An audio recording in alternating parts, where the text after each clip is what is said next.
Chocolatenova. Some friends were here with me. We're about to actually do a fight club. So it doesn't matter what level I pick.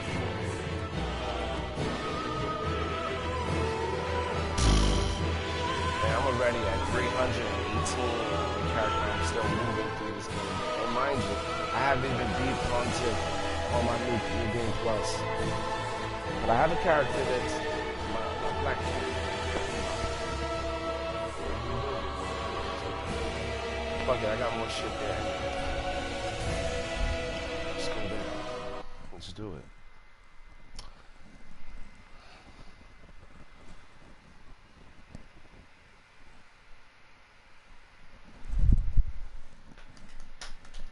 That was good, Zeus. That was very good. I'm sorry. That was also pretty nasty. Just good and nasty. Alright, let's get in there. Let's do some damage. Alright, let me go and change my stuff up. Gotta change it to my attire, my fight attire. And we're gonna meet at the church. What a place to fight at.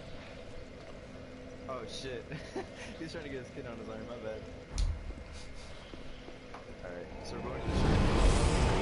Yeah, we can start at the church, and then from there we'll move to Farron's Keep. Because you see, well, yeah, technically we're, no, not Farron's Keep, to the swamp area. To the Crucifixion Woods? Yeah, we can go there. We'll get more invasions there from both sides of the field, actually. Okay. So, it'll be pretty crazy fighting over there. Alright, so I'll put my son down. Alright, take off your password though, because I don't know, unless you, I mean, are we gonna get as much invasions if we still have our password on?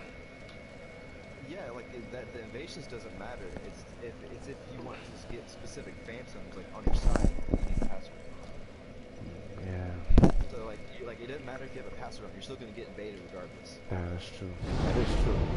But I wanted to be able to invite more people in, since it's a fight club. Yeah, if you want other phantoms, then like just regular random phantoms, then yeah, do no password.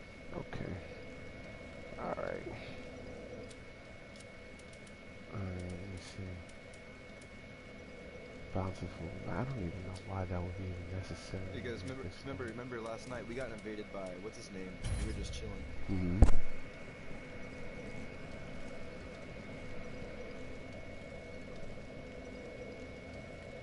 Let's see.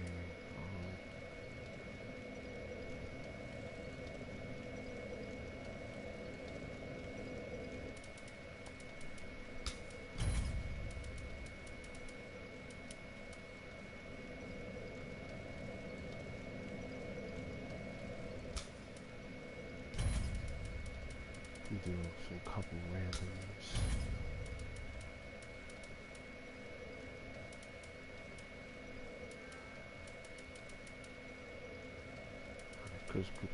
Oh, Wes went to. Be at Pontiff real quick first. Oh, he want to get it in. He want to hurry up and get his butt over there. But we can go over there if you want. Shit. Okay. Sure, why not?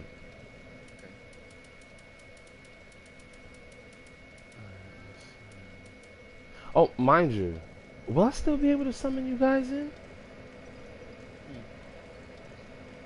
No, because I already beat the boss in the area.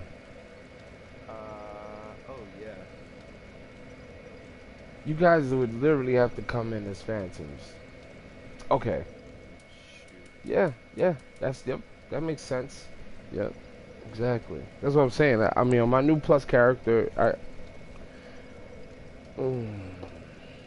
I could do it at Pontiff, but I can't do it at Crucifixion. I'm really past that point. Yeah, because like with this character, I've already beaten the DLC, but I beat it without having to beat Lothric or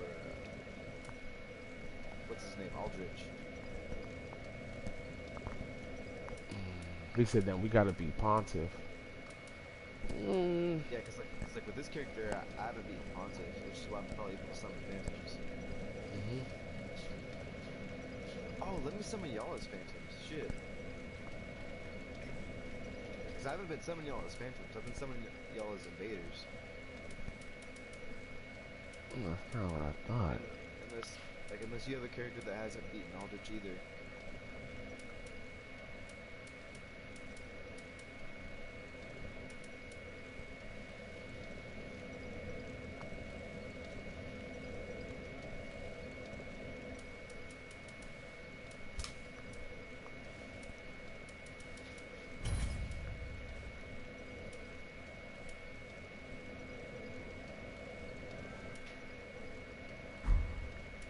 Yeah, I haven't fought Aldrich yet, Zeus.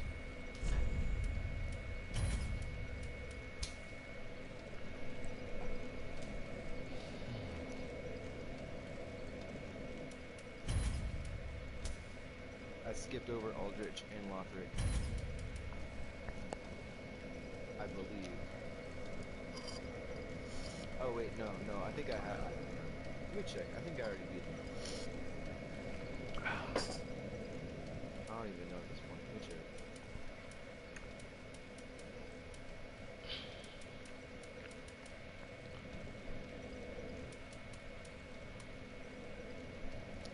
Nah, yeah, I already beat Aldrich with this character.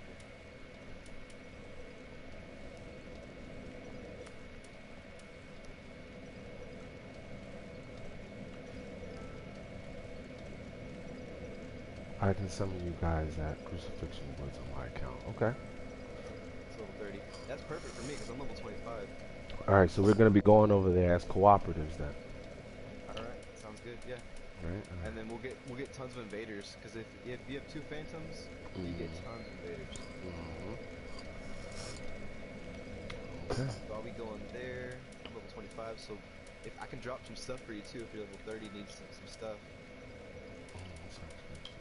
Zeus. For sure, Gang City. Yeah, pretty much. I can give you some twin knight great axes +4. Oh, that sounds good. What's that on my other account? Alright, so let's see.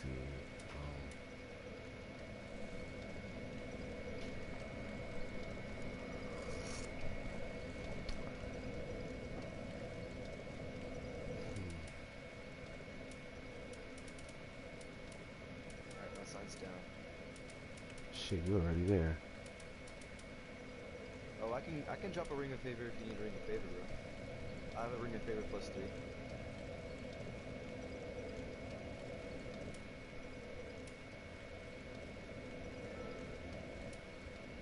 Oh. Alright, so let's see. I don't believe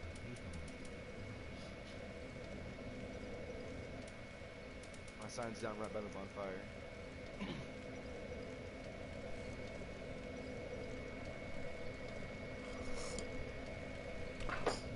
I'm still setting up. I'll be right there.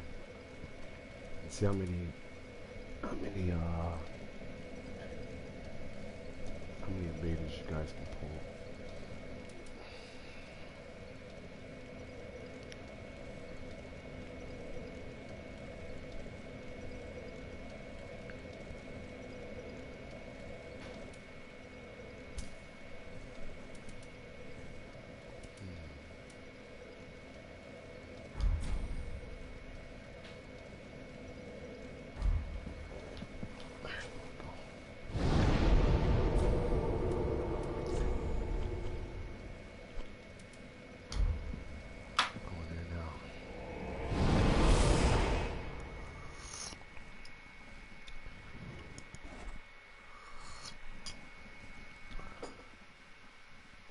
Decent Lego.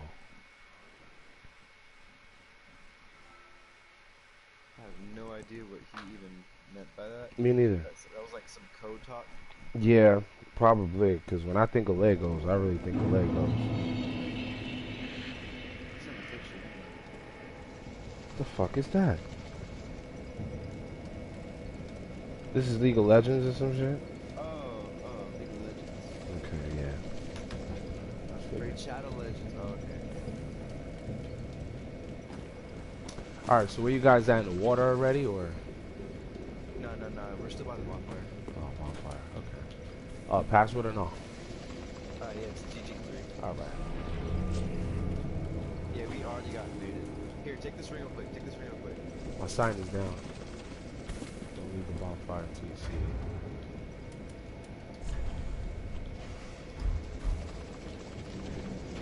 It should be appearing on the screen.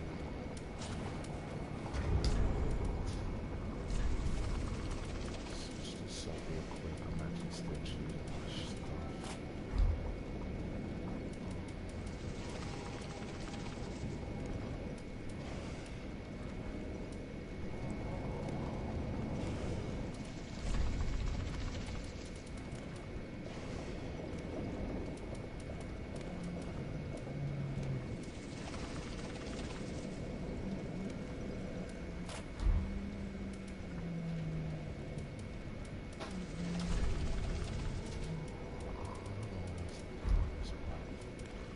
Heal.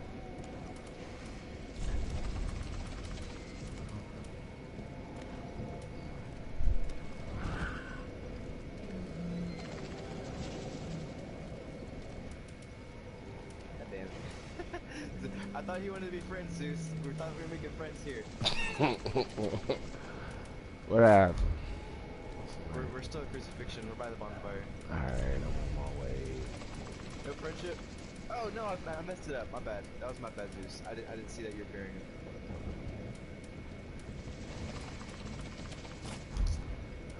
My bad, Zeus. I know. I'm the worst. I'm the worst. I know. Oh, he took my weapon out. That's my weapon. That's not your weapon. My weapon. Don't use my weapon against me.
My sign's down, by the way.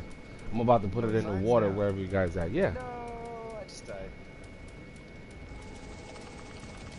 So he's gonna have to summon both of us.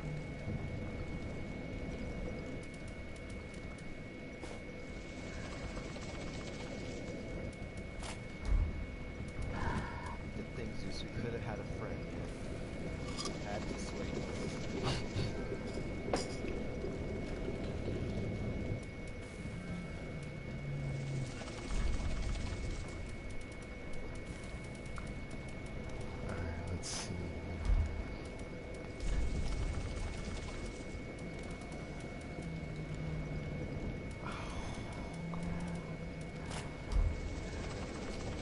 Hans.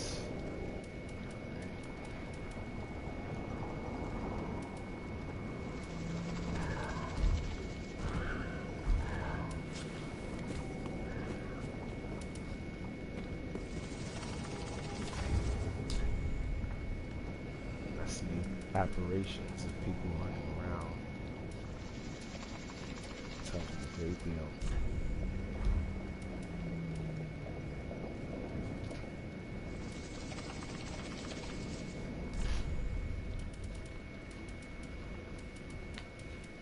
Oh, Chocolatenova. Yo. About that, about the bugs. Bugs, yeah. So, basically, theory, you know how Pontiff, he's part of the Deep Church. He's kind of like the head of the Deep Church, you know? That's true. Well, not He took over. He took over. He took over, yeah, he took over the Deep Church. He took over the Deep Church. With Archbishop, what's his name? Archbishop is kind of underneath him. But, long story short, he had, he's already dabbled into dark miracles and all this stuff, right? He did. So, and he's also what we find out through the lore is he's also the wet nurse of Chocolatenova, right? He was the one taking care of Chocolatenova, which is why Chocolatenova has the magical abilities and all this stuff, right?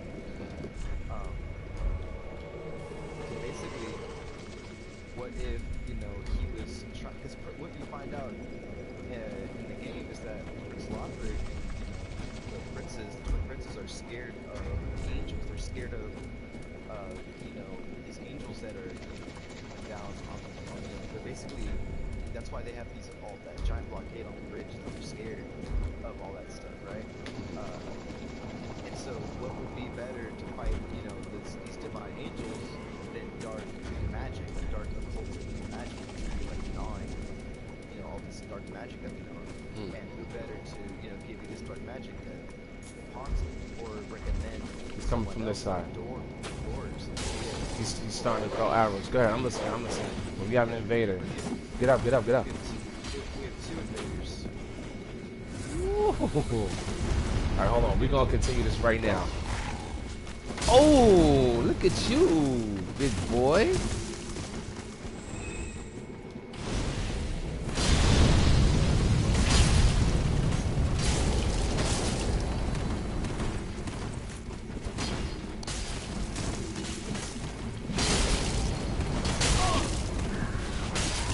Trying to get that kill.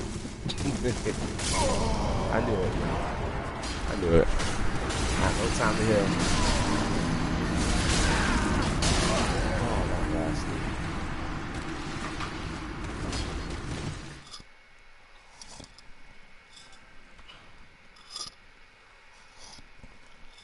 I was not prepared for that. Who the fuck's Me neither. I was actually still getting my stuff together. I got my sign down. But yeah, so like the Pontiff could have told Prince Lothric to, hey, I have this high priestess or whatever, I don't know what they're called, the apostle who can use this bug to get rid of the angels and maybe it spread, or at least I don't know, but maybe I think that the Pontiff was whispering in the Prince Lothric's ear for him to be using this dark magic. Maybe Earthil was like a test run. You know what? I'm glad because we're actually talking about this, because my next run is supposed to be going up to Anor, I believe. I went down to Farron's Keep though. We went to Catacombs first, right? When I was with the Earthil Memorial Valley. Yeah. We were there talking about the bugs, but then I was thinking about how close it was to Pontiff, and how Pontiff, has connections to the Deep Church. Right. And the Deep Church is where all this dark magic is coming from, dark Earthil. Yeah.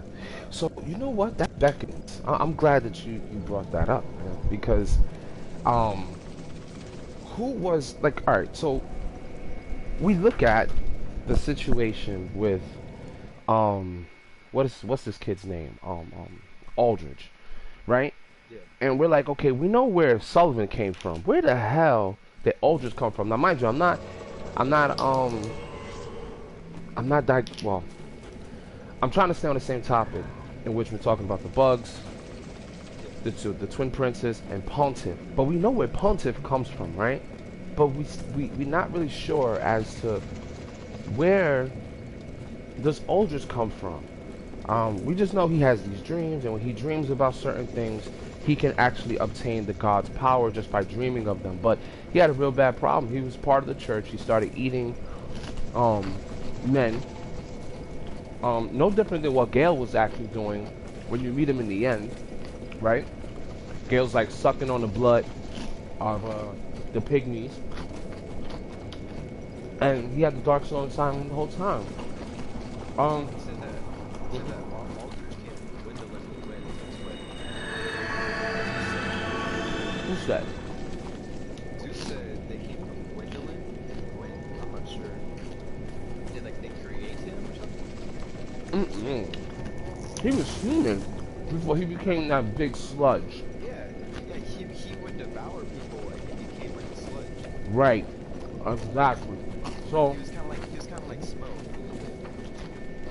so, so it's like let's take what we got already. Let's just say, right? And let's just say he was part of the church, because he was. He Yeah. was. That's you know. And what would he be in the church? Was he just a regular acolyte? Was he a cleric? Was he an altar boy? Who was he to the church? The archbishops, you know, because there's multiple archbishops. Mm-hmm. Mm-hmm. Now, they started following his lead, but somebody passed down something to the church that we know about. Okay, wait. Yeah, let's go. Let's go. I don't want to be distracted. Hold that thought. Yep. So listen. Mm-hmm. Alright. We gotta find. Yo, come on, man. Wake up, Zeus. Come on, bro. Might be having child problems. Yeah. We're gonna have to protect them, or our world is over. Alright. It's called what's it called? Protect the base. Real. Problem is, if he has a bow, we're screwed. Yeah, right? I mean, I got a shield. I can eat. Okay, he's awake.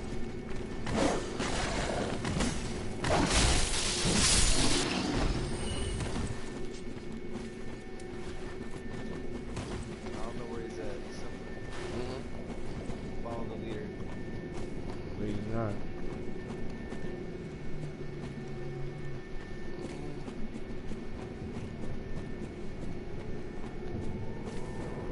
I'm beating up on the crab. Oh my god, he got him in the wall.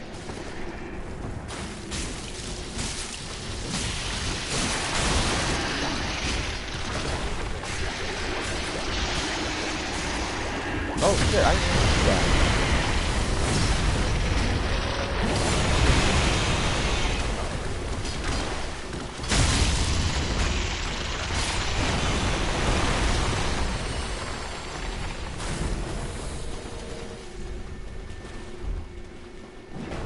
Oh, okay. What are we doing?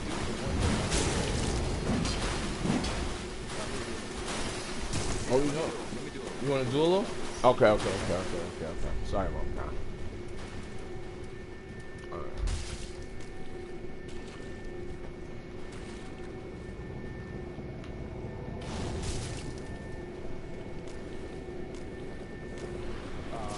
That's not a dude. Yeah. That's alright. Uh-huh. Oh shit. How are you hitting him so hard? Oh shit.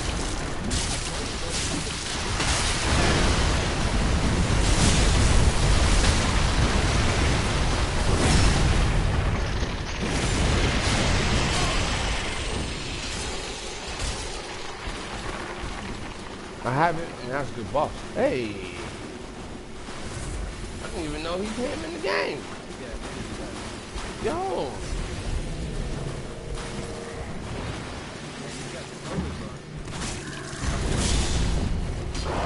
Oh my god, I hate when they run around like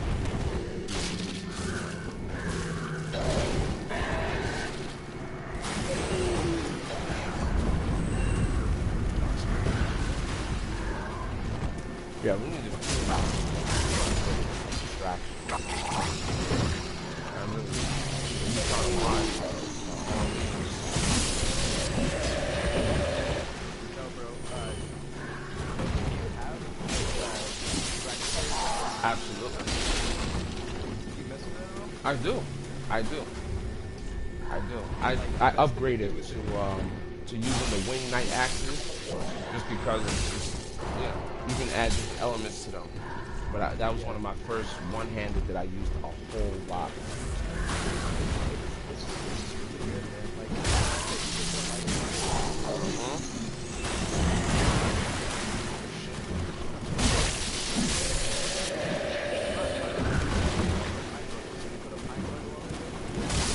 Nah, Nah, I mean, you can still put a pine bundle on it even though you scaled it. Yeah, you can put like raw. I put raw on it. I put raw. Yeah. And then, so it's a raw Dragon Slayer plus 9, and then I put a pine bundle on top of it. Oh, so you left it unscathed. You didn't add an element to it. No, that keeps it strong. And then you can have whatever. And then it's already got lightning. I can put more lightning with the bundle. Mm-hmm. And you can buff yourself too. Yeah, which is why which is why you see me doing so much damage. Mm-hmm. He's trying to cheese us on the stairs.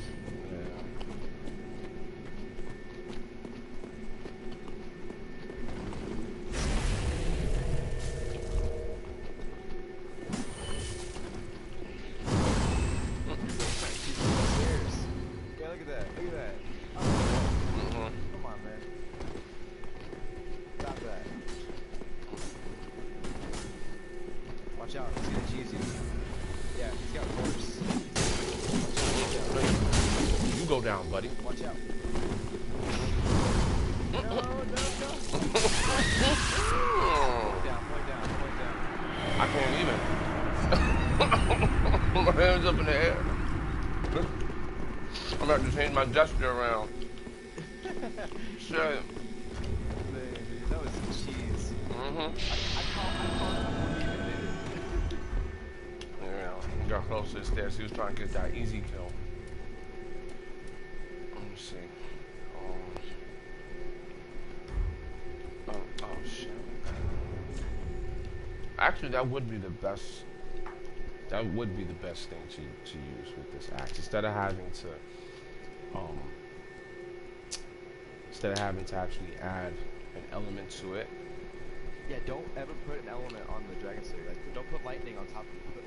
Put like raw or sharp, Right. Or like refined, and then like buff it with the time limit. Right. Or use a magic to buff it. Or magic, but no. But the split damage is not good. Like if you have two or three different types of damage, you only want to do like lightning and physical. Don't ever do like a third, because then they have to do 3 different types of armor checks, and it's reduced damage. Oh. There's a whole bunch of like stats to get.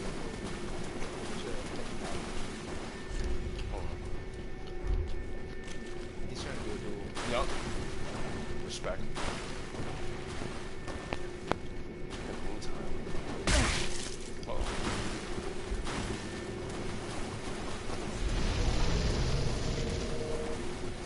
But yeah, you should definitely check it out. That's how I set it up with mine.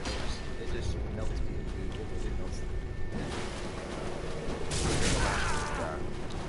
I mean, I did it with the. Oh, what's this? Let me check out the stats as far as. Whoa. Yeah, I know. Wait a minute, he might fall in line. You don't think so? He's trying to get around to get him, right? Oh shit, off it. Yeah, but he still got me.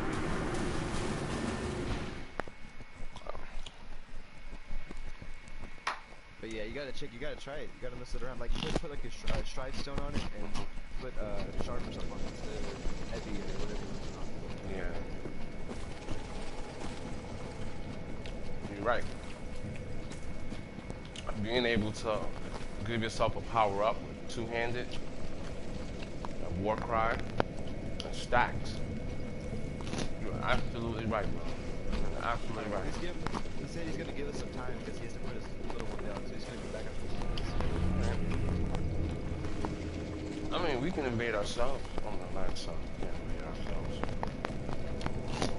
But okay, so let's talk about this whole situation with all. Just give me like 10 seconds, alright? Just 10 seconds. Okay.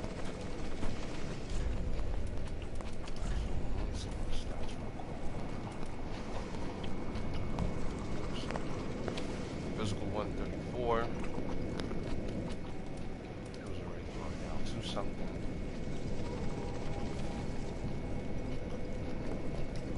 Refined.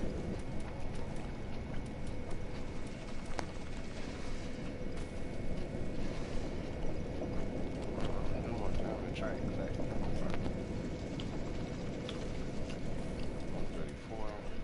something. Are you checking out the axe right now? So what I'm doing is I'm looking at the refined wing axe, right?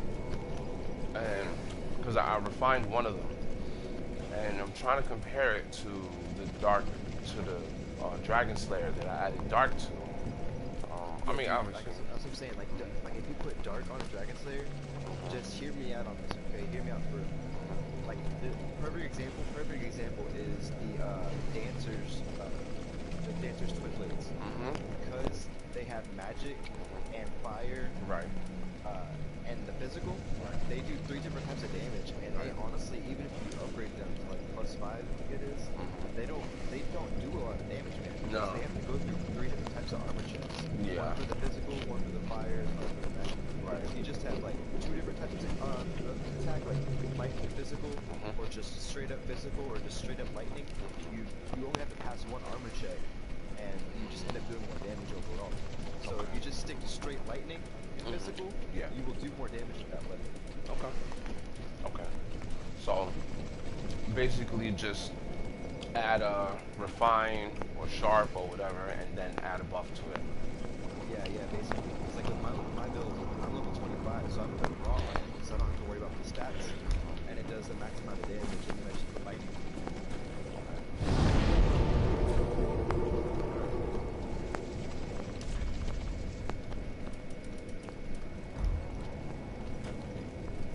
It's like when I put Pine Bundle, when I put the paper one, the quick one that's only lasts like 30 seconds on my weapon, I do around 500 hit. You just cut out there for a pretty second. good considering how quick. What'd you say? I said when I put the Pine Bundle on the weapon, I do like around almost 500 a hit. Considering how fast I swing the axe, that's a lot of damage. Ah, 'tis good to see ye in And good you know, the health. only reason why I What actually needs put this smithing on the this day? Dragon Slayer axe is simply because the battles that I do with the Nameless King, it'd be easy for me to kind of switch. So what I'm gonna do right now, I'm gonna go back to the axe. I'm just gonna, not heavy.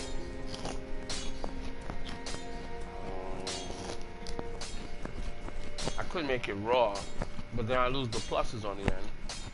You do, but it only matters if your bonus, like your stat bonus, is more than the raw damage. Like if you add that stat bonus to the damage or whatever, and it's more than the raw damage, then yes, you would want to be raw. But if the raw damage is more than the stats combined, the damage combined, then why not be raw? Plus, the benefit about using a raw weapon is that if it's one game, you still do the same thing. Now, the only way to truly see this is that I would have to use the Shriving Stone. Now, if I use the Shriving Stone, it brings it back to its normal state. And I get 210 plus 85. Okay? So that's 210 for lightning, 210 for physical. And I'm getting the plus 85 points on the physical on the back end. That 85 is coming from what? That's attribute bonus, like my strength and my dexterity. Yes. So add all those numbers up, and that's gonna be the total attack power. Right. Now that would be 295 basically. I'm doing 295 on physical damage. 295 plus the 2 something from the lightning, right? Or plus the 210 with the lightning. Right. So that's what is that? That's like 505. No. Okay, Well, so yeah. You're right. That's that. So 505. Mind you. So then compare that to raw. Exactly. So now the raw is just flat 273. 73, and then what's the lightning? Still the same 210. 10. So you're doing a little bit less damage with the raw. So yeah, so you should probably do something that's not raw. Probably like a fine or heavy or something like that. Because it is a strength-based weapon, I believe.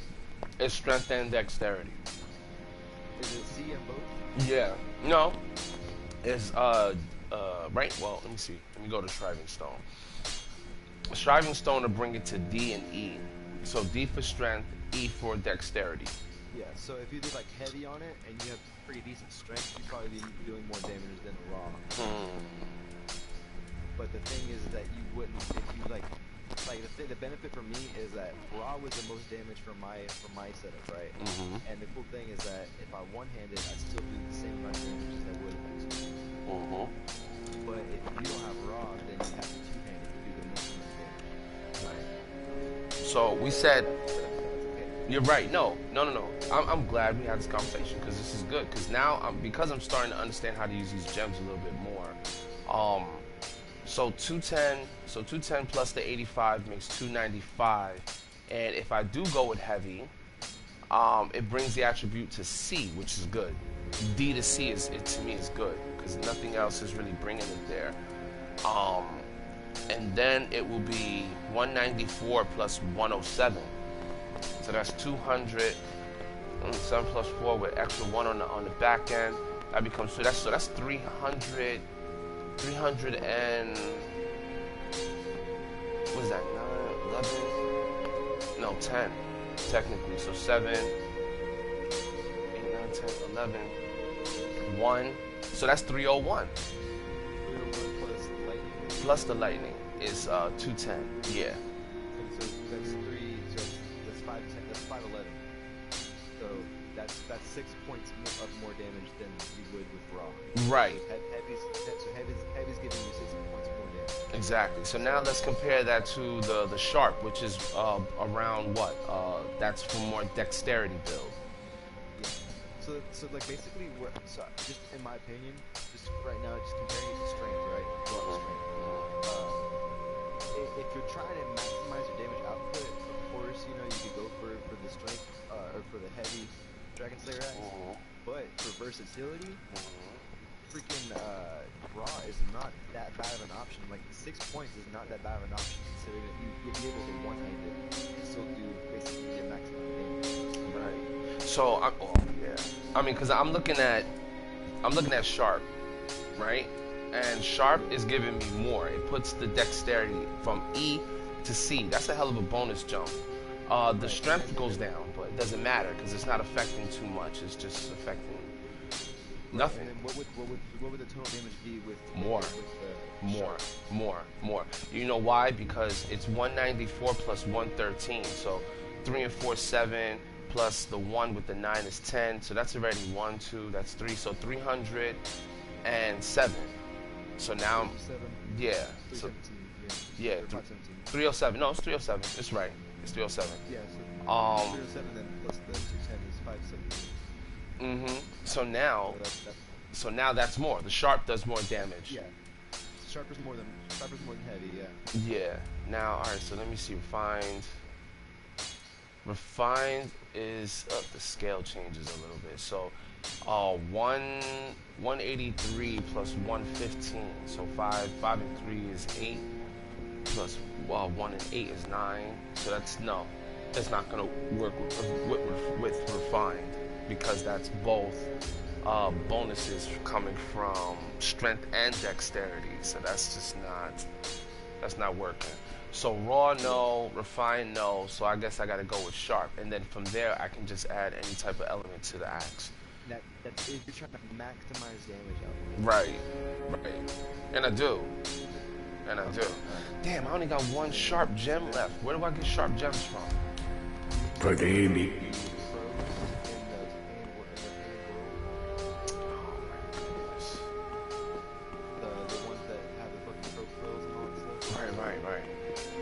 just wasn't easy. Before I even take these steps and finish this last one, gotta be mindful. I have to start farming because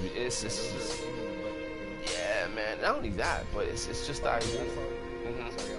It's cool. I saw your gem tier list. We can't even drop gems to each other. Yeah, that's unfortunate. Yeah. Very much intelligence, faith. Deep is dark. Yeah, I know. Thanks for the info, Wes. I'm aware of that. I'm just trying to figure out how I want to mess with these weapons over here. I use refine on this to see if we'll get Did you know that chaos is also intelligence basically chaos and dark share the same stats. Like if you're like a dark build, you could also be a chaos build at the same time if you wanted to. You could put chaos and dark on the weapons of other pyromancer and it would be the exact same. Is that true? But it basically it's good though because like basically if you're going with a full pyro build, just fire, and you're coming in, if you're running into fire enemies, you can bust out the dark, you know, and start using fire. So it's pretty cool. Yeah, it is. Okay, I slapped the. So I'm looking at the raw wing axe, right? And I'm trying to see which one would actually be better. And to be honest, let me see what is it already. It's just a. It hasn't been skilled with anything. It hasn't it hasn't had anything added to it. So I'm getting less points from almost everything. Almost everything. 300. That's 1, 3, 3 is 7, 10. That's 4. 403. Yeah, 2, 1 is 3, so that's 3, 7, so that makes it 4. So 4, yes, 403. How would putting refined on it make it more? It drops 31 points and then adds 212 on the end. 2, that's 5, 1, 2, so that's 4. It is 400, but it would be 400. It would be 400.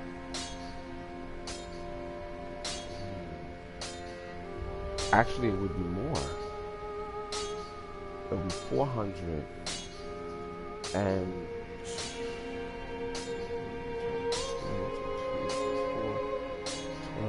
5, so 215. 215. Come on, guys. I know I'm not bugging here. I got these numbers down right. Alright, let me see.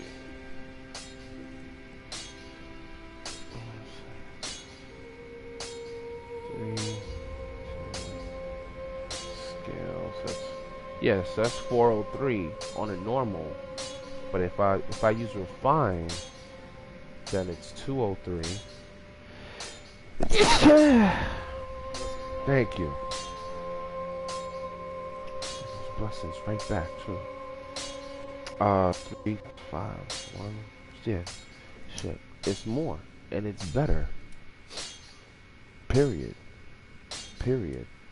So refine is the best scaling that I can put on this axe, and it puts them both at C.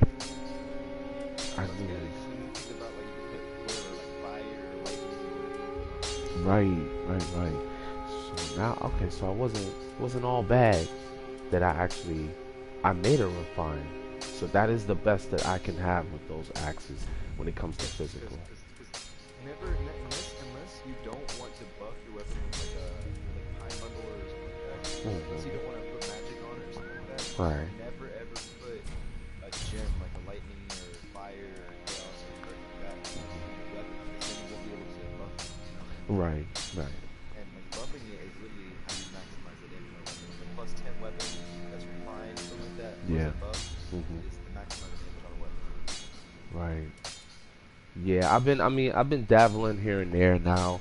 I'm getting used to them, so now it's like, okay. I mean, it's an extra magical thing that I want to have, magic option, but it's best that I understand how to use these weapons in the best way possible. It's cool that now you know about the whole armor check. Yeah. Yeah, that sucks. That sucks, man. How did you learn about that? You went online or? I watch videos on YouTube about just like resistance and like all that stuff because I'd like to do like really tanky builds. Man. Yeah, there'd be times I figured, that I would just have like Okay, I guess he's Pretty be careful. Okay, I'm heading in right now, Wes. Hold on. I just switched the lines. I was just gonna give you a little bit of intel because But yeah, man. Appreciate that.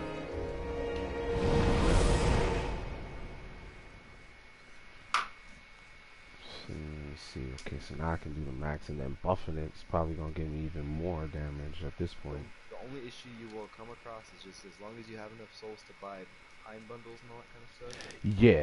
Yeah. I was trying to cut the middleman out of doing that by just adding the element to the weapon. You know? Right, which that saves you money and saves you souls, you don't have to keep buying. But like, if you have friends that DLC a lot, Yeah. just get tons of souls and just buy it. Yeah, which is the case, because I'm rarely even broken here. I'm like, damn, I'm doing better in here than I'm doing in real life. No, I'm just playing. I'm doing pretty well. I'm grateful. Before I put my sign down, I'm gonna just switch up my magic real quick. See if I can add something to this real quick.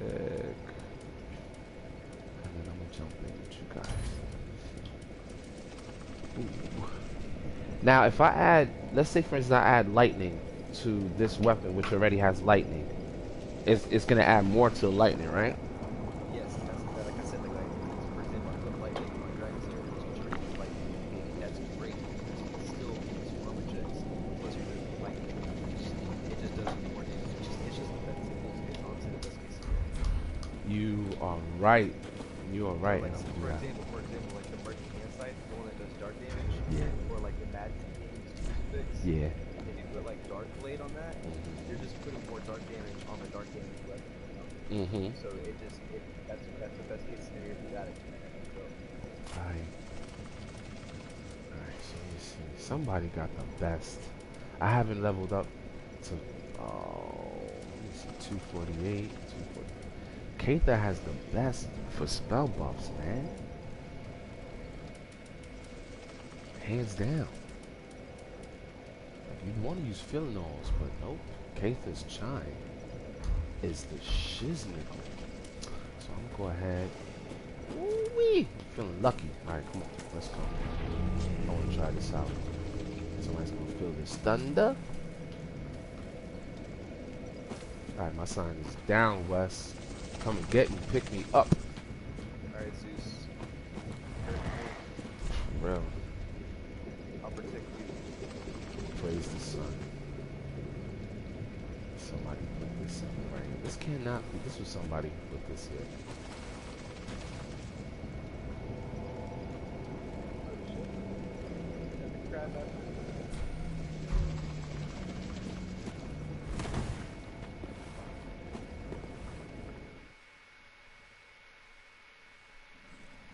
Alright, cool. We got red versus blue. I just need to kill this crab real quick.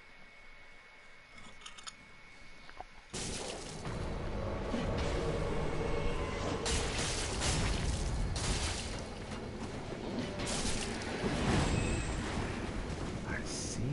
Look at him. Just having a good time.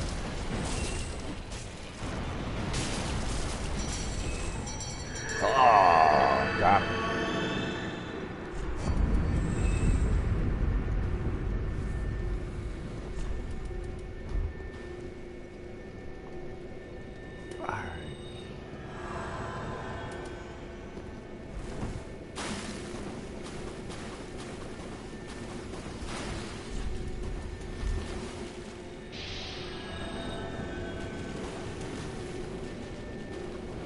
One-on-one.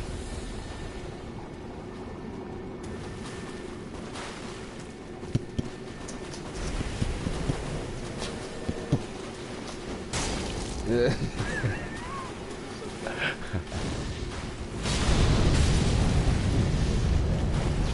Firelink Shrine Sword. Firelink. Yo, man, this little crab done came over and hit me, man.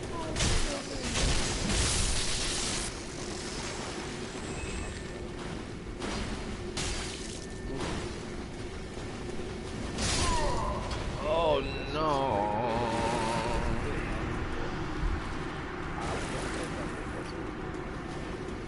Alright. I guess it's my turn. I have to do some damage. Are they facing each other? Oh, he wants some. He wants the sword. What's bullshit is the tracking on that thing, bro. There's a delay before it comes out the sword, and then it catches you before you can roll. Oh, act like as soon as you roll.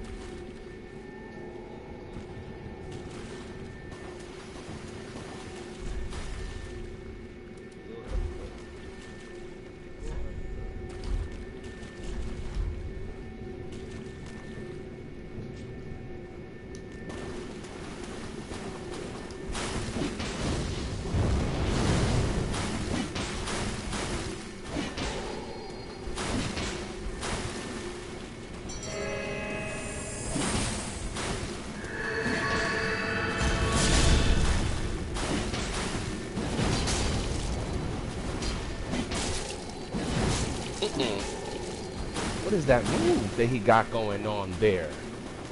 What is that about?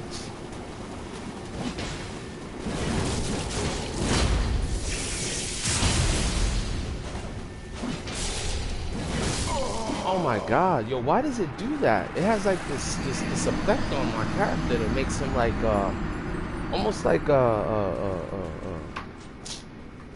stun. Are you talking about the flame too? Nah. The other guy, he had like some sort of what do you call this? Like a halberd.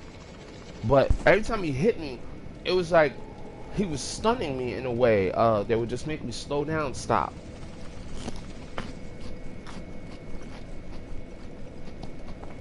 So, you know,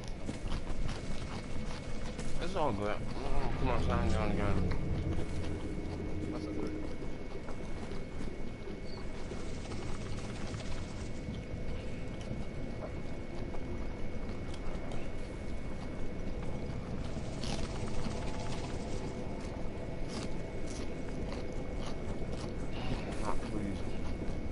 I'm gonna use these long weapons.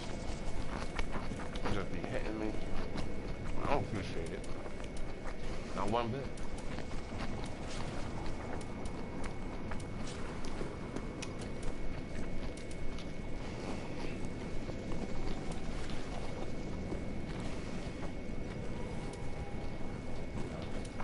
I'll be doing well with the fight clubs.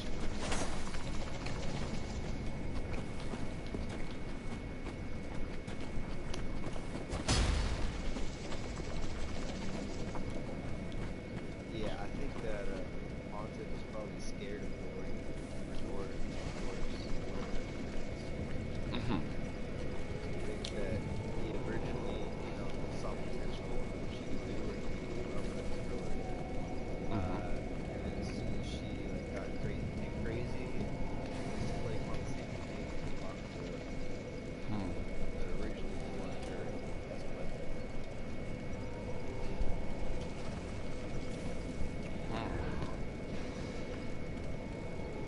Right? Because why lock up somebody that's already doing your bidding?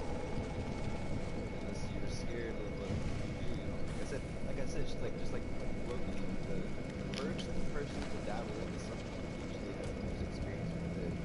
That's powerful. So okay, I'm glad you brought that back up. So, going back to figure out where the hell did Aldrich come from in the first place. And the reason why I poke at that is because Pontiff self-proclaims himself around the same time in which Yorshka was put into the towers. And all of his minions are running rampant. So, him locking up this individual there,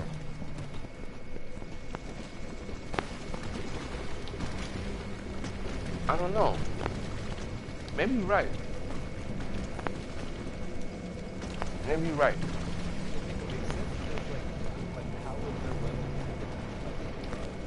Yeah. Unless they were either willing to let it happen, or it was like an accident. Yeah, right. And that's why I was talking about the whole situation with the bugs and what they do. Because I'm like, the last time I heard of bugs, they were eating the swords of the Pontiff Knights. And I'm like, okay, so these bugs are just chewing up. And now there's another place, mind you, in this world where the bugs are chewing up. Let's see if I can pull it up real quick.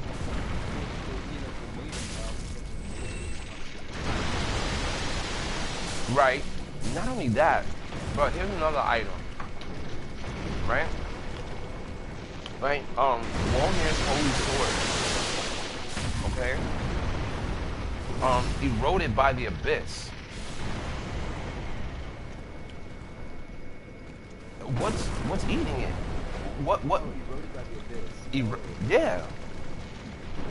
I mean, they're not being very specific, but how different is the look of his sword, right, and him being in the abyss, than it is for we're being invaded. I'm gonna check this weapon before this guy actually comes. Well, you're right. Like, it's basically like what we see like on the ends of people's capes, like the abyss watchers, is this abyss that looks almost like a liquid, almost like venom, like like this hard, Yeah. leechy substance, right? Exactly. But you know, like to say it's not just like the man said, those are little creatures, they're small. They might be like they might just stop and Right. they might be small. It's just that giant black massive insects that eat whale. This is like dark insects that just eat whale.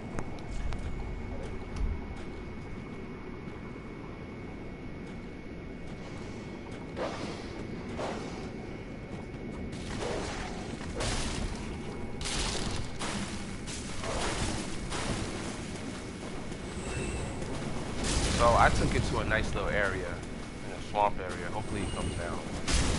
We're gonna open up and elaborate about this again. He called me now. I'll call you back now. Hey!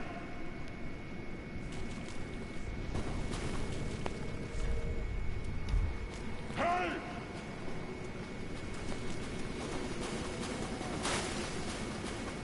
Hey man, you sneaking up on me?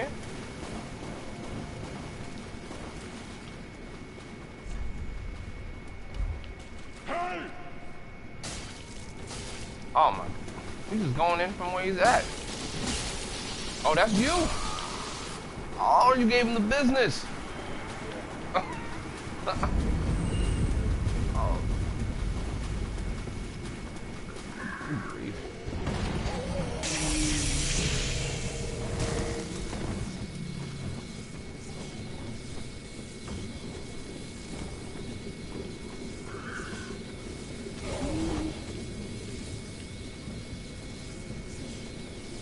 Walking away.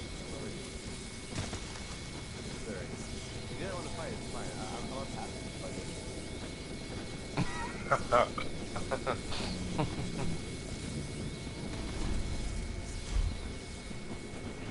He just wants to be friends and pick up red. It's cool. Yeah, he didn't attack me. He came up, he walked up to the bonfire. He didn't say much. Maybe he just wants to fight club. So let's go down into this, clear this area out of these crabs, so that way we can fight this area. I like fighting on this side better, actually. Yeah. There's more space now.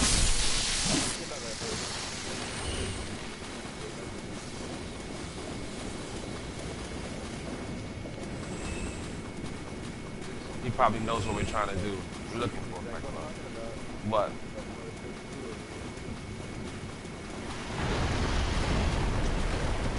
What, another one up here?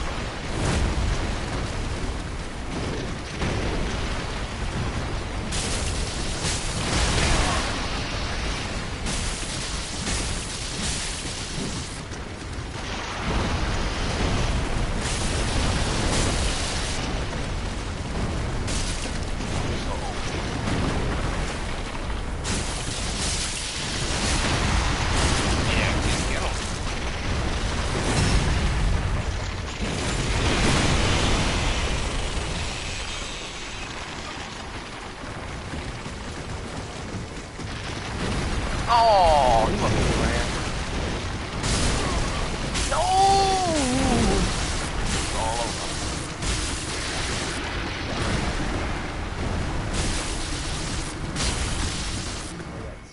ass. Oh, he died. I didn't realize. Shit, yeah. I was over there trying to fuck up another blue. Alright, so let me put my sign down. I don't have heal. We got you, Wes. If you need heal, I got you. Wait, you know what? Not you. I could switch out one of my spells. Put a heal down. Actually, you know what? Are you using the Dragon Slayer axe? Yeah, I am. Yeah. Are you putting lightning on it, like the bundles? Absolutely. Oh, not the bundles. I have I cast the magic on it. Electrical. Oh, what, lightning blade? Yeah. Oh, you're a big build. Yeah. The lightning blade is the best thing for it, honestly. You know, just add that extra to it. So I'm gonna put my sign down. Yeah. So that, I mean, I don't know. Yeah. So were you doing a lot of damage when you were fighting? To the crab, no. It was just taking away a couple of points and stuff like that. I haven't had a chance to hit nobody. You gotta hit something. Someone with the fucking lightning blade. Alright, try it. And then, like, think about the axe. It's a guaranteed 2 hits. So you can always get 2 hits and roll away without having to worry about it.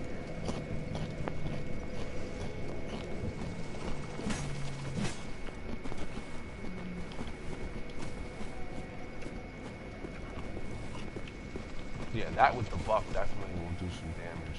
You catch somebody with it. 2 hits is 2 hits for me. Like most people take off at least like a third, if not half of their health. If I can get 3 hits in, it's pretty much they only need like 4 hits kills every person. Yeah. 4 to 5 hits kills every person for me. My sign is down.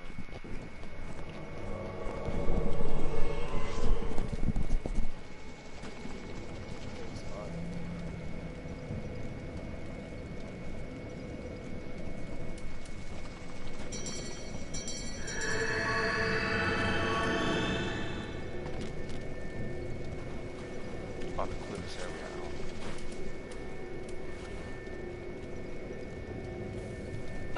out. His name is Raw.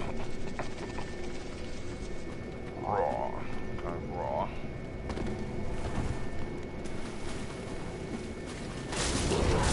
Oh, come on, man. You gonna sneak me from behind, bro? Okay. Got my ass good, man.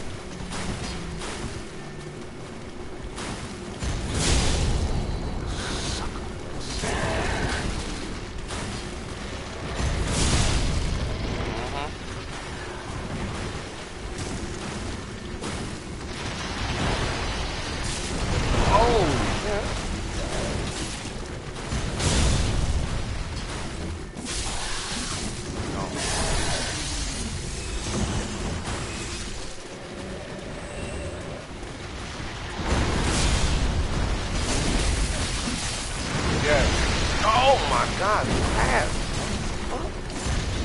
No! Not the host. Get his ass. Oh, damn. Damn. He missed the parries too on me. He thought he could. I'm trying. I'm so good at timing and spacing. That is literally my biggest timing and spacing. My best attributes.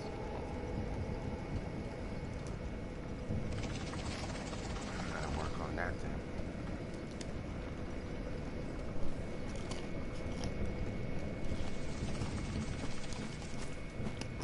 Basically, I just use like the very simple-minded thoughts, like can't do this one and stuff.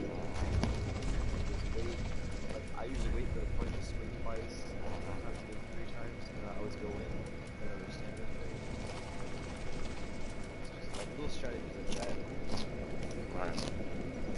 They help.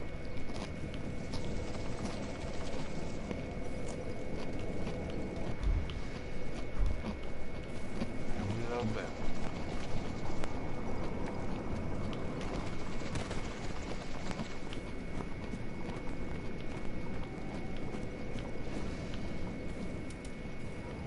I don't know if you guys can be chewing, but sorry about that.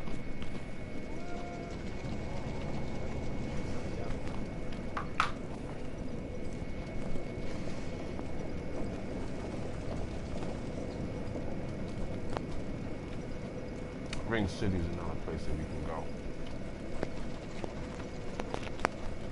My sign is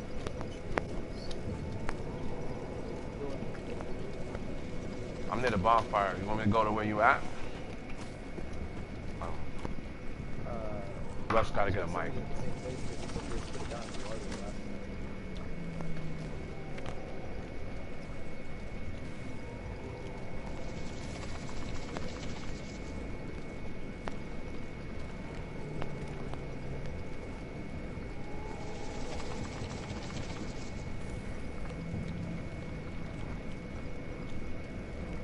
These crabs must have eaten so many undead.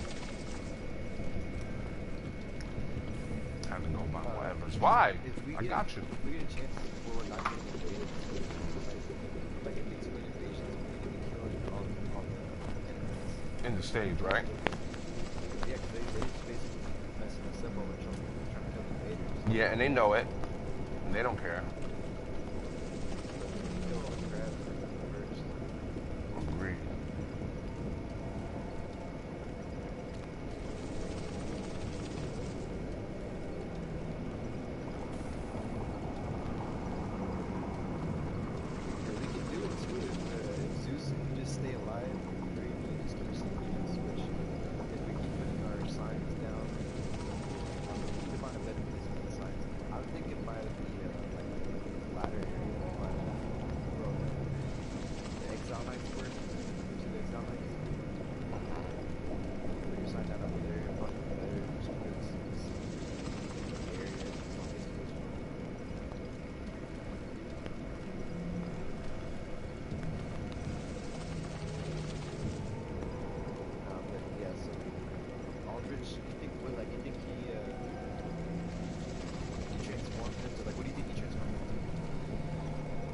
Oh, Hansa? By the steps, yeah. So you say that He never really lost himself.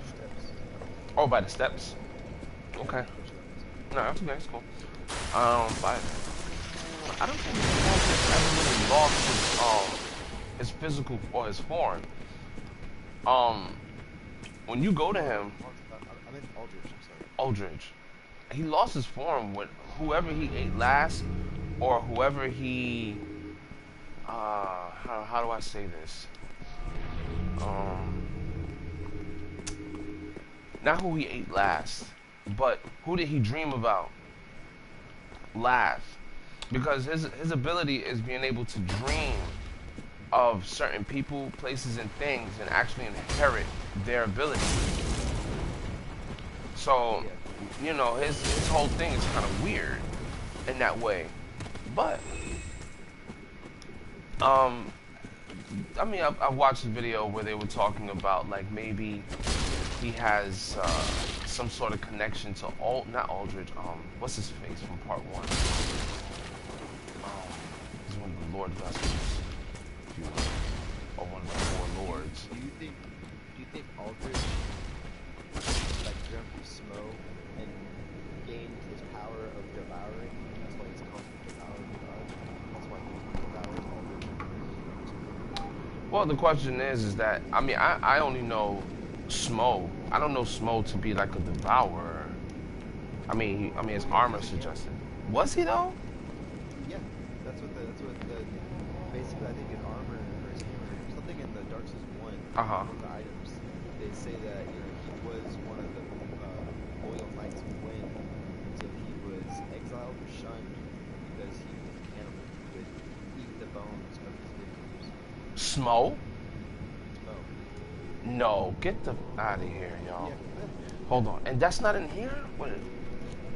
Hold the. Let me go to his item descriptions, man.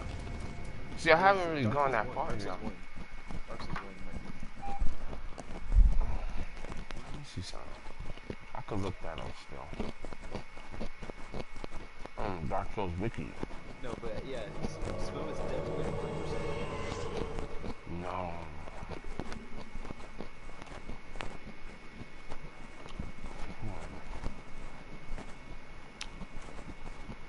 DS1. My sign's down. Keep having to risk my life to put it down. I'm gonna go put it by the stairs. I'm gonna put it by the stairs. It might be a little different. Yeah, I put mine on the stairs. That's how you found me. Okay. Alright. General The next From information. Software title has been revealed to be Elden Ring, and fans of the Souls series have many unanswered questions about the title. What in the heck? Alright, my Where'd that sign come is down from? by the stairs. Oh, you start talking about it. Okay. Weapons.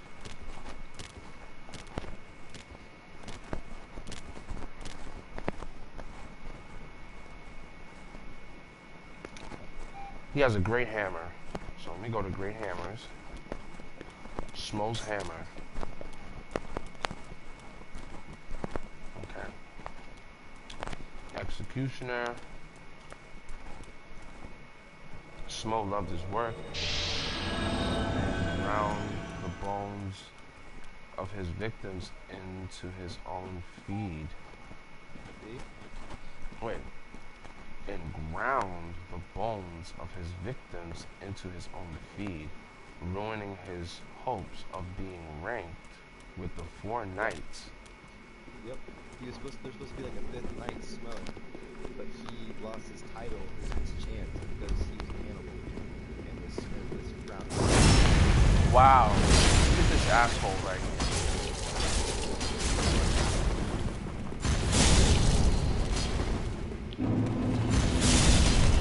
Don't let him heal. Don't let him heal.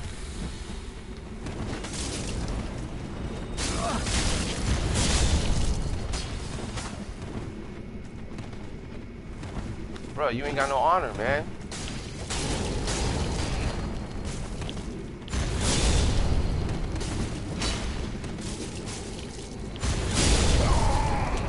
He's a bitch, man. Why you ain't let him? Oh, wow. Come on, Wes. Why you let me fight him one-on-one after you did me dirty like that, bro? Oh, come on.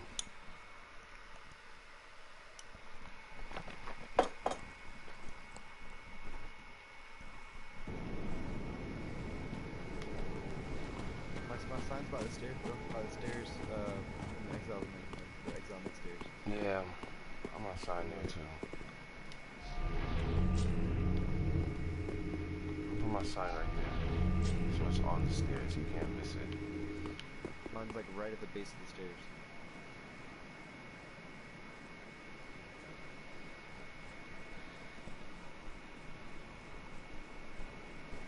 But yeah, he was a cannibal, 100%.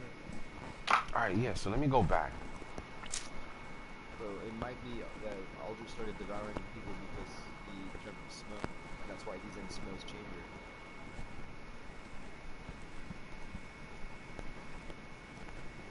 Well, yeah, in the same area that he was in part 1.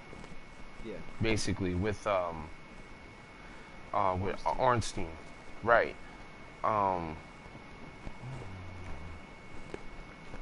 Wait, so the current item description that we have right now does not describe Smo?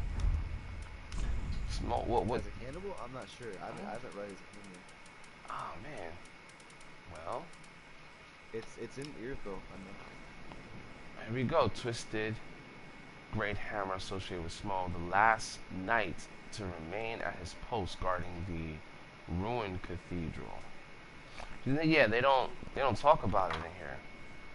They definitely don't talk about it in here. It's not Yeah, it's Darksouls 1. Wow. See, when they do that, that's the more reason it calls for me to actually go back and play those versions. You gotta know the whole story. Yeah, there's a lot of lore in Dark Souls 1 that transfers to Dark Souls 2 because they're the most closely correlated. That's what I'm saying. Like when we were talking about Dark Souls 2 being a fable, how the Knight Armor described it as a dark story. You know, Right. You know, that's probably the best description of Dark Souls 2 because it has nothing to do with Dark Souls 1 to 3. Right. I mean, they bring stuff in from Dark Souls 2 into Dark Souls 3. That's it. Yeah, they're still somewhat closely related. I mean, that's what I've seen as far as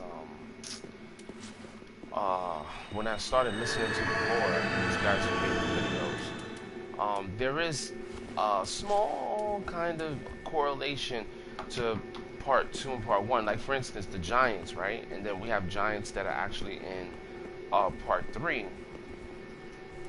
I mean, it could be all different types of things. You just turn into a so I mean, I don't know. Okay, so he's gonna go after me. Alright, so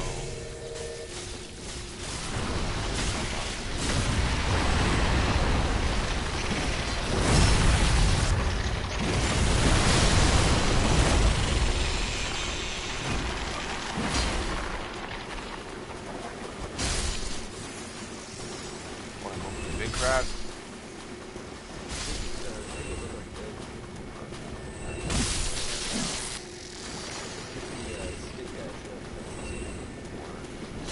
Nowhere to run. When they get something.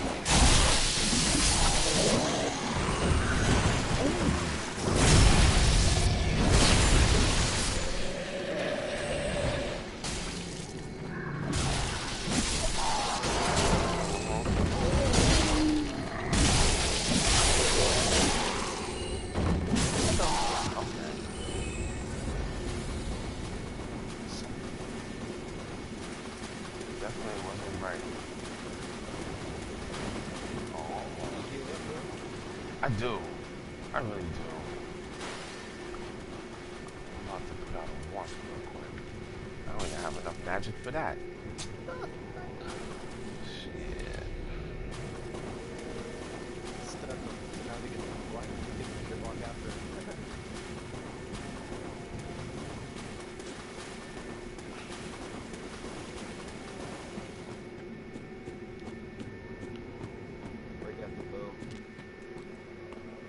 Where is he, Val? He's on the ladder.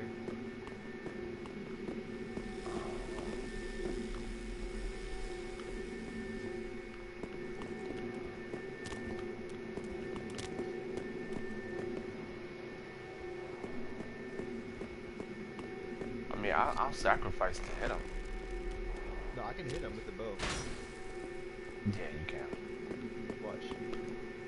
Crossbows work too. Oh, I just got hit. Who hit me? This guy. He's shooting arrows. Go hit him. Go hit him.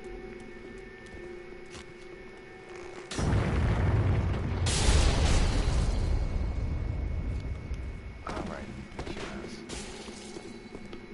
You got me Yeah, good. he's fucked. I'm about to kill this guy. Knock him right off the ladder.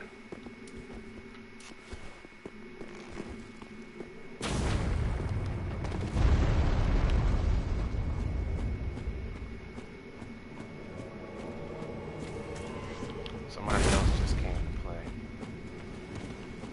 well, let me know when you need me, alright? Uh, I'm still keeping this guy at bay right now.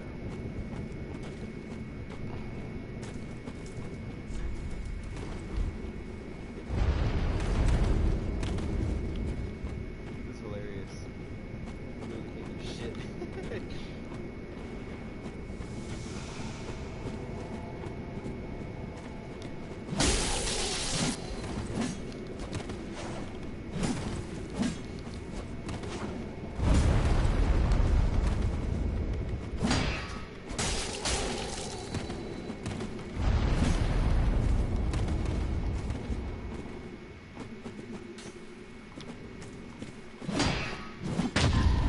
oh boy. No, just parry. I'm dead.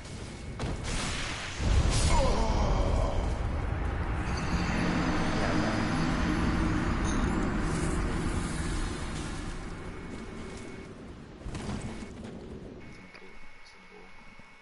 Alright. I'm gonna help.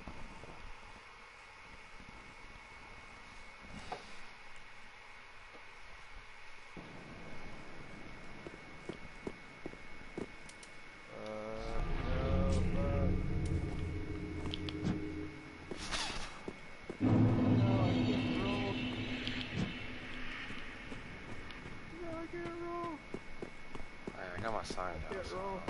Thank you.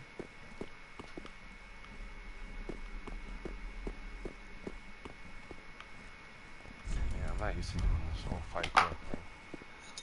Like, what am I doing?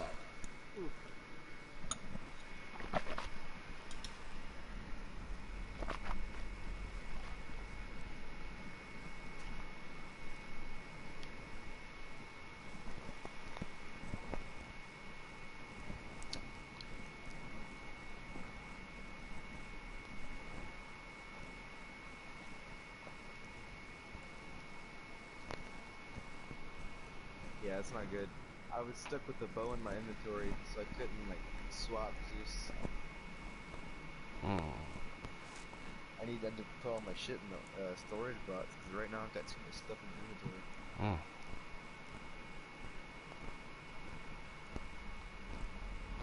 Let me do that real quick. Give me 1 second. I got all that new stuff from the DLC.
No, we're good, Zeus. I just need to optimize my setup real quick. Right now I'm not really optimized.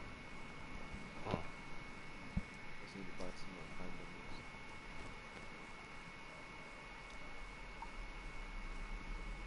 No, no he ido. Voy a tratar de ir, si no mañana pasado.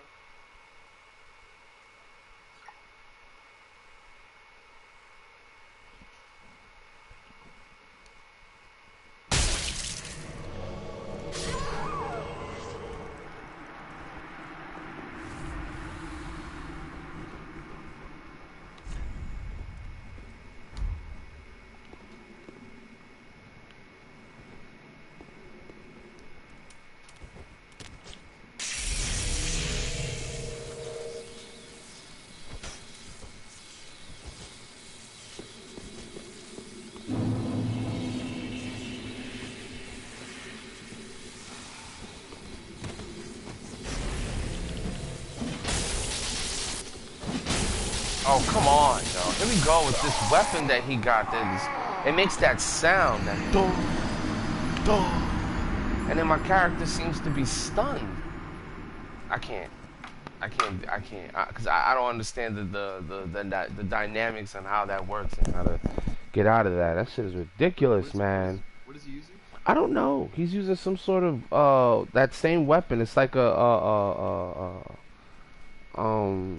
I don't know what it is. It's like a halberd. It's like a halberd, man. But the sound that it makes after I get hit makes it sound like I got hit with an Estes. It's like oh, not the sound of someone, but it's a sound. Like I can't fuck with it. I don't know. I gotta learn the ins and outs of PvP. I'll have to look on your stream. Are you live streaming right now? Yeah, I'm live. I'll have to look at that real quick. 'Cause I don't know why every time I get hit, it's almost like it stuns me in a way. And with all the stamina that I have, I simply cannot roll. And it gives him ample time to just swing that shit. Yo, I've hit many people with that same type of weapon, and it does not have that effect.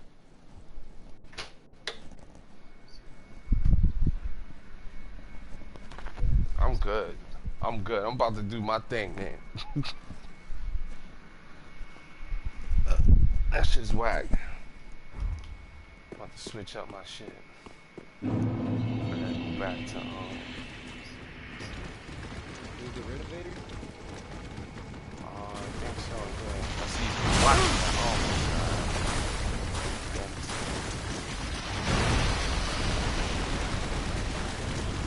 Why did I find that? Oh, that's okay. Go to bonfire.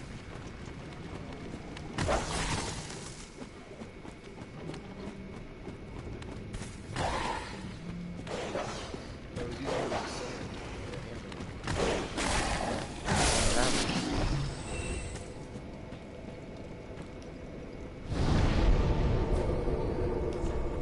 It's got the lucerne on there. It's just like the hammer, however. Unless you put lighting on there. And it's got like a lot of stuff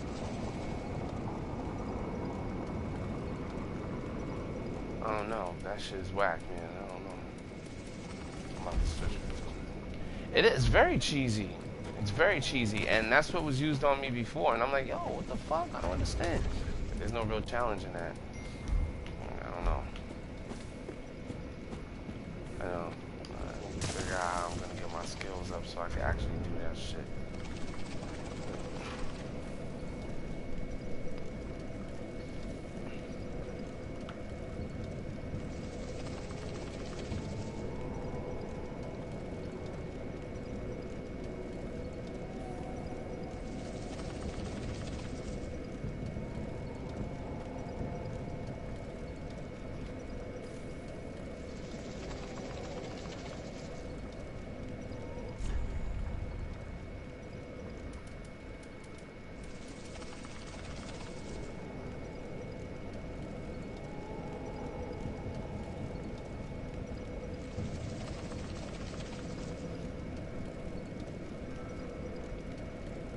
Nah, man, Wes, I'm not fucking with it, yo.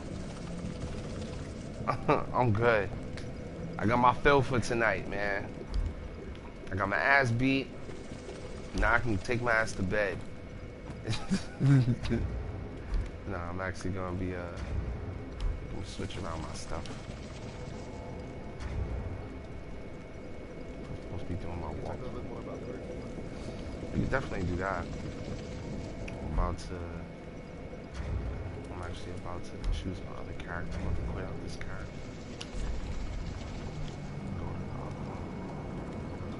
You can stay on. I'm sorry, bro. Yeah. I'm also in the middle of mixing my characters.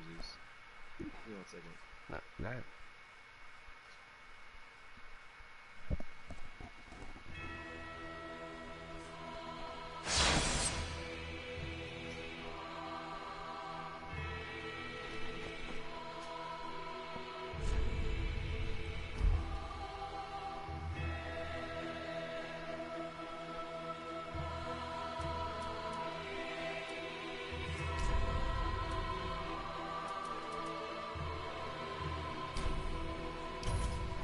Sí, yo lo voy a pedir. Bueno, como Beethoven está ahí, entonces él lo recoge. Entonces en la farmacia cuando vaya yo te dejo saber las 2 servilletas y los 3 papeles de todo. Voy a tratar de ir, va a tratar de mí. Retrieve my souls back. Alright, so I'm in this place. I forgot what was over there that I picked up. I know the spear was not there. It was something else. It's okay.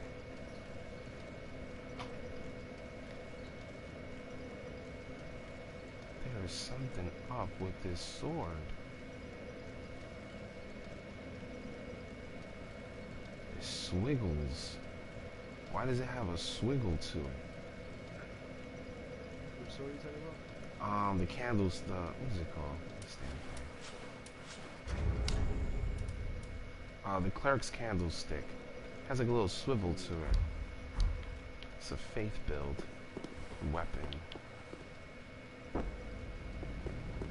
It's the worst weapon ever. Yeah. I mean, it's specifically just used for those who are looking for additional help, but I don't know, man. It's just never ever worked for me. Like I literally need to find uh I need to find some sort of place that has a blockage or a hidden path and see if this would be um, useful. At this point. Dory's Gnaw. Do I have it is the question. Let me see something. I'm going on my magic on this one. I should have both. I do. There's no point in doing it. I can just leave his ass locked up. But you're absolutely right.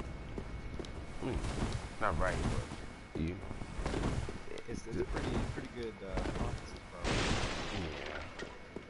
Yeah. His that whole situation with the bugs eating at things, yeah. For all we know. But the thing is that when you go to him, or when you get close to where Dory is at, he doesn't sound human anymore. He doesn't sound human at all. Oh He's no, like, yeah, that's what I'm saying. That's what I'm saying. Like it's all the more the theory that he went out of control, which is why they had to lock him up. yeah, and that's normally what happens with people who actually start messing with things from the abyss. And he definitely went too far, if you ask me. Um, and it happens. It's like a more developed gnaw. You know, they may have used it for a certain purpose. You know, because it's a miracle, right? And you're like, how does a miracle draw upon the abyss? And they don't talk about who started. They don't talk about who started Gnaw, but they do talk about who Dory's Gnaw. Like they put his name on it. So it's a dark miracle taught in the Cathedral of the Deep. And I'm like, what do they need that in the Cathedral of the Deep for? And these insects which lurk in the deep, have tiny jaws lined with fangs to tear open the skin and burrow into the flesh in the blink of an eye, causing intense bleeding. So I don't know, maybe they did that to torture people. But I don't see why a church would even need anything like that in the first place. You know, they could have got into it after they started playing around with like dark miracles, like atonement. But that's from the Sable Church of Londor. And there's another one, which is the miracle taught and augurated deacons of the Cathedral of the Deep. It's called Deep Protection. Slightly boosts attack damage, absorption, and resistance while also increasing stamina recovery. The Deep was originally a peaceful and sacred place, but became the final rest for many, for many abhorrent things. This tale of the Deep offers protection for those who worship amongst the horrors. I mean, Deep protection is not necessarily bad, but the story, I don't know. I don't know, because most of these are tales, you know? But they definitely dived into I guess you could say, miracles that just tapped into a part of I don't know, it was kind of bad.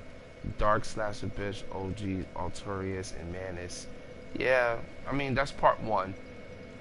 You know, we know that from part one. There is one thing. Oh no, I'm not going to elaborate about Dead Again.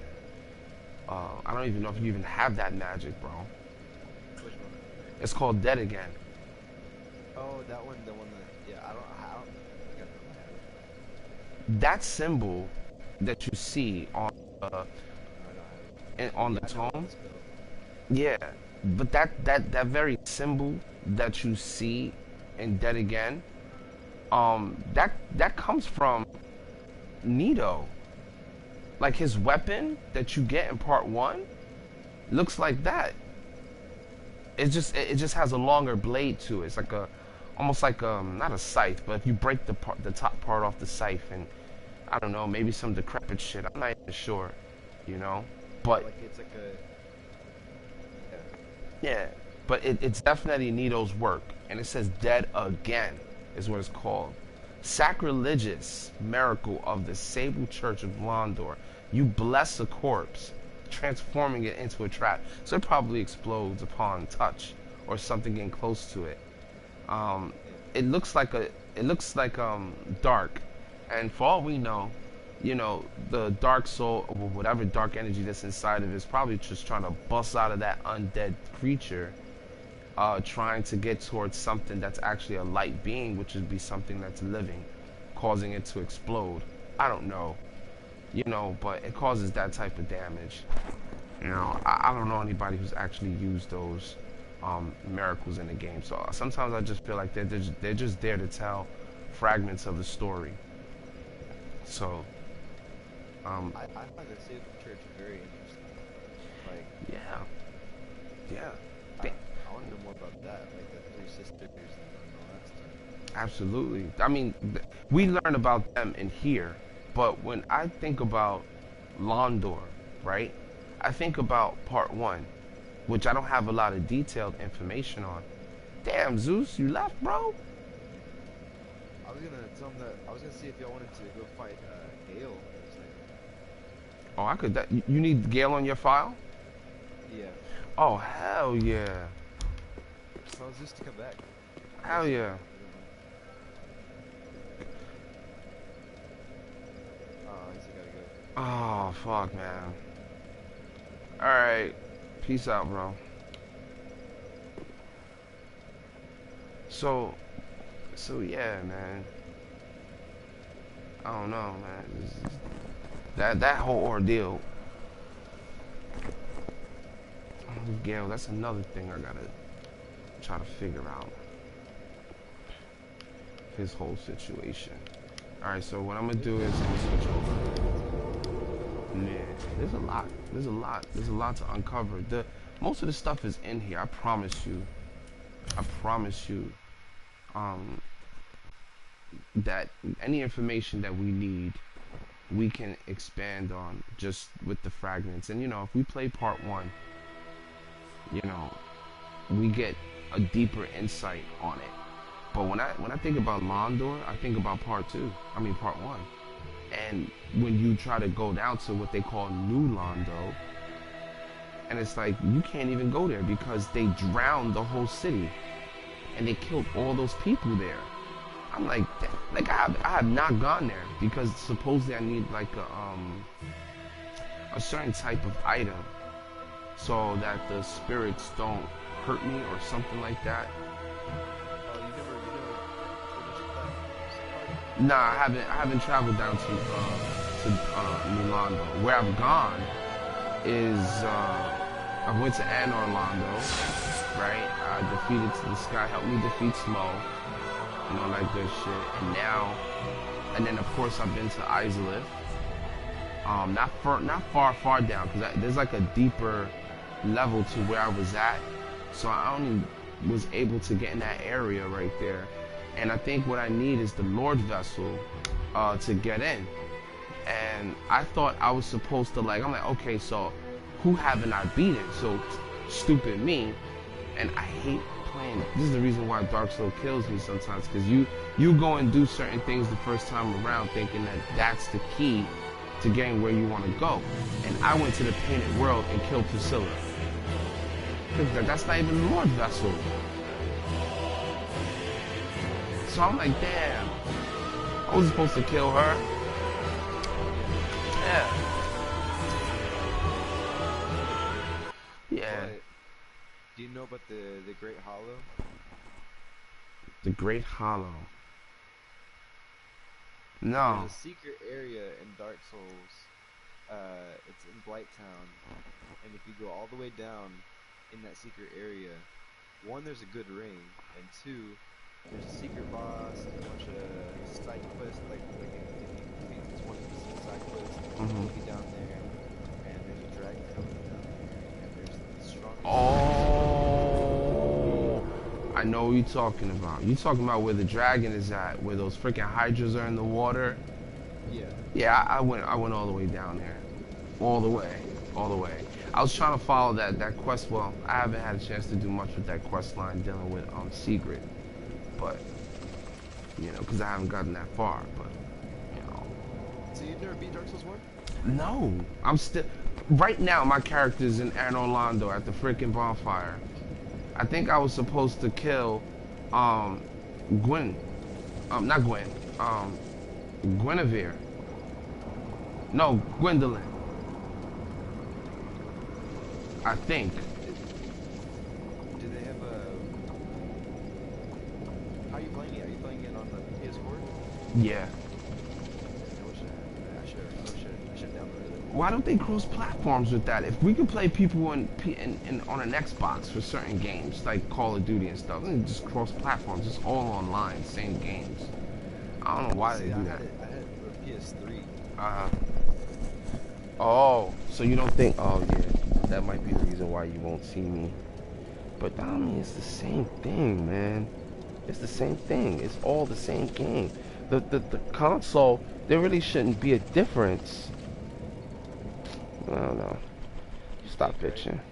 Yeah, I mean, well, come on, think about it. If they made, and mind you, I had said that a long time ago. You know, if you're able to play, I forgot what game that you're able to play cross platforms now. With it was the Xbox and with PlayStation. I think it was the first person shooter game. I'm not sure if it was Call of Duty or another game. Is it Fortnite? It might be Fortnite. It could have been. It could be Fortnite. But I said this a long time ago. I was like, yo, they can do it. Like it's really not that serious. The game is the same. It's the same, bro. It's the same game. Like we all sat around and looked at the differences between how the graphics look on one game than it does on the other. And you really can't really tell a difference between the two. You know? Yeah. So it's like they can cross platforms unless the systems just don't have the language. But it's like, come on, man. You know, if you can go online with a Mac and I can go online with a freaking Windows device, just make it's in a general platform for people to just go and connect with each other. You know, they just don't want to make it possible for certain games. So I mean, you know, it could be anything. I don't know. I'm going to Gale. Okay. So I'm tripping along here. Gonna have some fun. Hopefully anybody else. So I still need to do the cutscene real quick, so let me go do that real quick. Oh, no. I don't want to see that. For my latest painting. Shit. Well, no, the cutscene is like a... Like how you need to open up the egg, touch your thing on, and catch the egg. Oh, okay, cool. Mhm. As soon as you do that, you go to the ash. Oh. Place and you go fight him. Yeah. I thought you were talking about the other one. That makes sense. Gotcha. Alright, let me put my sign down. And let me get...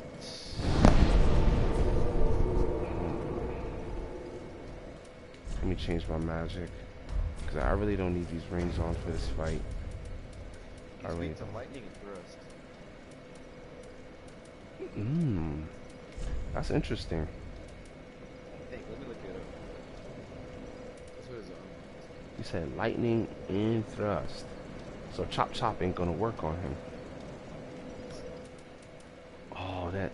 Dang. So, alright, so I got options here. Still might work. The dragon's still might work. Let me see. I don't even use that for him. Even though it is a nice weapon to keep chopping at him with. But I can get way more hits with this one. If I skip well, that's 5 something. Technically, that's 200. That's 400 if it's lightning. And in this one, it's like the same thing, man. It's like the same. That's good. Actually, now that I think about it. So he's weak to toxic, Mm-hmm. frostbite, so he can frostbite him. Mm-hmm. Strike weapons, and then on the second and third phase, when he goes Whoa, hollow, whoa, whoa. You said he... Hollow Slayer Greatsword. You saying that he's so freeze? So frost? Freeze, toxic, Mm-hmm. yeah, frost, toxic, or the Hollow Slayer Greatsword. Freeze, toxic. Okay. Okay. Okay, I can do that. I can do that. I can do that with this. Freeze and toxic? Damn. Just be switching back and forth between these weapons, yo. Yeah, you could. I got a sword for his ass that'll definitely poison him through the process. That's my poison Karthus blade. I'm gonna throw a dark prize at him, and I'm gonna have my monster.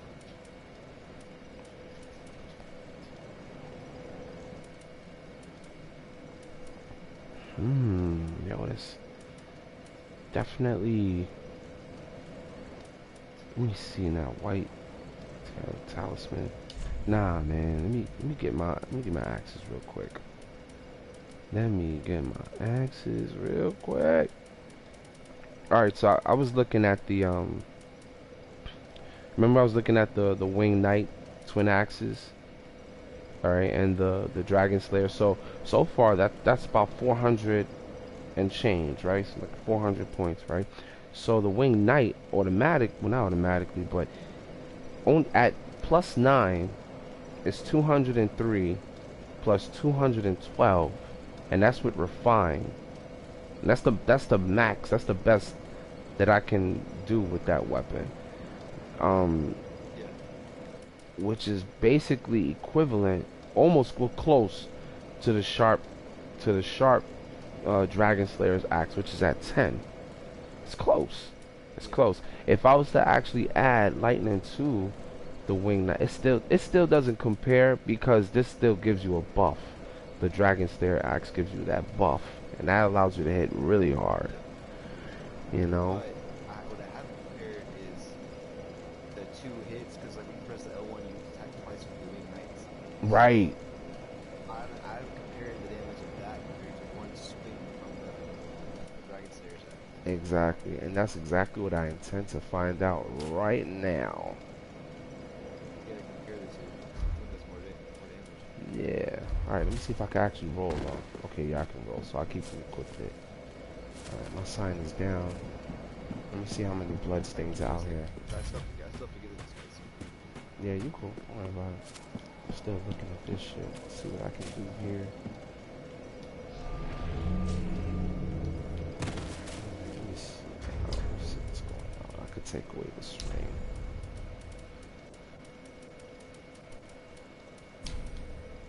I'm gonna lose my spells. Yes, that's fine. Thank you, sir. Thank you. It's gonna give me more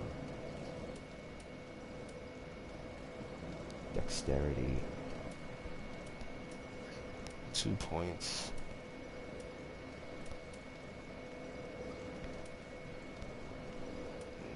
It's so crazy. That's not even gonna do it. Really, Nor just died. Yeah, like where's Papa? Son, damn, son. Like I was waiting for Dad to come back from the grocery store. He said he'd be right back. Yeah, for real. It's over. For real. Still trying to learn the lore of that.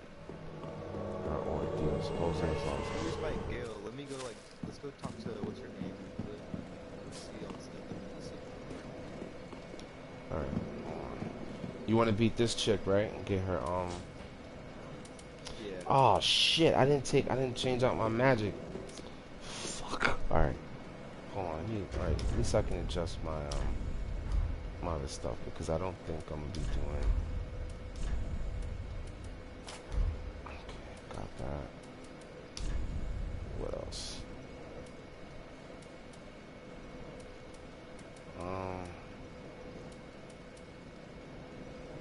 Damage absorption. What level are you on right now? Oh, shit. shoot! I forgot you. Oh. Just peep that, yo. Damn, B. Alright. I forgot your level is real low, so this fight's gonna be nice. Yeah, I'm level 25, yeah. Yeah, oh my goodness. I just looked, I'm like, wait a minute, is this that character he was using before? Like, yeah, it is. Alright, so let me switch it up real quick.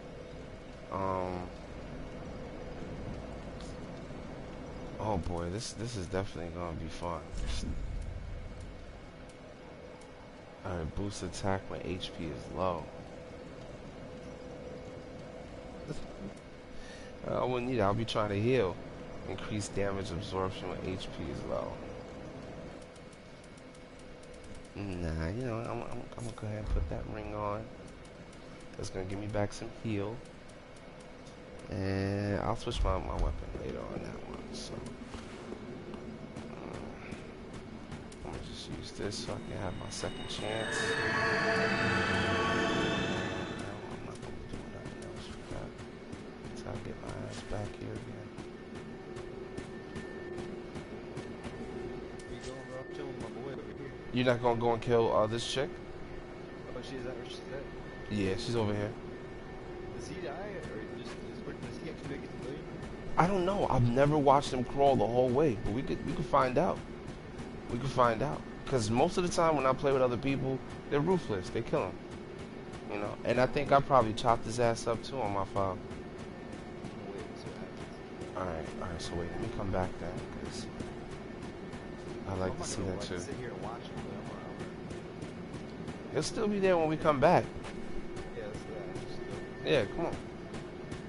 It's a waste a little bit of time to see how far he gets. So does she just invade, or how does She invades. She invades, so she pops out. So let me go ahead and equip one of my important swords. Ooh, I should hit her ass with the bow. You could do that too. Because she's definitely going to give me the business, and you can just run back and just bring me back if I die. Just make sure you run the hell out of here. Go all the way to the end. Alright, she's coming.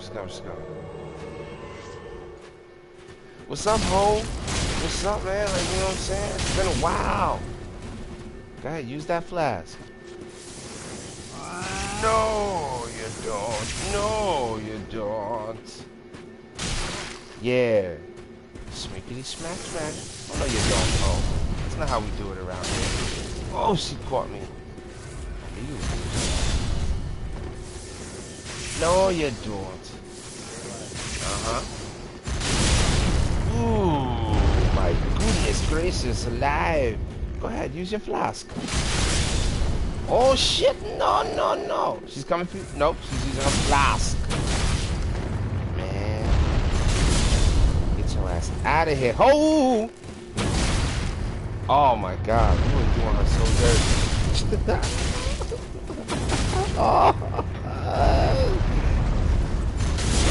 Oh, get out of here. Damn it. Alright, I gotta get some of my magic back. Yeah. Oh, no, you don't, oh. I'm right here. I'm your opponent. Yo, knock it. Oh. Yeah. My brother's not hitting her as hard as he wants to. For real.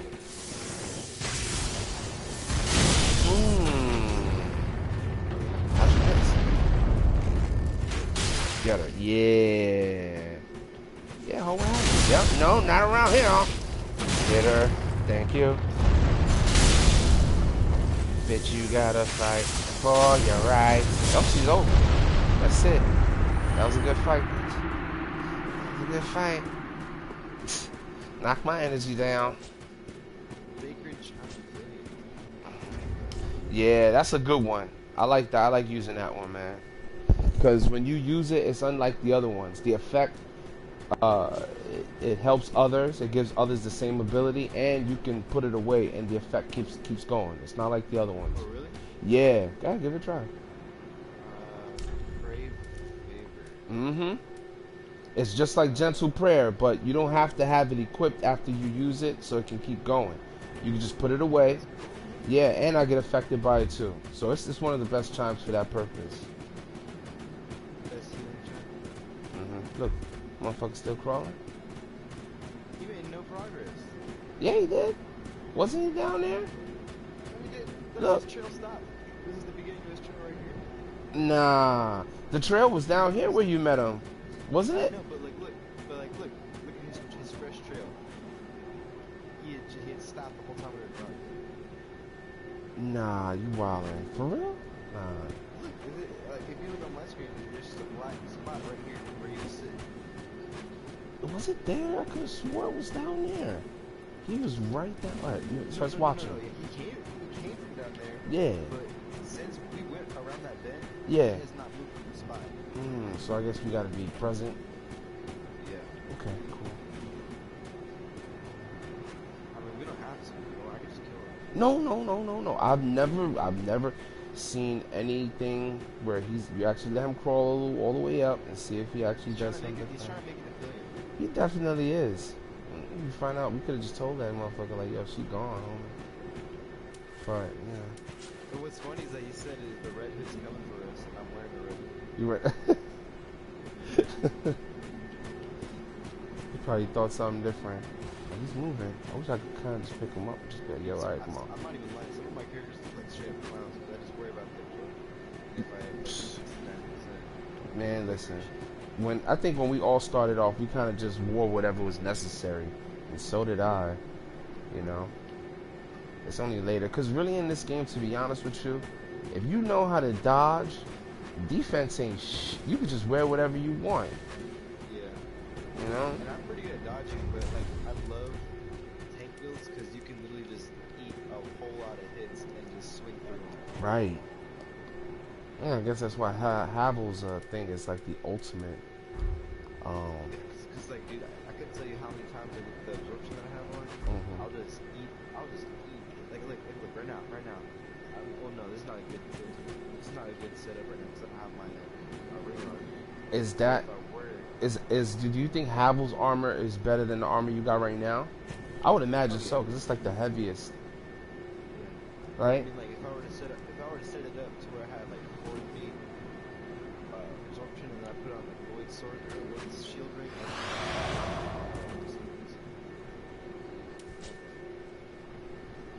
Dude, I'd have like around like 60 absorption. Physical absorption if I had on Void shield ring. Because I love it. You could just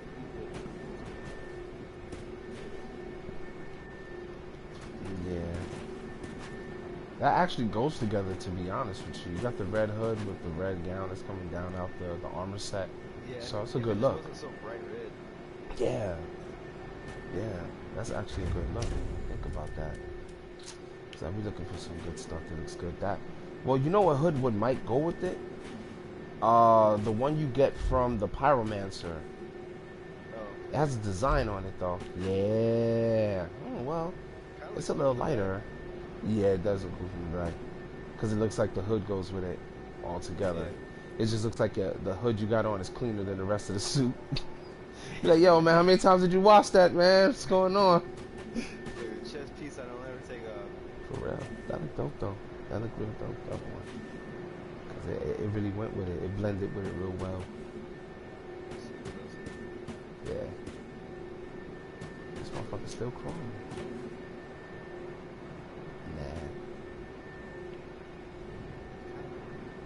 I hate the way Is it the what do you think that goes with that? Yeah, it's like Barbarian. It's like Conan, right? Right? Yeah. I like this one. Yeah. That definitely goes with something mean. Probably something that's blue. Ulterior's this thing. I'm gonna wear that. I'm gonna wear this. I'm gonna put a different armor. I'm gonna put some different clothes. Shit. This thing right here looks like I just lost incredible amount of weight. Incredible. Like, look, man, I've been telling you that keto diet. Shit. I like the thin armors. That's why I mean, like, unless it's the fluffy from like the fur, like I like the new one. Like, it looks all fluffy. Yeah.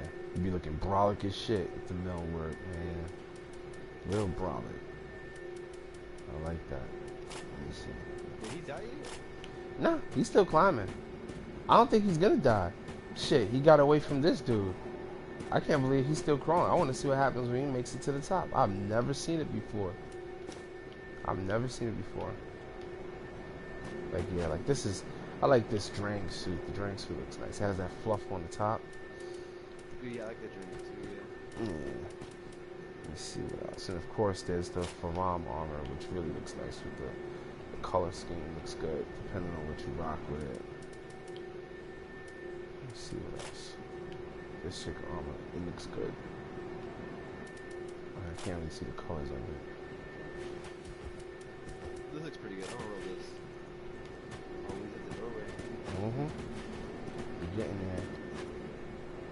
You're almost at billionaire, bro. Y'all can like share grades. Oh shit. What just happened? He just died. Oh, you didn't hit him? No. He looked like he just like, ugh. Yeah. And just passed out. Oh my god, yo. Bro, look. It What? was this brick right here. It was this brick. They did it to him. He just got some, yeah, he slid over and it's slid his belly over. Oh, the sign says it. This is placed here by the developer. It says, death. It points down. Yeah, so I guess that's what it was just meant to do at that point. Oh, fucking bullshit, man. I need to switch my armor back before something bad. I want to happens. toxic the hell out of him. It's gonna be great. Alright, hold on, let me switch myself over. Dun, dun, dun. Midwood. Let's see.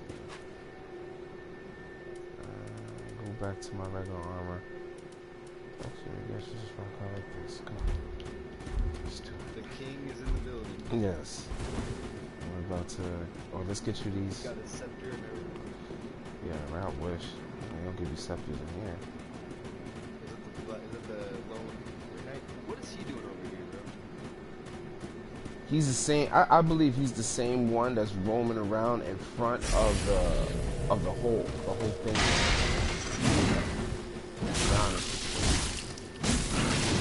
Oh, no, you don't. I am. Yeah. No, man. Hey. You getting carried away there, buddy.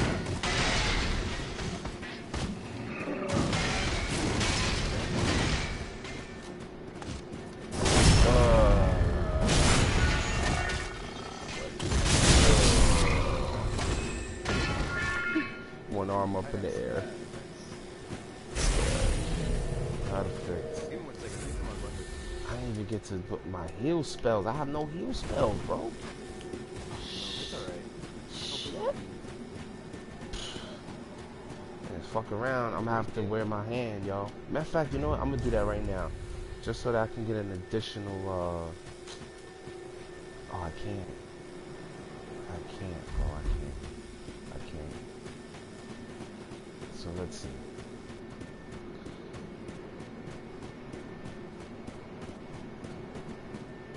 Let's go down. Alright, you're gonna wait till I get all the way to him? Sure. Alright, that way you're not like running for your life. Where's he at? Oh, he's behind this thing over here. Alright, I'm almost there. You could do the two-handed. I could chop him. I like using these anyway. Okay.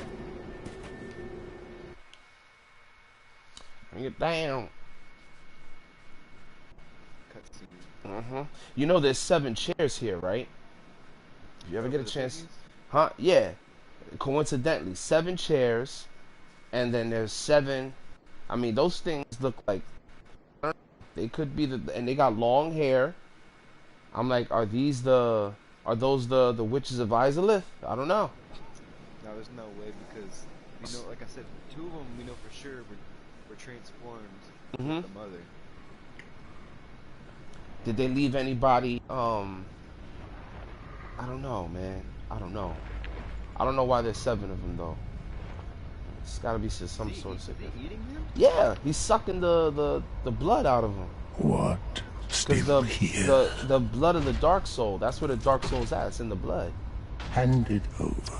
That thing. That's why when he starts bleeding, he looks down at the sword when he's bleeding. He's like, oh yeah. That's the For stuff. my lady's painting. Like the Kool-Aid man. Oh yeah.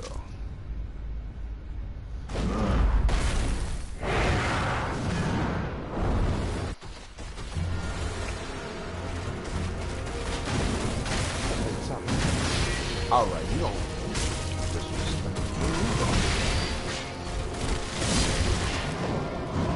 Oh, I hit you with 333. Whoa.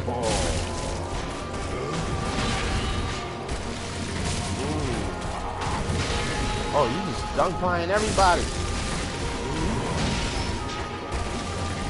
I don't think it's... Oh, you wanna... I mean, I can hit him with one of the blades. I got a blade.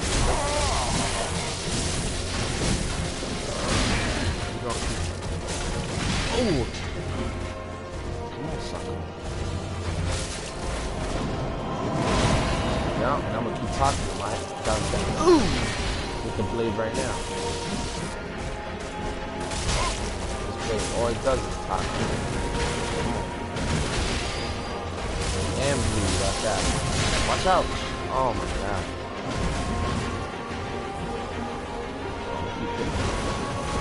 Oh no.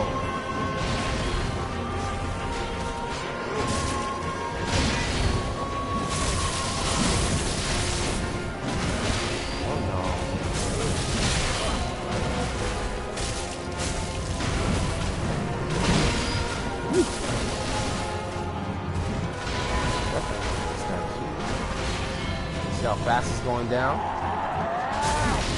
Yeah, I'm still hitting him with the toxic blade, so he stays like that. Like, yo, your toxic blade is not going down, Gale. Ah, it did it on its own. I'm a toxic now. So this second phase. Yeah, alright, I got it.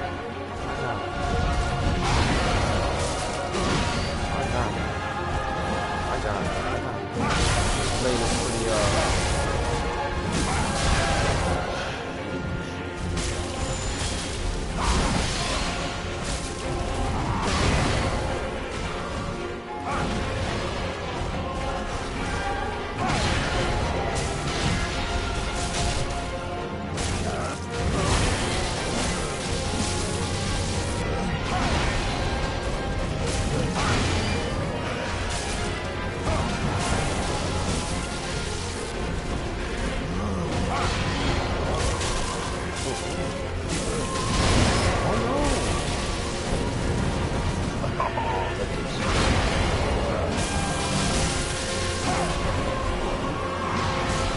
oh my goodness.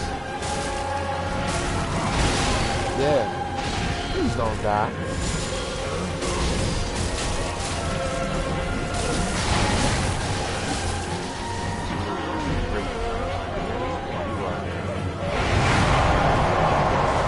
Look, he's losing energy. You see that, right? From the toxic? Yeah. I'm gonna keep going. I'm gonna keep at it. I'm toxic on this shit is serious, bro. I make sure of that.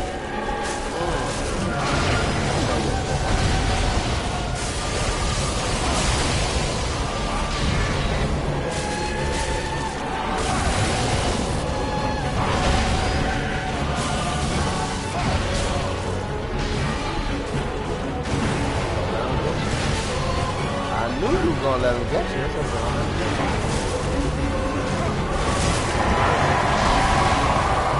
I'm a little too fast. Dude, hey, first attempt, that's pretty good.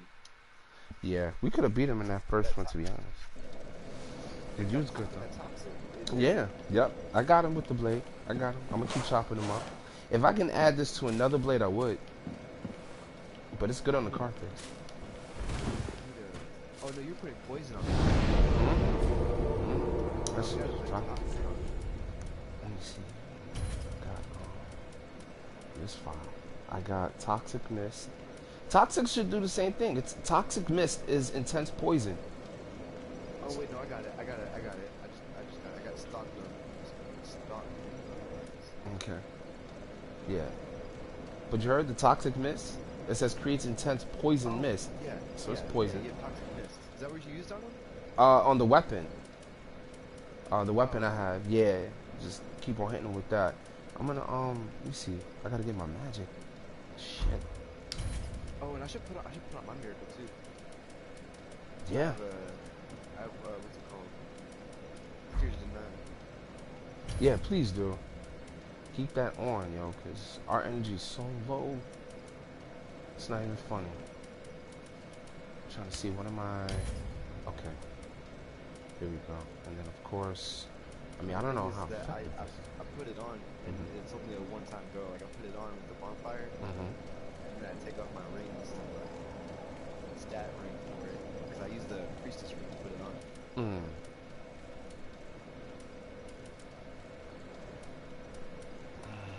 So it's a one-time. It's a one-time Tears of the Nine, but it's still better than that. Right. Alright, I'm ready. I was gonna add thunder to the weapon. You know what? Let me take this off. I'll just stick to all miracles. I'm not gonna do the other thing because I don't think we necessarily need it. I could just rock Fillionaur's thing if anything, but it's not necessary. So electricity on the weapon, and I don't know. I could put a heal. And I don't really need a lot of heal because our HP is so low. Gosh. Yeah, but it's fun though. It's a fun fight. We literally almost had it. Let's see. Let me see. I don't know what to add. What else can I add on the end?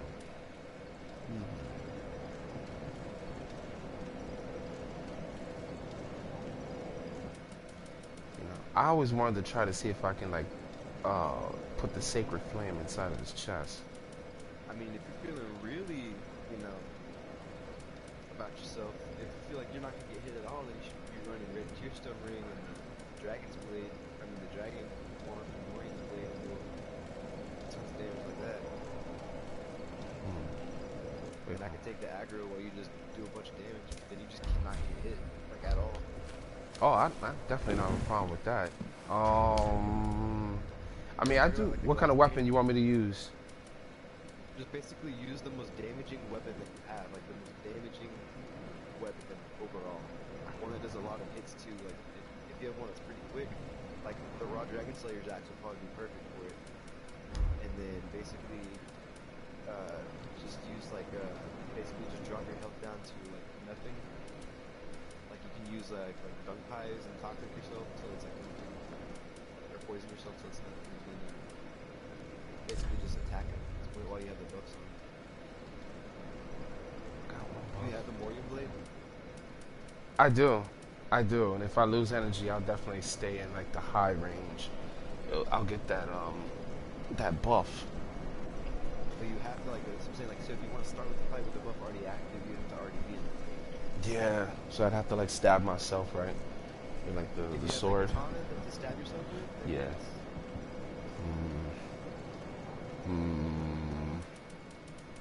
Now let's see how we do. Let's see how we do. And I'll switch it back because I know we're gonna do some damage on him right now. I'm gonna let me switch up the this. toxic and everything. Oh hell yeah! Because I made a mistake this last fight. I didn't pull out my bow at all. So right now I'm able to use my bow and my axe. I'm still fast. Yeah, you don't gotta throw no toxic at him or anything like that. I'll poison. I got him with the sword. And let me see. What do we got for magic? Okay, so this is gonna make it longer. I got my heal up. I'm ready. You ready? Yeah. Yeah, I just have I'm still about to bonfire. You'll see it. It's gonna be right next to my message. Message. I'll put it right in front of me. Boom. Let's see if I could. Yeah, I can do it to these axes right here. I'm gonna cause so much damage. with the 2 hits on these double axes, man, man, he's gonna be chopped liver for real. What'd you do to your axes? I'm using a double right now. I want to see how the 2 hits do. It's just very hard sometimes to get the twin axes to. You really gotta have a good range when you do it, because you'll go right past the person. I'll be like, damn, I only hit him 1 time. But like, what do you have on the axe? I think it's. Let me see. Refine. It has to be. Do you put like lightning on it or something? Yeah. Definitely am. Let's see what happens. Yeah, it's down. Is it outside the Here, let me put it. No, it's inside. It's right in front of her, in fact. Oh, I just saw it. Yeah. Alright, I got the sun shield, but I don't really need it. It's big, man, but you can go for something smaller.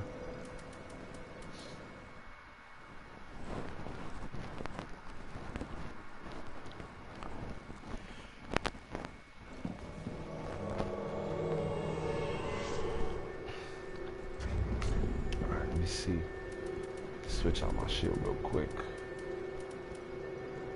to the smallest could possibly have it.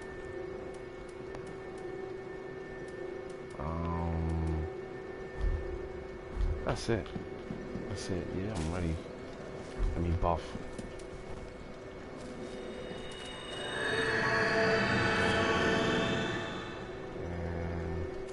You want an attack buff, or you gonna use that on your? Oh, you got the Slayer axe. You don't even need that. It's over. Only gonna get this work right now. Oh yeah, he's running. So am I. Come on. Let's go. Come on, right here. He's still going. You didn't roll. What happened, man? Oh, it's just to bob you, man. Damn.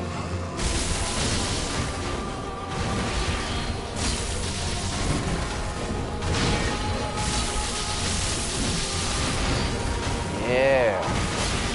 How you still catch me when I was rolling, bro?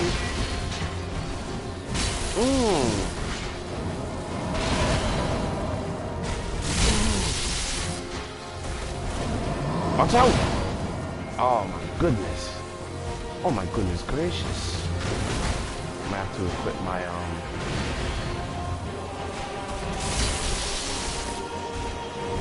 buddy.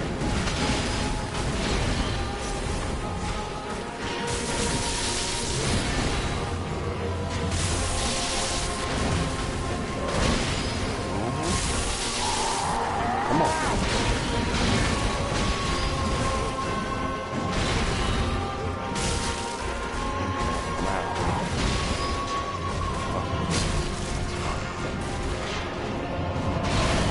But I'm not going to do that. It's time for you to get this compass blade, buddy.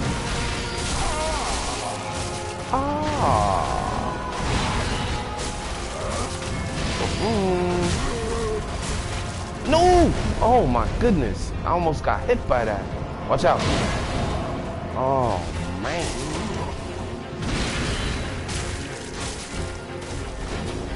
Oh my God. Wow, son. Yeah, he got me good. It's all good. Don't worry, my is coming right back. I just gotta, Nah. Oh, you was in my way. It just bumped right into you. I didn't even see, man.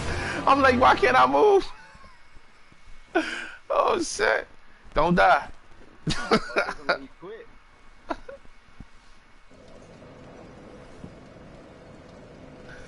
Oh shit. Alright, so sell. Alright, let me put my sign down again.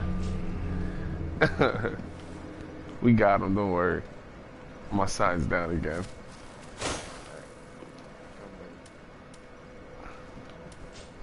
Alright, I'm gonna poison him first. Yeah, I meant to throw dark. So apparently the stock dark pies are the ones that you should throw commands. Yeah, you throw them from behind, and then the other ones you toss. Chucking shit like monkeys. Bro. I don't know what do people do to get the gorillas and the monkeys so mad in the zoo to the point that they be like, yo, I'm gonna throw my shit at this person. No, bro, that's what they do for fun, bro. Yeah, to each other, yeah. But I mean, just to the crowd, though. I've seen them do that shit in videos to people. Like, one of the old ladies got caught. A little girl got caught one time. And I'm like, yo, the aim is so on point. I'm like, damn, I don't think I could chuck my shit with that precision. Right? Like, Jesus. I would just be creeped out alone, just having to freaking grab my own shit. You know what I mean? Shit. Like, something's gotta change in this world.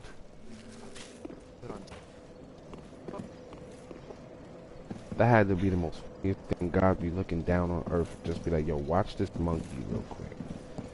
Be like, oh, you got another one. Bro, have you ever seen a horse sniff another horse's butt? You said sniffing a what? Yeah, a horse. Like when a horse sniffs another horse's butt, or like a cow. Yeah. Have you seen that?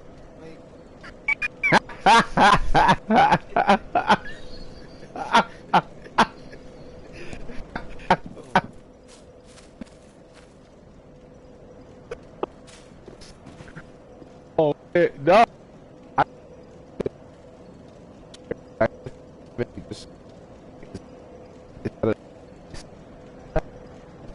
I guess they just don't know. Yeah. So they go face to face with the ass. Oh. Black crystal real quick, and then I'm gonna swing you back, okay? Alright, say less. Alright. Oh wow, it is black. I thought it was clear. Like a quartz. I knew exactly what you was talking about, but Now the clear crystal's the white crystals. Tears, just in case.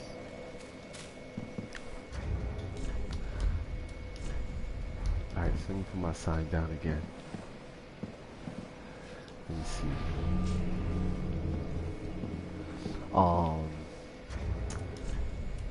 It's an item. Now we're talking about that. So, the way of the white circlet restores the link to other worlds. And I'm like, the way of the white made a circlet that restores the link to other worlds? Like, what were they doing? Invading? So the way of the white, like if you look at, I don't know what the symbology. Oh, I think it's like circles represent the fact that it's a loop or something like that. Oh, But no. basically, like it talks about in Darksouls 1, because they have in Darksouls 1, it's the way of the white. Right. It's a circle. Right. It's a circle. Mm-hmm. I joined it. It's the first thing you join in part 1. Yeah. And you realize at the end of the game that it's actually just like a big charade. Like it's basically something that Gwen created, like a covenant that Gwen created to get all the new champions of Ash to follow the way of the fire to renew the flame instead of following Pathway, the way of the dark. True. But there, I mean, no, well, remember, well, I was saying this before, you know, the way of the white was created by the All-Father Lloyd. It's in the item description. Oh yeah, because Lloyd was also a Dark Souls 1. Mm-hmm. But yeah. But Lloyd was underneath Gwen. No. Not at all. How? He's the All-Father. Well, the Allfather, like Allfather is like it's like a priest type. That is true. That is true. But how do you explain? Okay, let me go back to the item description. You might be right. You might be right. But why would his uncle? You gotta you stressed a very important thing. I never really paid attention to that. To be honest with you, I should have. I should have. But there's an item in part 1. me see. We depicting the Knights of the Way of the White, depicting All Father Lloyd's Sword of Law. Strongly asserted Lloyd fraud. All Father title, self-proclaimed.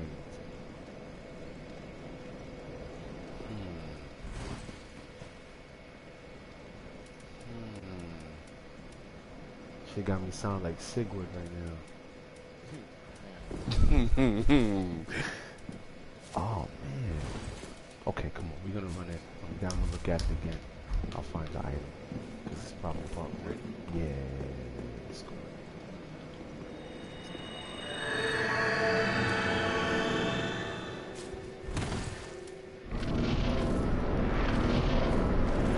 Get all of this poison.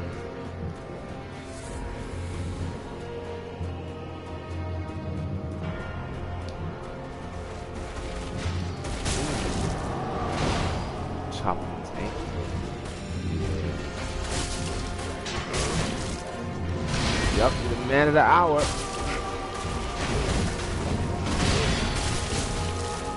No, you I knew what she was doing. Yeah, oh.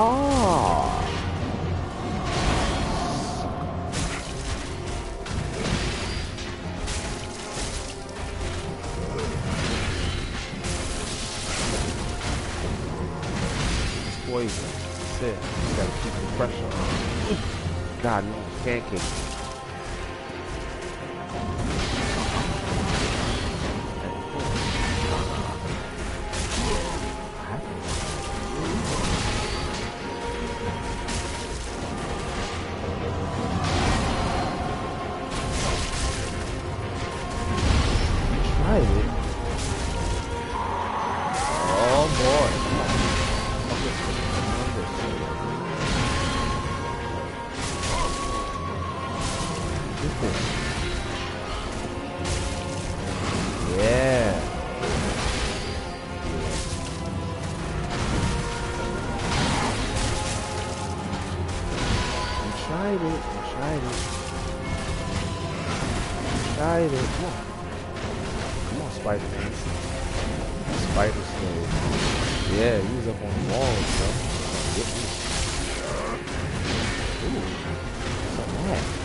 Try to pancake.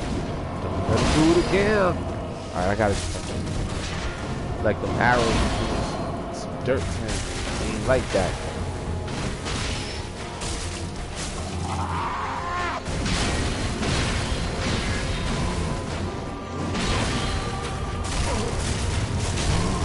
Ooh. That arrow though. Ooh. Move.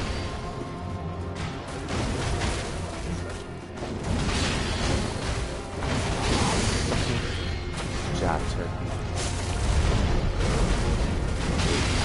Job turkey.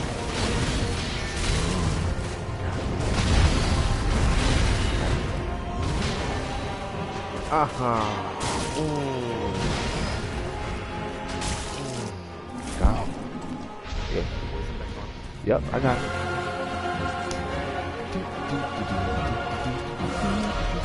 What are you doing? What are you doing?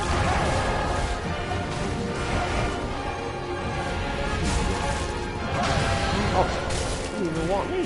Oh, you hit him with the arrow. That's why I was wondering. I was like, what's going on? Oh! Oh! Sure. Oh! Almost caught me with that. Run. Run, child. I got him. I got him. I got him. Oh, you tried to get me with that? You're back to another galaxy. Okay. Come on, dear. Shot him. Let that poison sink in your sword. Oh my god. Okay, I poisoned it. Run. Oh my goodness gracious. Oh no, no. Oh. Oh.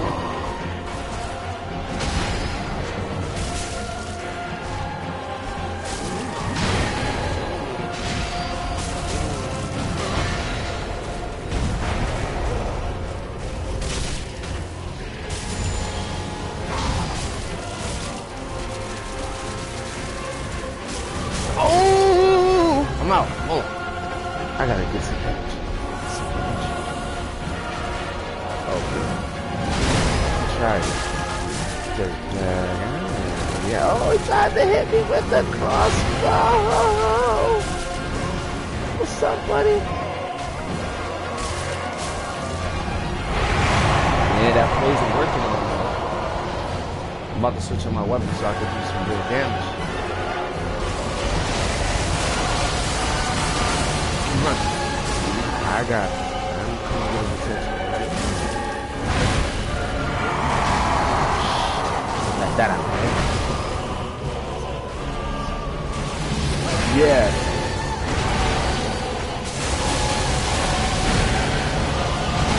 I think those are the same souls that he done killed, man. Oh, please don't die. Oh! Yeah! Yo, that was good. That was good, man. That. Yeah.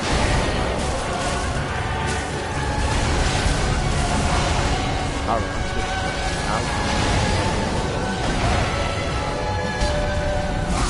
Talking about? Oh my god! This is the wrong weapon to fight him with. I'm sorry to say. Ooh, okay. No, I got it. Get away. I got it. It's coming for you. It's coming for you. Oh, you tried it, sucker. But it's you. Not me. Oh, let's go.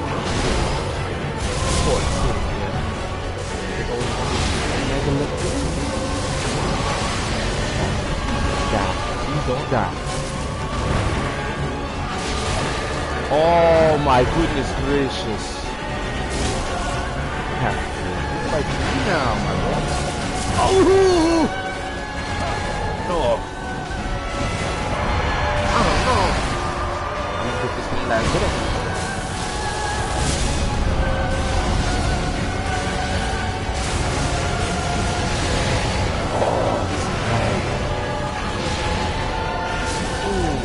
Sucker.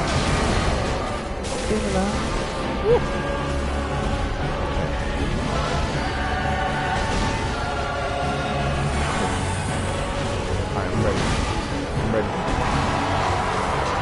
Look like all that.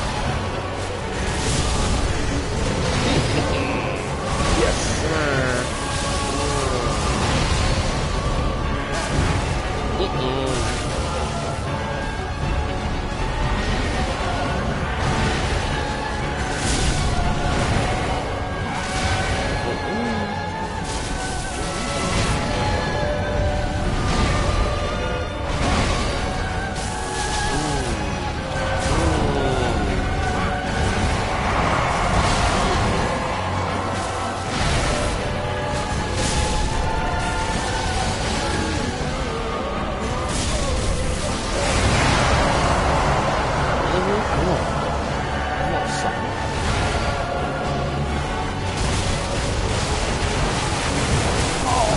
Got him. Get him. Yeah. That's what I'm talking about. Perfect. I gotta give this one the stamp of approval right here. This is the stamp of approval.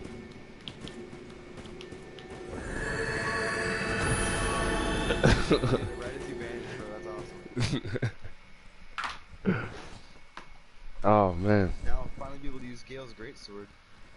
Oh, you gonna trade a soul in? Yeah, I already have his crossbow. Nice. Very well skilled. It's funny. I was actually trying. I actually did it on somebody. I was helping somebody out, and I used his blade on purpose because I feel like he was supposed to deal with the situation with this chick coming to the church. And I think that she must have whipped his ass and sent him packing. And he was just like, okay, I gotta go to the lady of the forlorn to deal with this shit. Because this chick is holding the fire back. Because it's like, how did you not know? When was Gale first sent out to go handle situations for the Way of the White? and this chick is at the church, and then you can summon him in the middle of the fight. I think he must have got the best of her the first round. That's why you can't summon him before you go in. But when the second round comes in, it's like, uh-oh, shit done got turned up. He couldn't handle that shit. You know, I don't know how he made it to the end, you know, of all of this. You know what I'm saying? But, alright. Me too. I'm trying to figure it all out. So, you can summon Gale for the fight. To me, whenever you're able to summon people for certain fights, I think that they still have some sort of correlation with that particular person. How can I put this? When you fight certain bosses, certain people are available to you, right? Such as what's her name? Astora. You get to summon her and the one that had his tongue cut out, right? Because that's where they're headed, right? So you get that extra help. Sirius only comes to help you after she realizes that, you know what I'm saying, that you guys, that she can trust you, basically. And you don't go and defeat her father before she defeats her father. She'll go and be like, alright, let me help him out, because I'm gonna need help when the time comes, right? Because the first time you meet her, she's friendly, but she's not that friendly. She kind of lays the line, like, you know, like, we don't have anything in common because we don't serve the same purpose, you know, but you're not enemies. But the minute you join Rosaria's finger, it's over. She tells you right in, you know, right in there, like, oh, I see you become a finger of Rosaria. Or after you give your first sacrifice to the covenant, tongue or whatever, then she's like, okay, I'm not rocking with you no more. The next time I meet you, you know, we're gonna be enemies. So there's significance between certain people and certain characters. I'm like, what's her beef with Rosaria's finger, right? I haven't really taken the time to really try to pay attention to Hodrick, her, and Rosaria's finger to see, like, well, what's going on, because I'm trying to figure out everything else. But what I do know is that certain characters you're able to play with after a certain, you know, after a certain point in time. So, mind you, the Painted World was a place that people lived in at a point in time, and fire went out, and I don't know how, but people like Sullivan came from the same place. And I'm like, yo, there's no way you came from the Painted World and it looked like that. Who the hell's still living in the Painted World that looks anything like civilized? So they had to have lived in a time where the Painted World was actually a nice place. And it looks like they just throw all of their tragedies in the painting. Yeah, throw everything that doesn't belong. Well, what they consider doesn't belong, or what they want to hide. There's a lot of remnants of Velka in part 1. When you go to the Painted World, there's a lot of those crows there all around. Anywhere you see those black feathers, is a signet. It's like her presence, just like the first bird that picks you out from the jail and brings you to Fire Shrine in part 1. It's like a crow. If you look at Cornix, and his whole ordeal, he has like crow feathers that are black feathers. Who else? It's because of Velka, right? Well, that's what they want to hit towards. Somebody in one of the videos definitely said that Velka would be the mother of the sorcerers, of all of the sorcerers, the witches of Izalith, because she's the goddess of sin. So I'm like, what's sin? Why would she be the goddess of sin? And then, of course, this guy that I listened to, you know, in the videos and stuff like that, he said, you know, according for you to be a god of something, you would have to have an experience experience something or have a power of something that will enable you to be the god of that particular realm. And he's right. You know, the only reason why Gwen is like revered as almost like God in their world is simply because, you know, he throws around electric bolts and he represents, I guess, what you would consider the sunlight. That's why the whole debate situation was with the spell that we were actually reading with what is it, the oath, the sacred oath. Yeah. And I was like, it says the sun's firstborn. So I thought that was kind of weird. You know, I was like, so are they calling Gwen the sun? Or what? Because they said the sun's firstborn. And they didn't put S-O-N, it was S-U-N. And I just found that weird. But I can see how we would look at God as being light, God as being like the sun, because, you know, that's where all the energy comes from. So we just make that assumption on our own when we first read that. I know I did. So, you know, you don't want to take it out of context. So, but I digressed.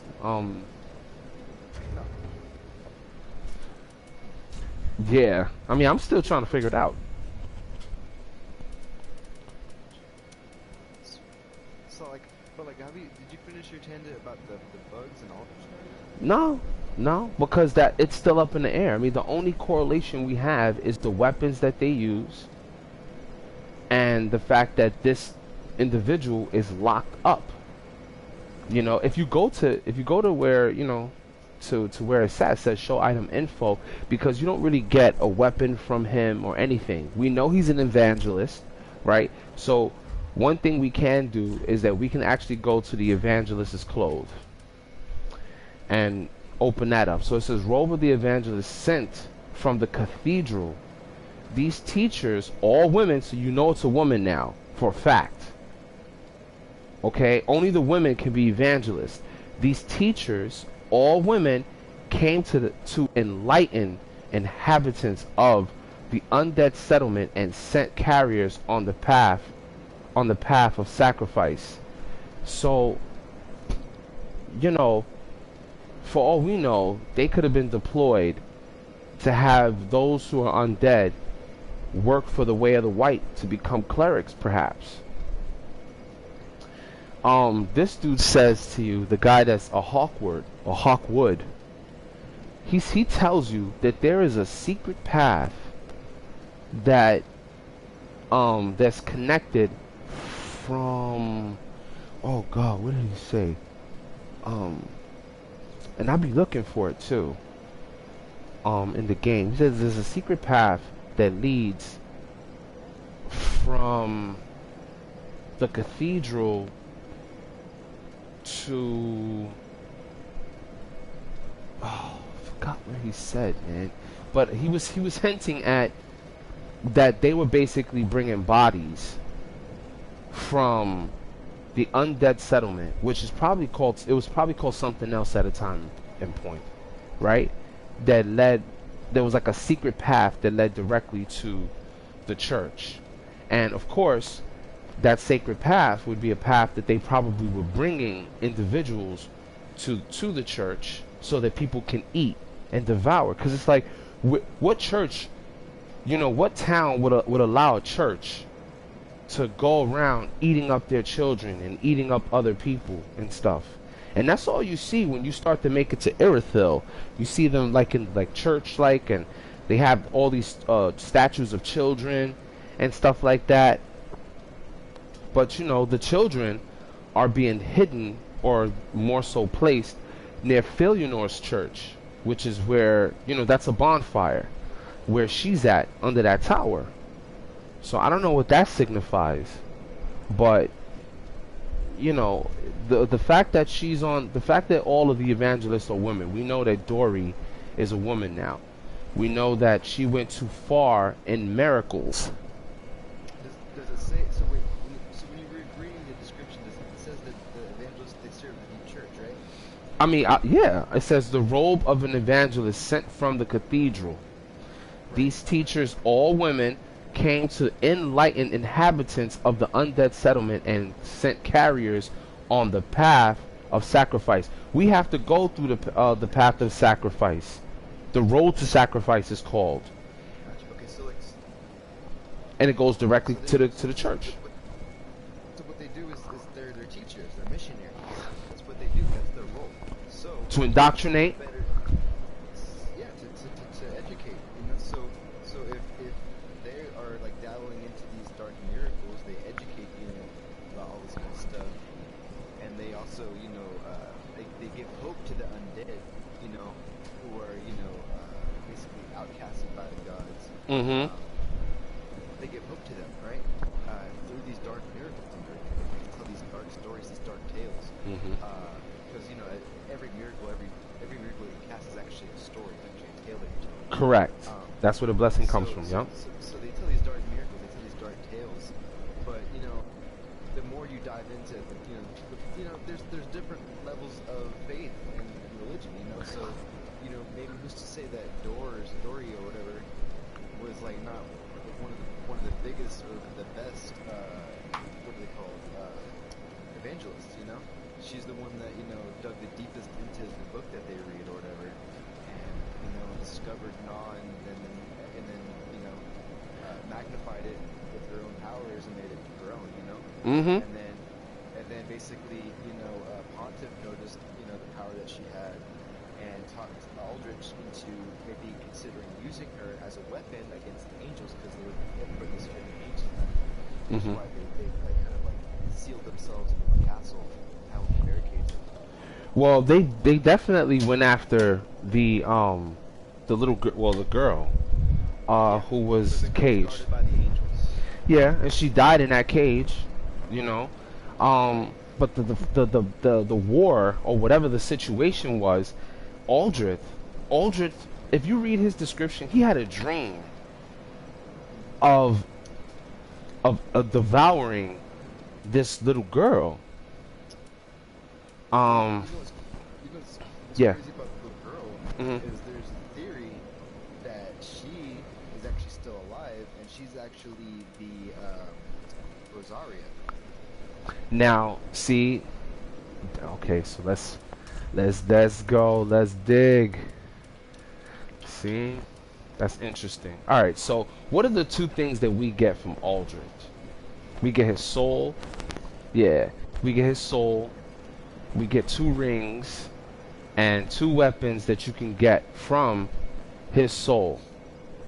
Which is I think it's the bow Uh-huh. and the life outside.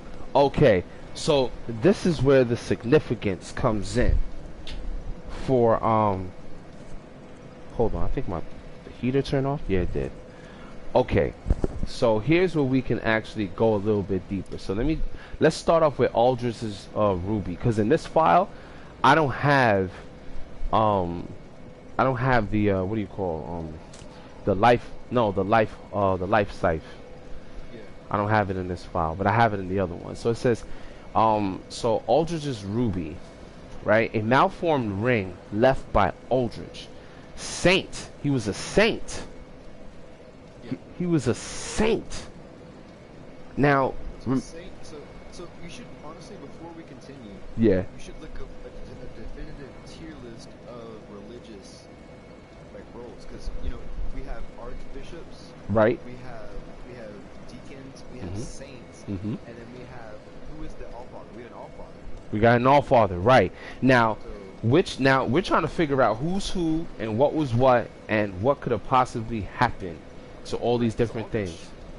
because right now, Allfather, we think that the Allfather would probably be the biggest role, right? The top dog, right? Right, but the Allfather is supposed to be the grandfather of, let me see, I think it was either the grandfather or the father of Gwen. Where's the weapon for that? I don't want to go too far off. Let's see. I didn't know Gwen had powers. I thought it was just the 4 lords. Right. Exactly. Watch. Let me see. I'm gonna go into my storage box real quick. I'm gonna see if I can pull out. I don't know if it was a magic. or it was something else. Okay, I don't have anything in weapons. It's probably not on this file. Oh, this makes me mad, though. It makes me mad, because I don't have it. Or maybe it's a type of weapon or ring. Let me see something. Go into one of these real quick. Let me see. Okay, I know it's not a ring. Dude, you know what's really good is the pyro hood, the red pyro hood with Gale's chest piece. The pyro hood with Gale's chest piece. You got me all over the place. Sorry. Don't worry about it. It's cool, man. All right, because I actually want to go and check that out. Because I'm actually part of a group on Facebook called Darksouls Fashion. Yeah. So people go there and they be just like screenshotting their attires and stuff. So which one was it? Let me see. Pyromancer hood with Gale's chest piece. Gales. I got Gales. I got the Gales. And you know there's armor sets and there's weapons that I still have to get, that I know I can get. Like I know I can get it in this game. Dude, yeah, cause I'm an armor aficionado. Like I love armor, all the armor sets, cause basically, I love all the armor sets because I love to mix and match and just mess around with the different fashions. Right, exactly. Like I didn't know that I can get the you know those I don't know what you want to call those priests or whatever inside of the Grand Archives, the ones that have like the candle wax. Oh yeah, the robes. Yeah, I didn't know until I actually ended up picking it up on my other file, and I'm like, oh shit, you can really get it. So I've been trying to. I want to get what they got, man. All right, so now I'm looking at Slave Knight's armor. Let me see. You said it looks good with the red hood. The desert hood. Yeah. Oh yeah, because the colors are good.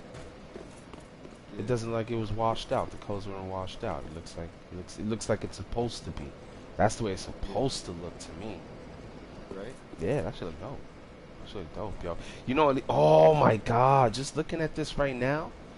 If you put what kind of leggings and arm sets you got? Well, arm. I kept the slave knight on as well. All right, so do this real quick. Let me see what this shit looks like. So for the hands and the legs, equip the favor. Favor? Yeah, so gauntlets of favor and the leggings of favor. Yo, that color alone, just it goes perfect, yo. Yeah, it's perfect. It's perfect. It's pretty cool. Right? Right? What about for the hands? What about try the black witches wraps? Let me see. Yeah, the black witch wraps.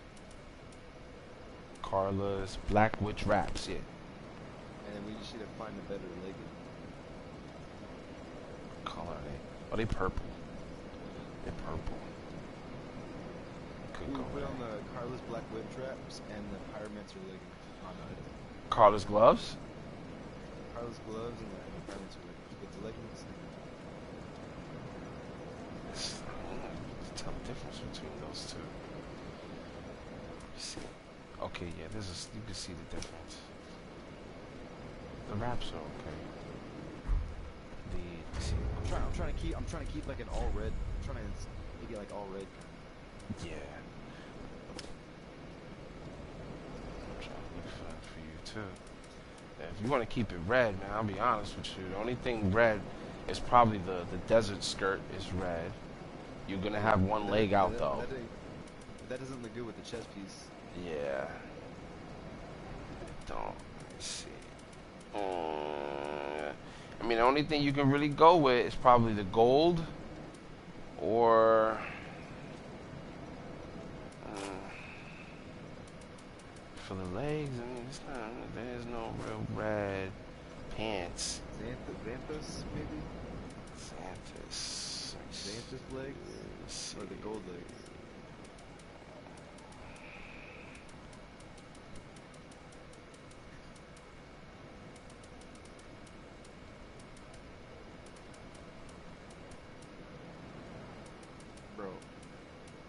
What's your least favorite piece of armor in the game?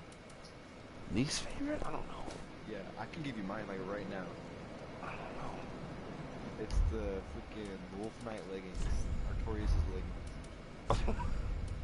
What is it about the leg? Is it chicken legs? The chicken legs, bro. Let me see. Go. Let me see if I can pull those.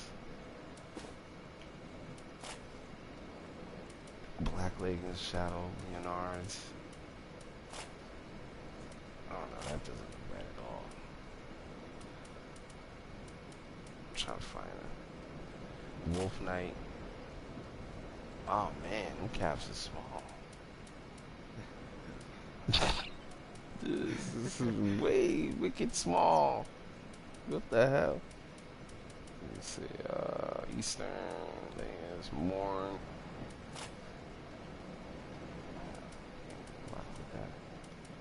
Which one comes? Wouldn't it be go down here. The wolf, right? It's the wolf. The Wolf's Knight. What do you mean? Altarius. Trying to find. Bro, I just made Bruce Lee. You just made Bruce Lee. Yeah. What did you combine? Oh, yeah, well, I'm gonna send you. Shit. Pretty good. Yeah, you got me kind of hooked on this look right now.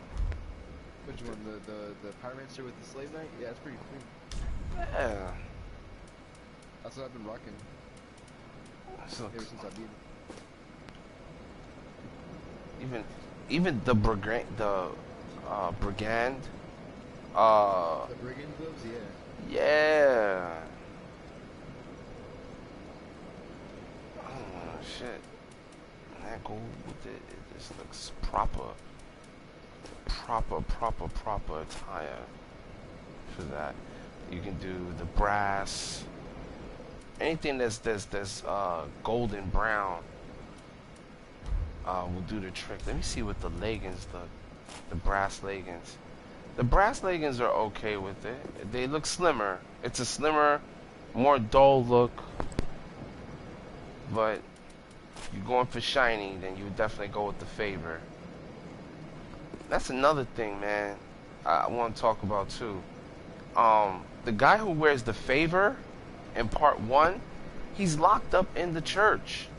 They locked him up. If you let him out, he will find the time to kill, capture, and possibly kill your firekeeper. What goddess is that? Goddess Fina. They brought that from and that's what I'm saying. There is so much significance when it comes down to the names of these individuals that they call like the goddesses. And I'm like just picking their names up and I'm like, okay, so we got Fina, we got Carmina. Now, understand, most of the names of the witches of Islip have a C in their name. Katha is one of them. So you got Katha, Carmina.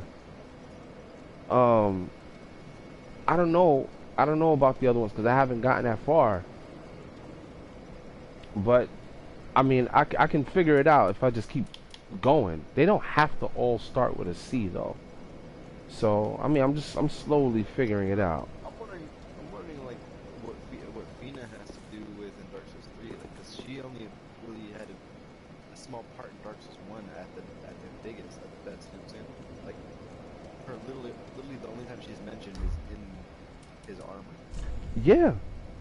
And that's it. Yep. Exactly. And that's the whole thing. That's what I'm saying. Like it's just so. Well, let me see what you just sent to the group. You screenshotted something? Bruce Lee. Yeah, it's Bruce Lee. Alright, I'm going there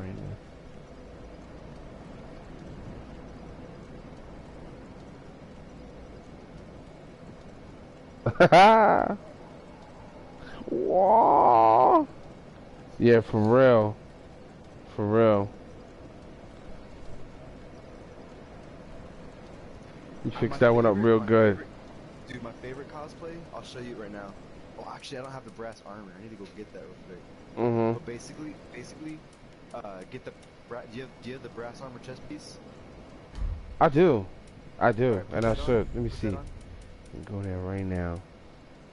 This is my favorite cosplay in Dark Souls 3 because it's pretty much the most accurate. Brass. Yo, yes, this was the first set that I rocked hard body when I first started playing. This is amazing looking. It is from part 1. Yeah. Sorry, put the brass set armor on, the chest piece. Yep. Alright, and then put on the shadow mask. Oh yeah. Yeah. Yeah. You know what that looks like? Hold on. That's- Get a good look here.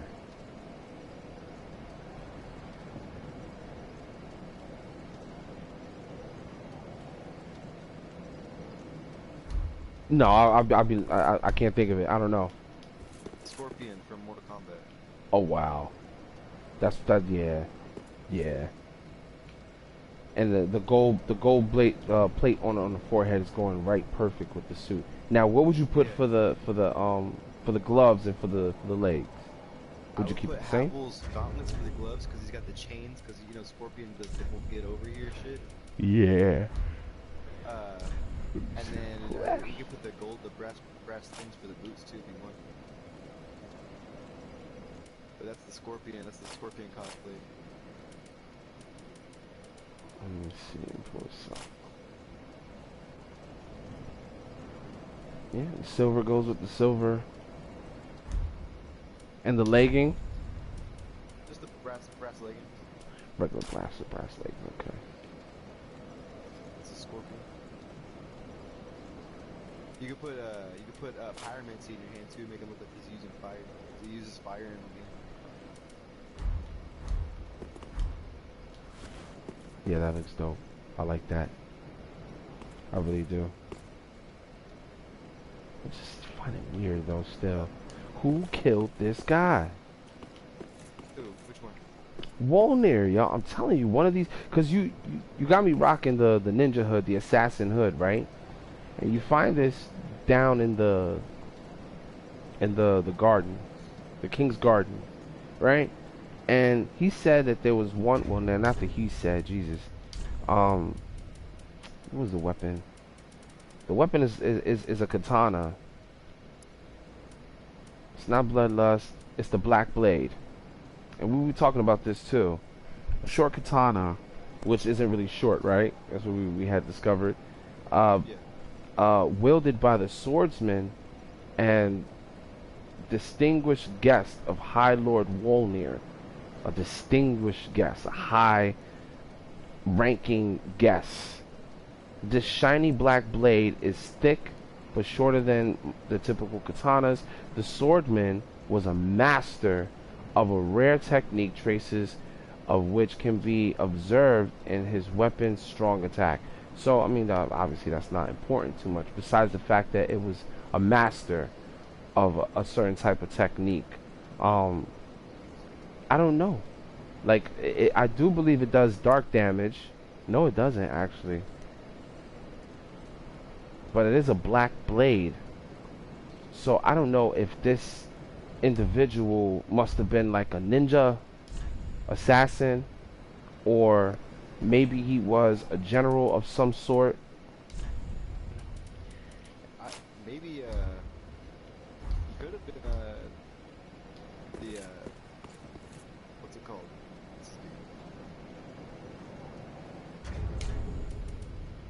The dude from Dark Souls 1, the ninja from Dark Souls 1, possibly? The Eastern Armor guy that sells you stuff. I mean, that's, you could buy Eastern Armors Either here. him or his bodyguard.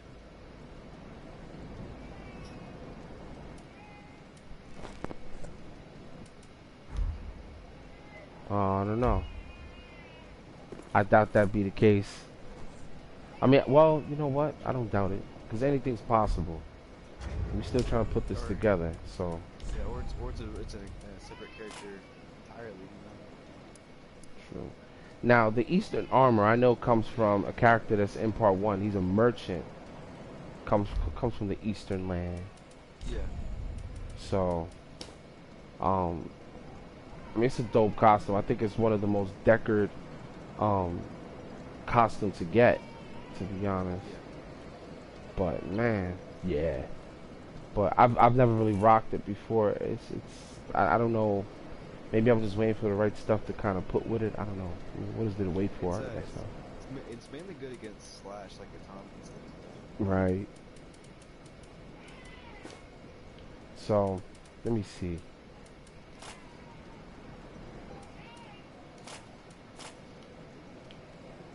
See if I can compile this together. Yeah.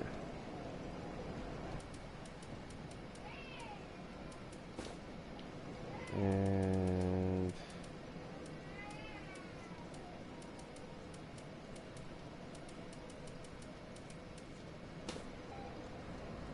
sorcerer's spotless new.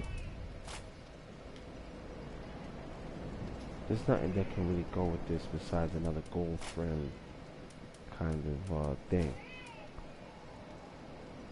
But it's just so, I don't know, man. I don't know. Walner, either he was playing with it or he was killed by the same thing that he played with.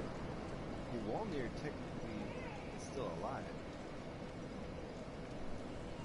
Yeah, until we go and break those bracers. Yeah. How is he continuously still living though in that space? Is the question. Well, the thing is that he dabbled, so I'm not sure, like, whenever he takes you, like, I'm not sure where you go, like, if it's like a dream, Oh. I'm not sure what it is, but whenever you fight him, you're in what seems to be like the Tomb of the Giants or something like that, and you're fighting him like in the abyss, basically. It's like the abyss is consuming him. He's trying to pull him, yup. Yeah, from the legs down. Right. And all of you keeping him alive in that area are his bracelets. You know the funny thing about it is that the Altarius went down into the abyss to go after Manus, right? Yeah. We find out that because he's revered as a hero, but we find out that he went down there. He was unsuccessful. He managed to somewhat protect his dog, and the wolf, and then he ends up being infected. I guess he came back out. I mean, cause I'm like, how do you go down there?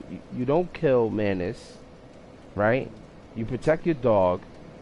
Then he's in like this lost town or this place where it's desolate and it has these like nasty creatures running around. They say time is convoluted where he's at, but that hand that reaches out and pulls you in is supposedly Manus, and supposedly it takes you to that area or that place in part 1 where Altarius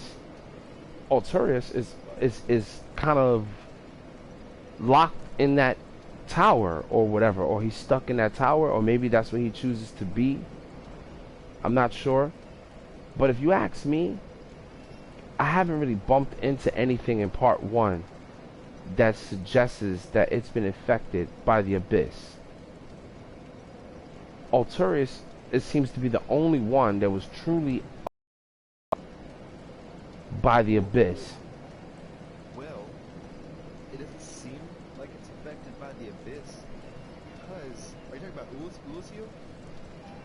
Ulusil? Well, not Ulusil. Cause is it Ulusil where he's at? Is where you find Altarius?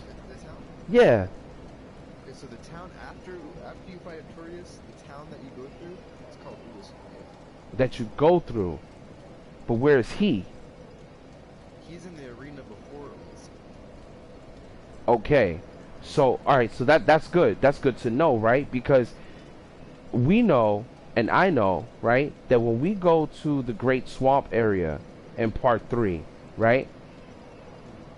That girl who you find that's supposed to be after you destroy that crystal monster walking around, she appears, then you can buy stuff from her in part 1, and she's near the right. What is her name? It don't even matter. Her name don't even matter, right? But her clothing is in here. Yes. right? And you find it in the It's Great Swamp, in particular, yeah. right? So is she Ulasil? No, Ulasil's the name of the place. No, she is some maiden from Ulusu.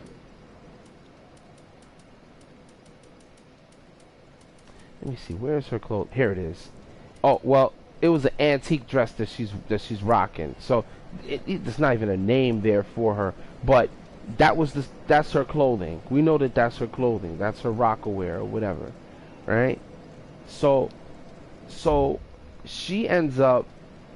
We know that where she's at, and you find the scroll. It's called the Golden Scroll. Place where the frogs are spitting acid at you before you turn out the fires or in that swamp area. Yeah. Okay? So with that being said, right, that she's in that area, that suggests, and mind you, the mushrooms are there too. You find them dead in a corner near those little fawns or whatever you want to call them. And the white tree birch is also there. So that area is supposed to be like the Ulasil. The Great Swamp area is Ulasil. It's becoming a very dark place. Slowly affected, but it's getting there. When we play there in part 1, it looks pretty bad because it's like we see Blight Town. It's pretty nasty. Well, I think Right? So with that evidence, yeah. you're on the right track. Because basically, what you're talking about, Alturas is down there where the abyss is at. yeah, the Baron, what's it called? What is the swamp called? Baron Keep? Fair and Keep, right. Alright, Baron Keep is actually the, what's it called? It's called,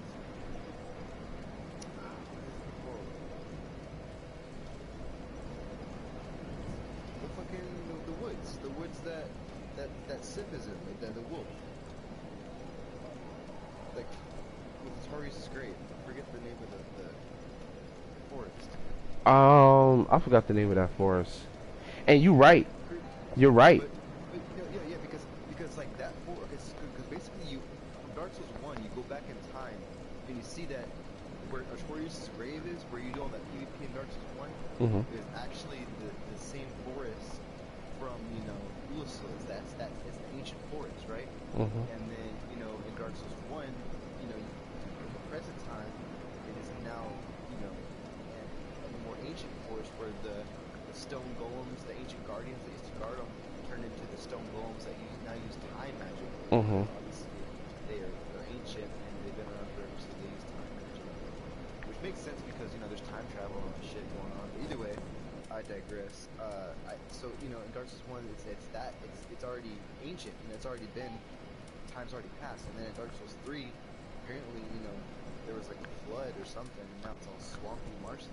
Yeah, they basically wanted to from the way, from what I heard, because I haven't really played part 1 again, but I heard that the people down there, they were again the churches, right, dabbling and doing stuff with the soul, right, and supposedly things started happening in New Londo, right? So that area where New Londo is at, I mean, that could be where this dude Alturius is at.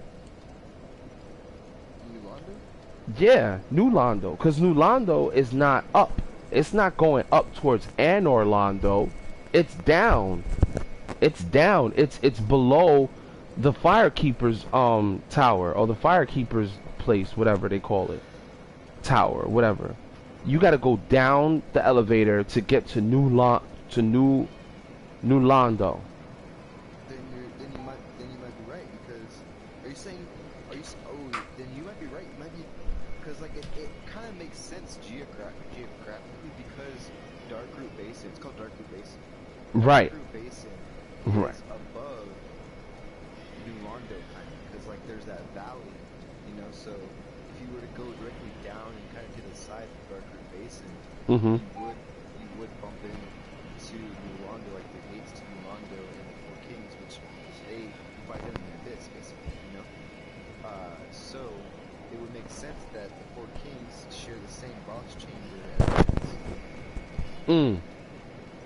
See what I'm saying? So I mean, I'm trying to put it together, and because I haven't, like I said, I haven't played part one that much. I tried to go to that area where I would get sucked in by Manus's hand, and I've only managed to get, I guess you would call her Ulasil or whatever her name is, that female, and I wouldn't know, because I like I said, I didn't go that far, but I do know that under the Firelink Shrine is where you go to get to New Londo. Do you know I just realized? What? I think we just discovered a little secret just now, you and me. Okay, so talk to me. Okay, so if we're going on this theory that, you know, New Londo, you know, that's where, you know, you had to go through New Londo to get to, we're going on the theory that, you know, basically, like, it's the same area. Basically what you're saying is that Ulasil is in the same area as New Londo, so New Londo could be Ulasil. So basically, what we're saying is that if everything goes right with the timeline and your character does, you know, defeat Manus and help Arturius, although you don't take the credit, it says you don't take the credit, Arturius takes the credit. Because he was the first to go, yep. Right. But if you follow that timeline, it would make sense that Ulasil, since it's already been destroyed by Manus, you know? Once you save Ulasil and you kill Manus and you fight off the abyss, they could, like, restore it and turn it into a city, you know? They would turn it into New Londo, you know? And then once New Londo perished, they add Anorlondo. So basically they turned Ulasil into New Londo.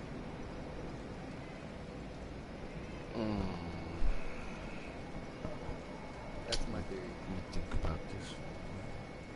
Because New Londo was already there. Yes, but Ulasil was before New Londo, and Ulasil is in the same spot geographically as New Londo. Why would they call it New Londo after the tragedy? They literally drowned it while it was New Londo. Because they drowned it after the Dark Race.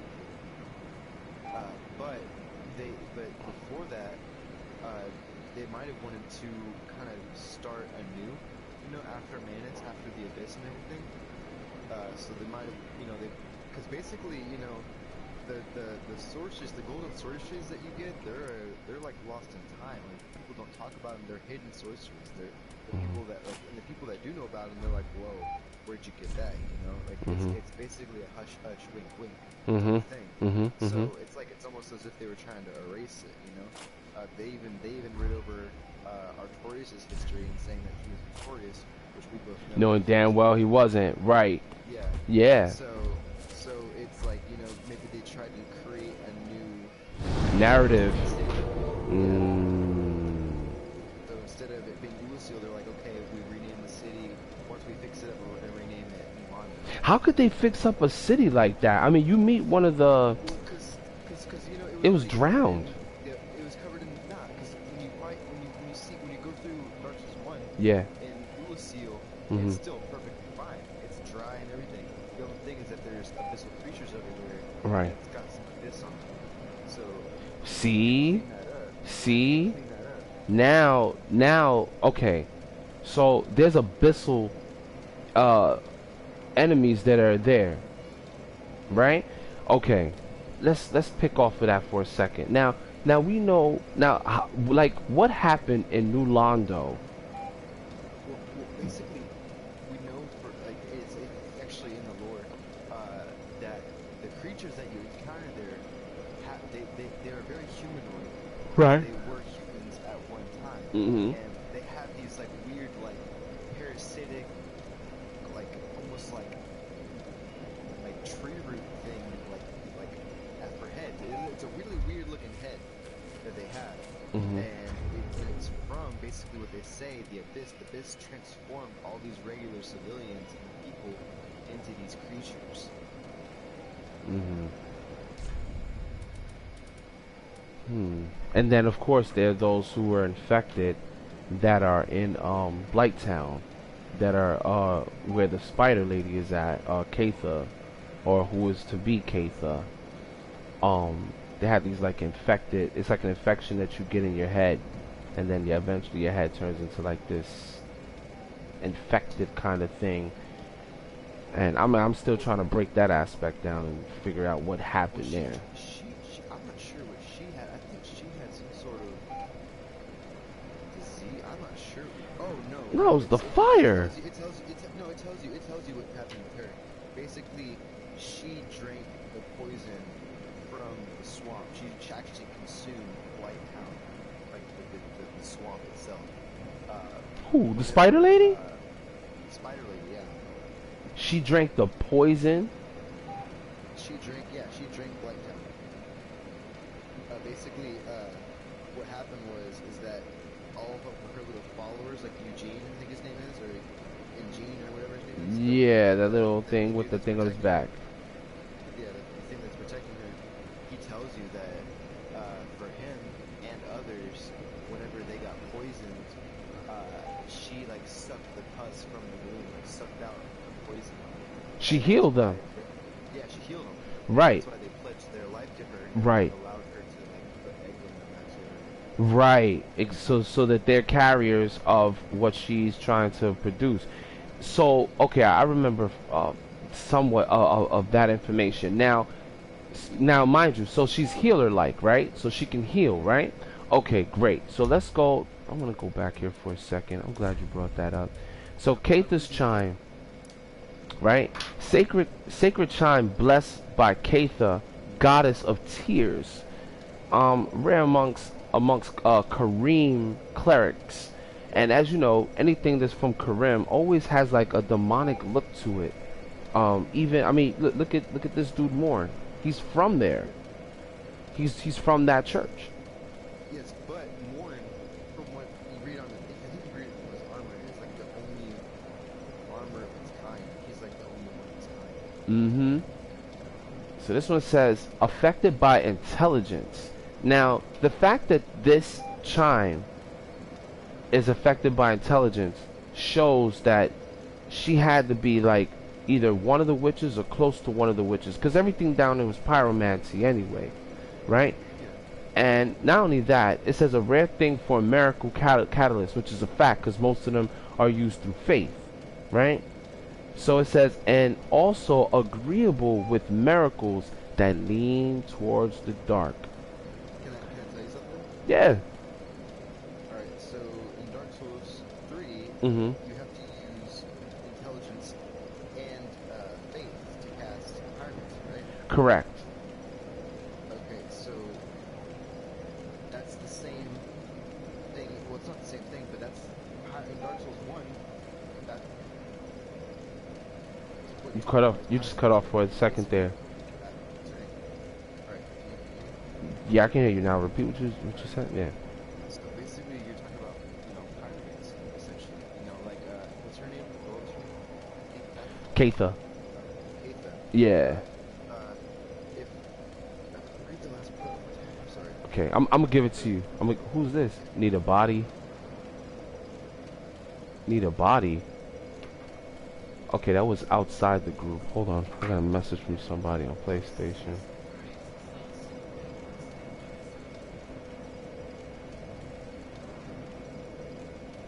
Okay, hold on, bro. Hold on, bro. Yeah, 'cause I can give you the answer with there's a reason. Ungodly fetus. This person's not in the group. SL. Souls level 313. Need a body. What? Man, I'm about to just add him in here real quick. Ungodly fetus. What the fuck? But basically, like, it says that the chime says it's weird for it because it's based off of faith and weird instead of intelligence.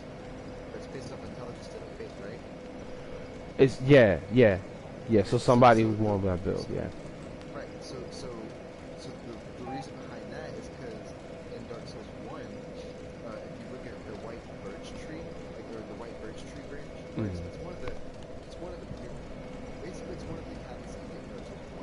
You get it from the one of the daughters, Isaac.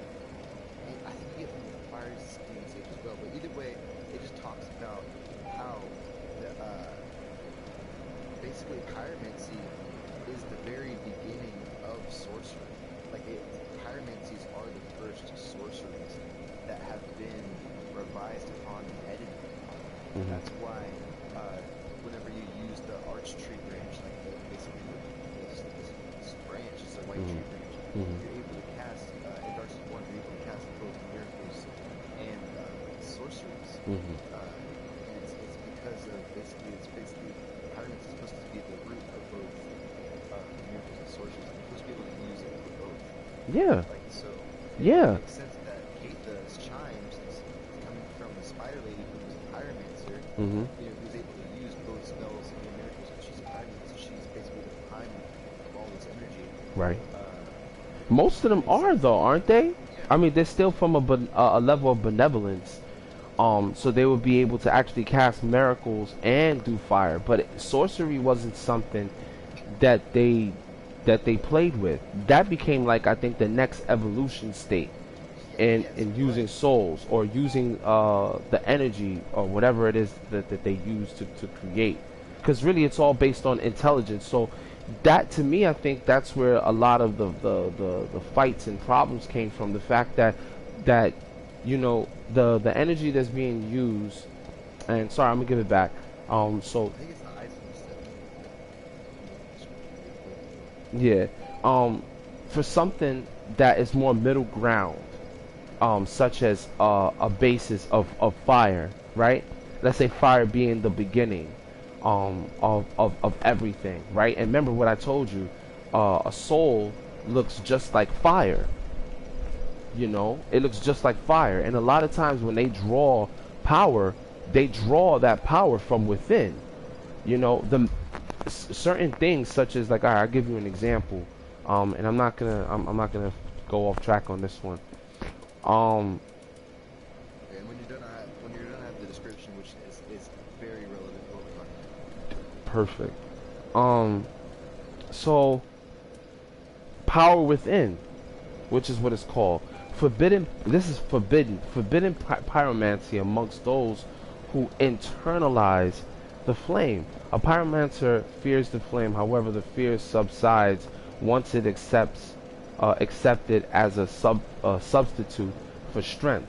So, you know, just being able to play with I guess the soul in such a way, you know, to ignite it. Again, we're talking about all different types of different pyromancies, and them going from a pyromancy that will make you sweat, right, to a pyromancy that will make toxins come out, which is what they were shunned for. Like, nah, like you can't use the energy to do this type of pyromancy. It has to be done for a good purpose, right? So you would say, okay, so they knew what was gonna be bad, or a bad type of energy not to use. So we say, with pyromancy, the mist is bad. Regular pyromancy, fire, flame, is okay, because at least you can still cook, you can still keep warm in a cold world, things like that.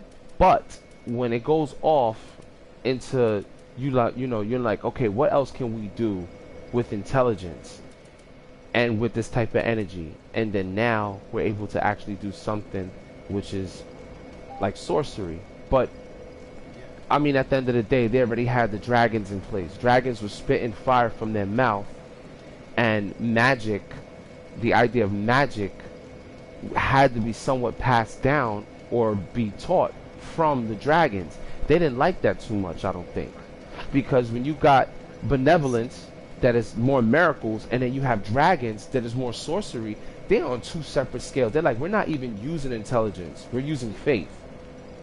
And the dragons is like, well, we're not even using faith, we're using our intelligence. Well, the theories of both. They're using faith and intelligence, because dragons they can use magic, but for the most part, they would use fire magic, right? Everything that you see coming from the dragon,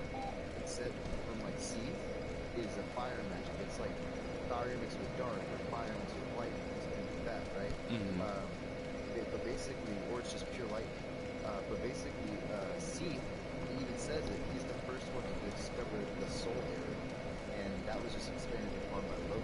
Everything else was just, you know, grown from there. But it was all from the soul area. That was the very first sorcery. Right. And what are they playing with? The soul. But basically, but let me stop real quick. So, Yeah. it says the catalyst. So this is the isolate catalyst, which is not the other called the Isolate staff. So we see the isolate staff in Darksouls 3. I'm talking about the isolate catalyst, which is literally the exact same staff. It's identical. What, in part 1? Isolate catalyst in part 1, yes. Yeah, and it looks just like it, right? Yes. I saw that. The description for this one says, the catalyst of the Witch of Isolate long ago. Her daughters were still flame witches before they were engulfed by the chaos flame, right? Before the birth of pyromancy, their wands were mediums for sorcery.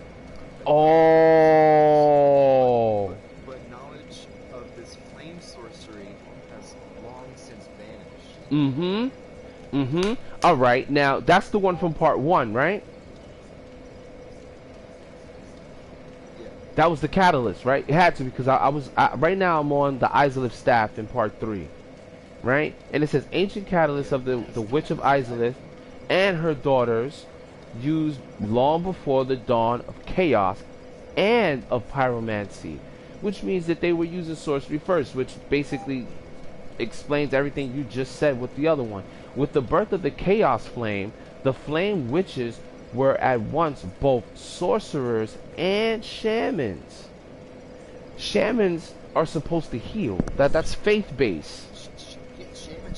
Shamans are kind of like what's it called? What they call pagans. But basically, you know, they're like ritualistic, but they're spiritual and everything. But they don't follow, you know, they don't follow clan or anything. They're just spiritual. They're like, they have faith. Faith, yeah. But they're not. Yeah. So they were faithful and they had intelligence. Exactly. Now, here's where now my mind just opened up on some shit. Okay, so it says faith adjusts the power of sorceries, which is weird, right? Because that's like the opposite of what Kaitha's chime does, right? It says faith adjusts the power of sorceries cast using catalyst, and the staff also seems to boost the power of dark again. So that's another item that has both of these two things combined and relate to dark. I don't know if you're getting this correlation here of what's going on. It's, you know, yeah, because in the very beginning, you know, not including the dragons and the archtrends, right? Not including them, right. Because they talk about that, but then they dive down and they go way down. You know, in the very beginning of Dark Souls 1 in the intro, they dive way down. They go into that dark, you know, chasm, and all you see in the beginning is just fire and dark. Right. That's it. So let's take from this. So it makes sense that they, you know, they should be able to wield them both. Now let's go back, right? Let's go back before all of this, right? And let's pay attention to what the witches were able to do, right? And what was before, right? Which they're very descriptive on this, which makes a lot of sense. And I don't know what way to pull from it, but I'm gonna try. All right, let's just take the situation as fire didn't exist yet. Let's just say fire wasn't, it wasn't, the chaos flame wasn't created, therefore the chaos bed was not created, which is what caused the whole situation to be what it was. The flame witches were, it says the flame witches were at once both sorcerers and shamans, right? So they didn't even, there was no pyromancy, but there was fire. You understand what I'm saying? Like it says, with the birth of the chaos flame, the flame witches were once both sorcerers and shamans. So before the chaos bed, before any of that, fire existed, right? It says right here, yeah, before the birth of pyromancy, there was sorcery. Exactly. But what is pyromancy? What is pyromancy though? Hmm? We're wrong. Look. We're wrong. So wrong. So before the chaos flame. Mm-hmm. Before the chaos flame, Chaos and of pyromancy.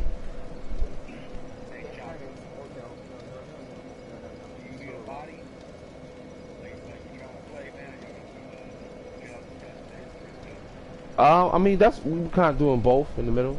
You know what I'm saying? It was just we just beat like Gale and stuff like that. So we just kind of going over the lore a little bit. You need help? No, I can't remember. It's just you. If you beat something, I mean, y'all good enough. Yeah, I don't think I'm continuing my low level character because I got a new plus game character. That I'm not stuck, but I am in a certain area. But I don't think I'm gonna touch on it tonight, more or less. So, you know, but all right, bro. You too. All right, so go back. What you was saying? What you was reading? So chaos. They created the chaos flame. Yeah. That was a whole accident. That created, the demons and it also transformed them. So Mhm. it's saying before they were engulfed by the chaos flame, Mhm. before the birth of pyromancy, Mhm. as we know it, the Mhm. wands were used as sorcery. And then it says, but the sorcery, it says right here, but the sorcery of this flame sorcery belongs to nature. So they were still using fire Mhm. as a sorcery. Everything that they were casting out of their wands, because they were mediums of sorcery with their Right. wands. Right. That's what it says, that they were wands were mediums for sorcery. So Mhm. they were using sorcery, but it was flame sorcery. So they were still wielding fire. Maybe they learned how to. Right. Well, not from the very beginning. Because that's what When they found it, they learned how to manipulate it. Remember, they ended up finding fire. When you talk to Cornix and all that stuff, he tells you that, humans, Mhm. we have this primal fire within us. Like we're able Correct. to harvest fire. Correct. Like that's why some spells Yes. you can use just without any stats whatsoever. Right. Everybody can use fire. You can use combustion with a pyromancy, Right. It's just because we have that power within us. We're all pyromancers within us. Right. What was the spell that I just read to you? Everybody was a pyromancer. Right. Now, what was the very first spell? What was the spell that I just read off to you? Because we're on the same page. We're on the same page. We are on the same exact page. It's called the power within. It's okay. It's called the power within, right? And it says forbidden pyromancy. Forbidden. Now remember, I'm using all the stuff that's already here for us to kind of like just mess with alone. All right, which is basically you agreed. Whenever we kill a master, their soul looks like fire. It looks like fire. Where does the average person get fire from? From their soul. They get it from this. I mean, where else are they gonna get it from? They get it from their soul. So every fire is living. Every fire has a soul. The pygmy. Because the pygmy. He gave all humans a piece of his soul. The pygmies gave what? We all have a piece of the dark soul. We all have a piece of the dark soul within us because the pygmies gave every human a piece of his soul. So does that not explain the same thing I was telling you the other day? Or yesterday? Remember I was telling you about the soul dregs? Remember? Yeah. Right? Remember I was telling you about the shackles of the gods? And why the Mao makers are doing? What the Mount Makers are doing? I don't think he explained what the Mount Makers. Okay. So, okay, so maybe I didn't, okay, gotcha. Okay. Human dregs. Proof right? Or whatever. We can skip right past that. Human dregs come from humans. Dregs are the heaviest things within the human body and will sink to the lowest depths imaginable, where they become the shackles that bind this world. Okay, we're talking about something inside the human body that sinks to the lowest point. The lowest point in our body, we would consider that to be our feet, right? But we're on our, technically our body is on our legs, okay? Where the spine is at. We all grow out, you know, when you look at sperm, you know, all it is just, it's like the head, and then there's the spine, okay? And then our arms and legs kind of grow out from there, okay? These things, these human dregs, okay, ain't nothing but the dark soul that comes from, I guess, the pygmies or whoever, if what you're saying is right. Now we go over to yeah, this is all in your inventory, by the way. If you check your inventory and you just just scroll to the bottom, vertebrae shackles. Vertebrae shackles. It says a special bone collected by the members of the covenant of the mound makers, discovered in the corpse of their victims. Okay, only one such bone is found in the vertebrae, and the mound makers believe it to be the shackle of the gods. In their minds, their victim is another connection, add an addition to the family. The vertebrae is in the spine. Okay, it's in the spine. It's only in one bone. It's the exact same bone, and that's where they take it out of their victims, and they add it to the mound makers. Like the level of importance that's behind the mound makers that people do not take into consideration, because I only see a very small amount of individuals who literally invade that are mound makers. Okay, a lot of the other ones are literally like Aldridge. They're straight up just going after the soul dregs, and they're just invaders. That's just what they do. Okay, that's the evilest that you can be, really, besides Rosaria's fingers. Now, when it comes down to the mound makers, you go, wow, Sirius is going after her grandfather or her father to kill him because she believes that he has gone hollow. But that's not the case. You're not hollow. Not even that, but he tells you, he goes, oh, you're not a hollow, what are you doing here? He was like, or you're posing as one, right? He can pose as one by invading worlds, right? He can either invade your world or he can help you, right? His whole thing is, he just wants to add more of the shackles of the gods that keep us bound here, right? By the curse that's been put on the human beings.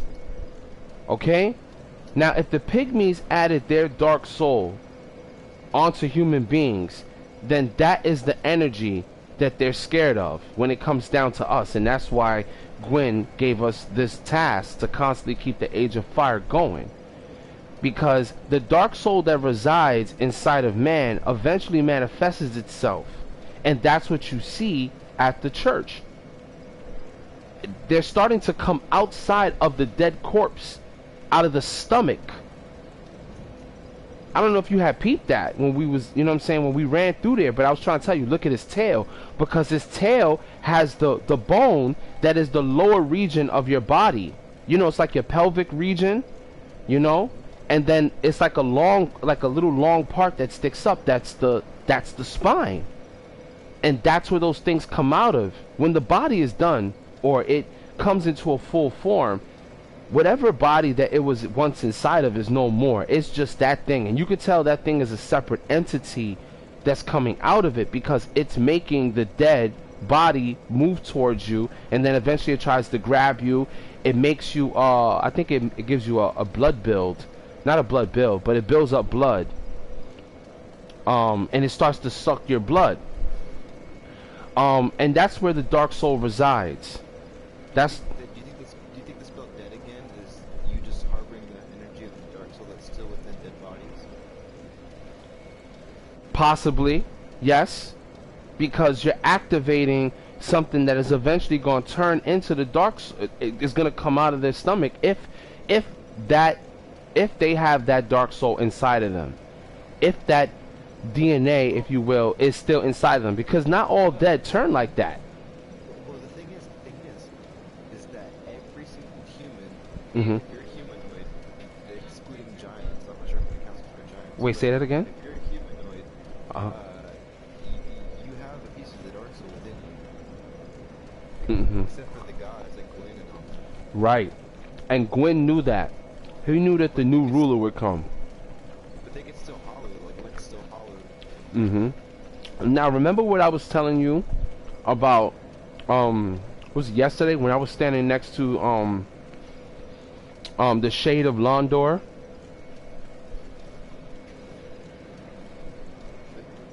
Damn, that's when... Did we fight Pontiff together? No, it was the Abyss Watchers. We didn't fight the Abyss Watchers either. Oh, shit. That means I was doing it with Zeus. Or I wasn't doing it with Zeus. I could have swore I did that with you. We fought the Abyss Watchers, but that was a while back, I think. Nah, that was like, day before yesterday, or yesterday, I think. When I fought the Abyss Watchers. And then I went down to Carthus. Remember we went down to Carthus? Oh, no, that was probably, damn. You're right. A couple days ago. Yeah, you're right. You're right. Shit. I fucked up. But anyway, so the pale shade of Londor, right, looks just like the clerics. Like, you see when I dress up as a cleric? Yeah. I have like that shell on my back. Yeah. And the little, I'm not going to call it a Kango hat, but it's like a hat or whatever and whatnot. Okay, so that hat is the same hat the evangelists wear, right? Which are only women, right? That we know, right? But they make the clerics wear that hat, that white hat, and the shell on their back, right?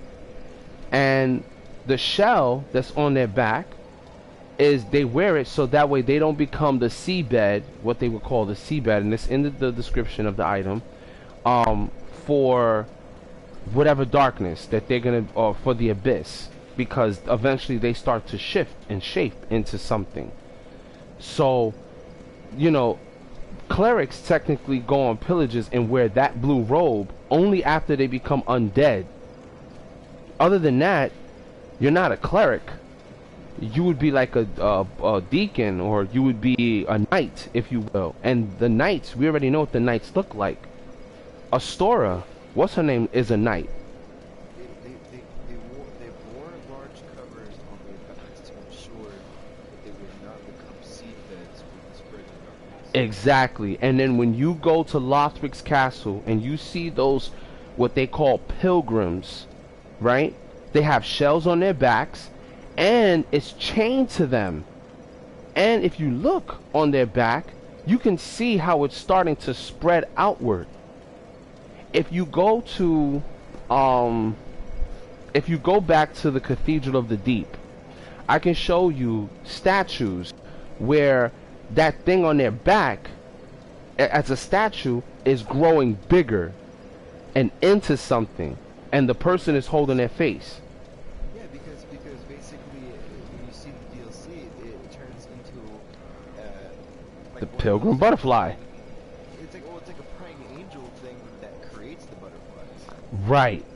Exactly. Like the one you see in before you fight the demon print, the twin demons. Yeah. Exactly. Exactly. So you say to yourself, what the hell is that thing? You know what I'm saying, that they're turning into? Some of them don't fully transform though into that. Why would you even want to turn into that is the question. I don't think that most of them have a choice. That's the whole point of them keeping that shell on their back, so that they don't turn into it. Now, my thing is, the question that I had, and I said this yesterday, was how come the clerics and the shade of New Londo, right?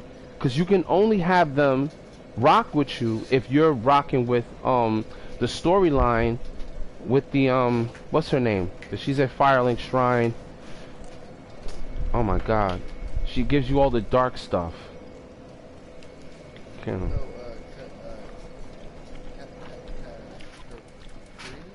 No, I'm Karina.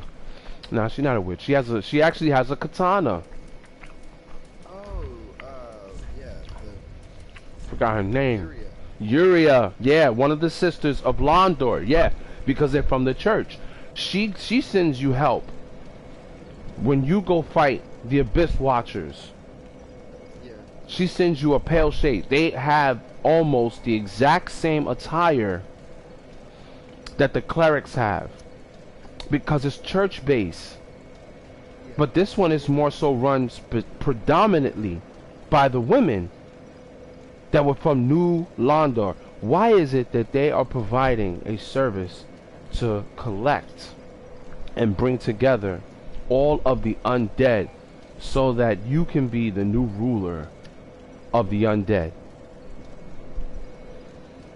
I mean, there's a lot of stuff that flies different places all over the place. Like this, the storyline goes all over the place. You know what I'm saying? Be asking questions for days about these things. But going back to the shackles of the gods, and you mentioned how the spirit of the dark soul that resides in man, it's in the vertebrae shackle, which is what the mound makers collect. The reason why the mound makers, Sirius, has a problem with Hodrick changing sides, because he used to rock with them. His armor set is basically the same thing. They all are under the Dark Moon Blade, or the Dark Moon this, or the Sunset Realm, or the Sunless Realm. That's all their armor sets, bro. It's all there. Let me see if I can pull up Hodrick's real quick, just before I continue on, so that way you can see, like, the mound makers are taking the power away from both sides and creating their own power, dealing with the dark soul, and it might be even worse than what they imagined. Let's find this guy's armor set. What is his name? It's Hodrick, right? Here it is. The Sunset Armor. Yup.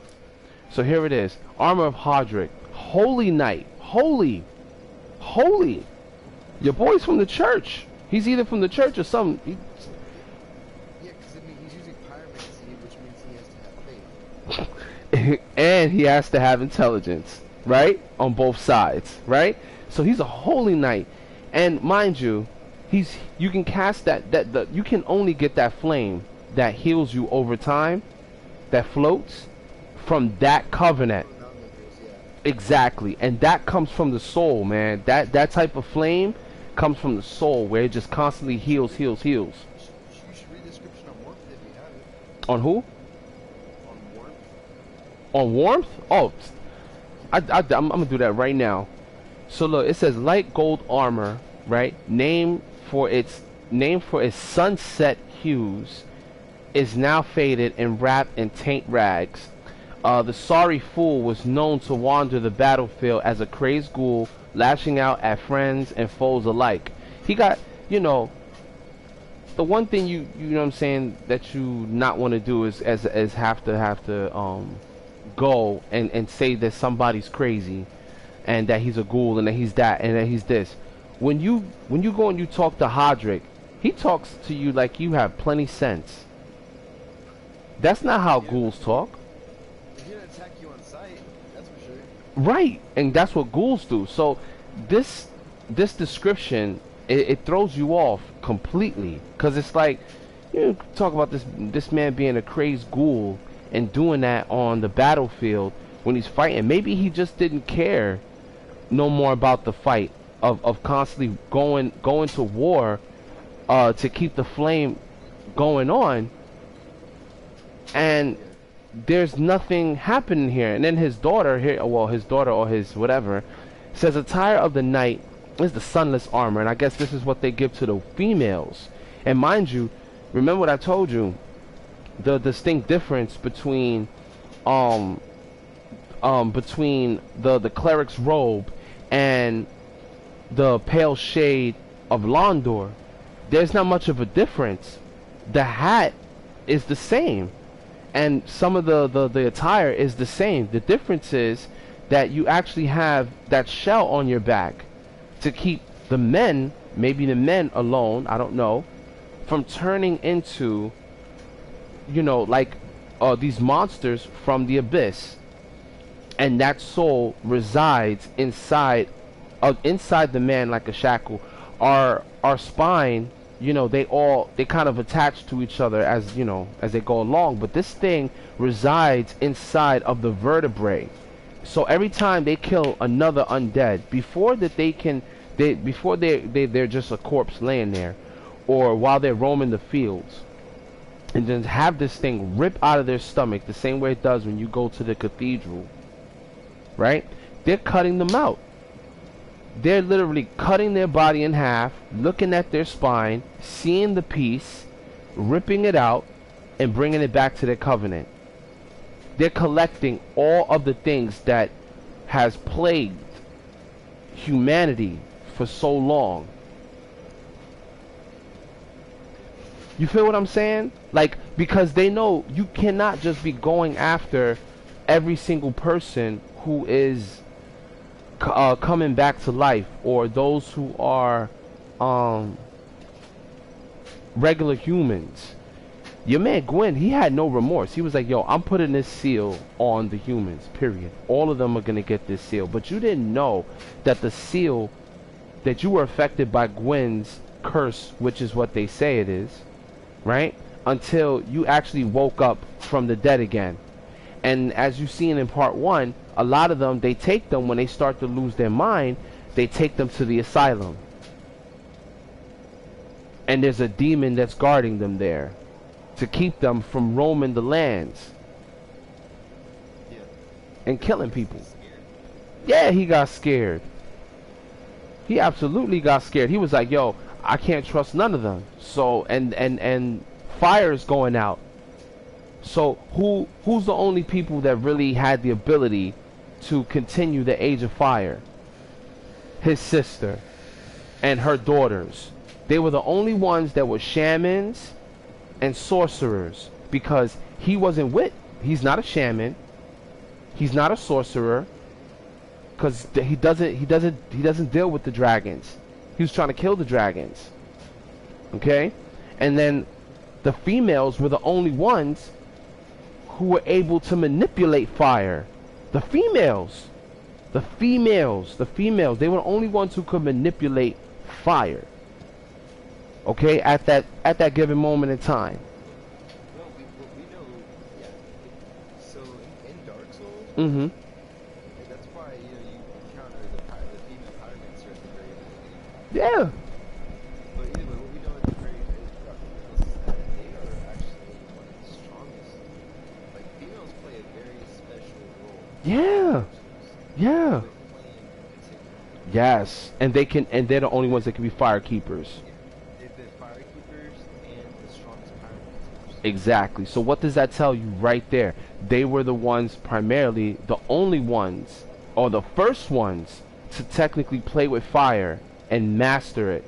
Well, not master it. I wanna give you something to think about. Yeah, tell me, talk to me. I was thinking about this the other day. Mm. Everybody's talking about like how Manus is a dark demon and all that stuff, and he's the first one. Why did they lock that poor man up like that, man?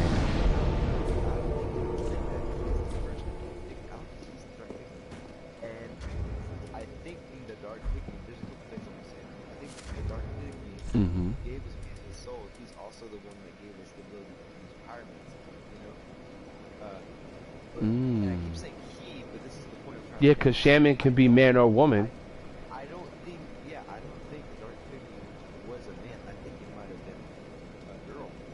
I think the Dark Pygmy might have been even the first fire keeper. Just the very name alone, Fire Keeper alone speaks volumes. But you want to know what I really want to know?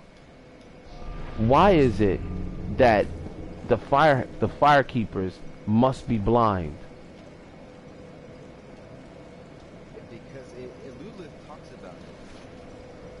Lilith, he says, they cannot see the world because if they do,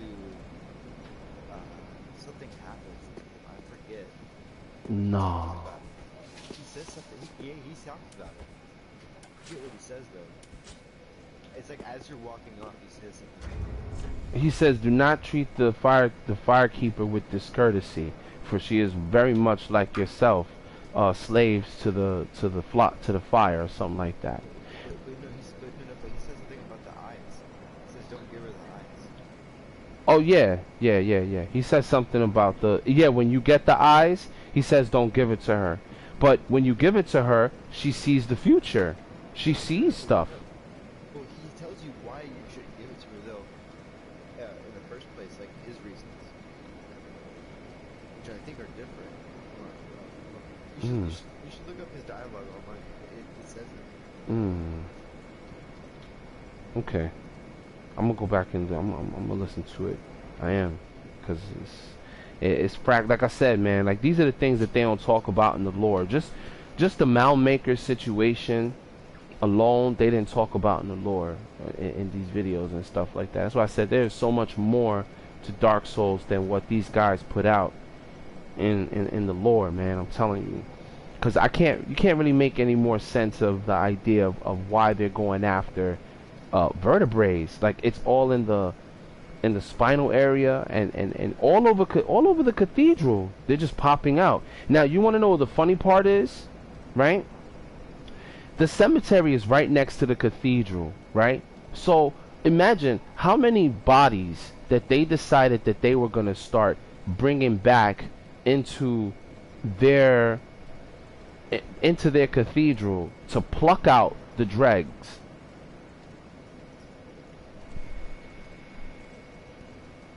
Before, you know what I'm saying? Before they, because what was the purpose, bro? Think about it. What purpose would what purpose would the people in the church want to go back and dig up these bodies to start cutting out or killing? Because that's what they were doing. Oh shit! I got summoned, and in Gale fight. He's just gonna have to wait. I'm not gonna be that focused talking about this shit. But what reason would they have? Oh, the dead started coming back alive. And then what? What happens after that? After the dead start coming back alive? What they started figuring out, like, oh, you know what? We can we need to figure out how to get the dead from stop rising. So how are we gonna do it? And they start figuring it out. They start figuring out like how to go about doing it. And somewhere down the line, my man, somebody started playing with the dark dregs. Because that's where you get the deep gem from.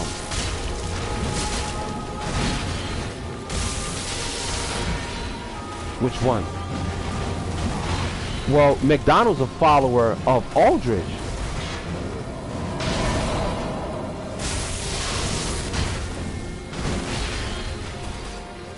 They don't give enough background about Manus, man, or about his whole ordeal. Like, why did the gods do that in the first place? You know what I'm saying? Like, and then he was holding on to there was something that kept him to this world or something like that that the girl says that he grabs and pulls under with him. There was an item of some sort. And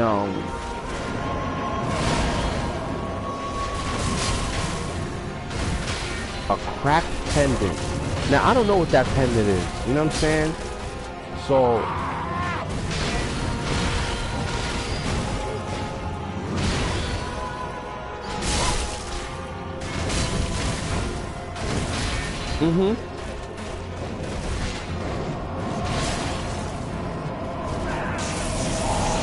same. Yeah. Agreed.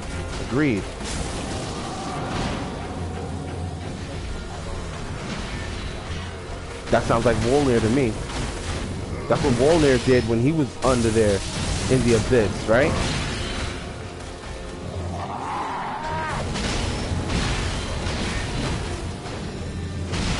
Right. And you know, what happens to these individuals who end up dying? You can keep on coming back to life all you want, but what really turns an undead is when they lose their mind, when they lose their purpose. That's the whole point of the Church of London. It's so that exactly, and you see how overflowed the Purging Monument is when you go there, bro. You see how many Dark Souls has compiled there, and they thought for 1 second that just that monument would be able to hold back the power from there, and it's like there's no wonder why the city sank. It's no wonder why the darkness started growing in there in the first place, more or less, because you guys kept all of the all of the people who were trying to absolve themselves from turning hollow, if you will. Them motherfuckers was like, yo, I could just go to the Purging Monument. Now mind you, this chick does the same thing. What's her name? Velka. Yeah. The same shit.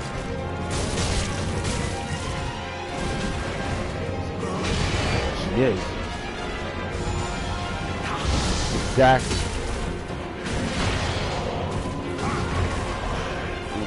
Got it.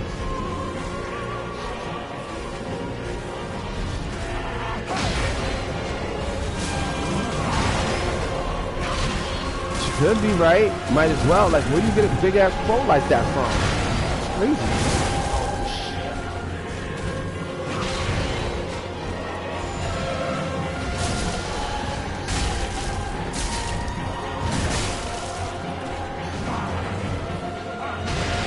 Yeah, she's a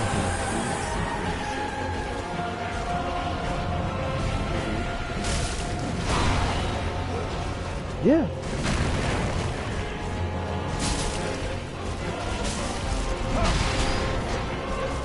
Right.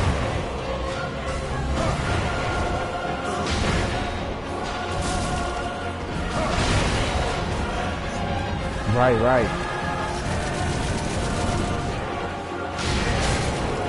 Right, right.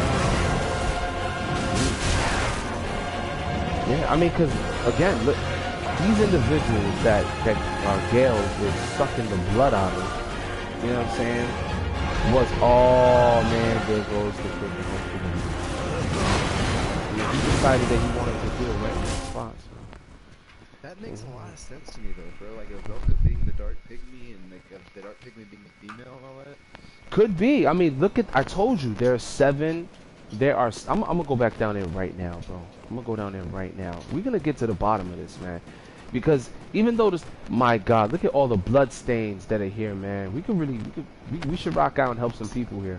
1, 2, 3, 4. I can come through. Yeah, come. Cause, and just take off the password. 1, 2, 3, 4, 5, 6, 7, 8, 9, 10, 11, 12, 13. There's about 13 blood stains in the freaking field, bro. Yeah, there's 7 chairs here. There's 7 chairs, and mind you, they all got long hair, and their hair it's white, just like the piece of hair that you get from one of the things. Now, mind you, you're right. They could have been a pygmy, because when you look at the daughters are not even the same height as their mother. And the mother was I guess you can consider her tall, right? But well, I think that she was a little taller. Yes, she's definitely taller. If you go back to the scene, to the beginning scene, hell yeah, she's definitely taller. I would say about good. Let me see. I'm like 5'11". You know, the daughters. Let's just assume that they were our height because we kind of see them in the game anyway, right? Yeah. I would say the mother would be like maybe a little bit more taller than Shaquille O'Neal. No, Mutombo. Not Mutombo. Yeah, so the Asian dude. You. So they weren't full giants. They were kind of like women, where they were like half You know what? You know why that makes sense? Is because the giants were already in the world before them. They were already giants in the world. There was dragons and then there was giants. But there was no beef with the giants and the and the dragons. Okay? You know, just like the same story of like God of War, you know, or the Greek mythology stories, you know what I'm saying? Kronos, which is Zeus's father, told him, you know, he was told like, yo, you need to stop fucking. Like, let's just keep it real. I'm gonna speak in that way. You know, you need to stop fucking. Because the minute you have a son or a child, they're gonna kill you and take your spot. And that's why he was eating his children. Wait, You know? I thought Zeus. I thought Kratos' father was Zeus. It is, but Zeus's father is Kronos.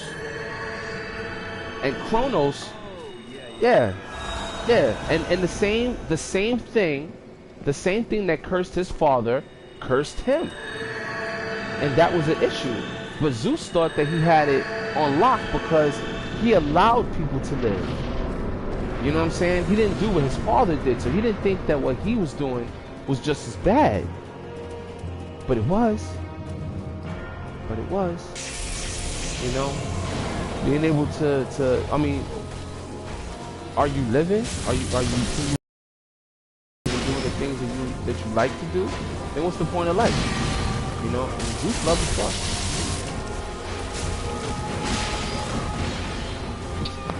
It's hard to say it like that. Yeah. Oh yeah. Yeah.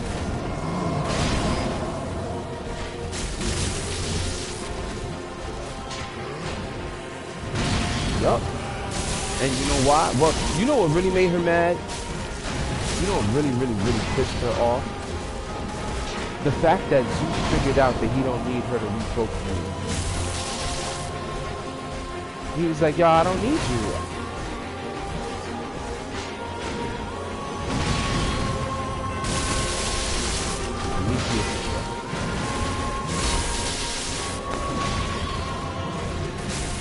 Yeah, but that's not the real base of it though. It wasn't even that. He don't even need humans to reprocreate. How do you think Aphrodite was created? Aphrodite was created out of his mind. He had a headache and his son, Ares, cracked him in the head with his axe. Because he kept on having headaches. And he just didn't understand. And then, and then they were like, how are we going to cure our father? And then when he hit his father in the head with the axe, Aphrodite came out. Yeah, and it was love. So she was created as a headache in his head, but you know, she represents love. And the funny thing about it is that she ended up falling in love with Ares. Yeah. They always have like these little romances with each other and stuff like that. Right, exactly. And so was this chick. What's her name? What was her name? Because technically Hades was the one that loved Hera, and he wanted to be in heaven, and Zeus was like, nah, this is my domain. So he was mad that he had pushed him to be down in the underworld, so he made him marry Persephone. Persephone was in love with another god that's not him. So she made them marry. He made Persephone marry Hades. And she was like, I don't want to be married to this motherfucker. Is this the blood? The blood of the dark soul.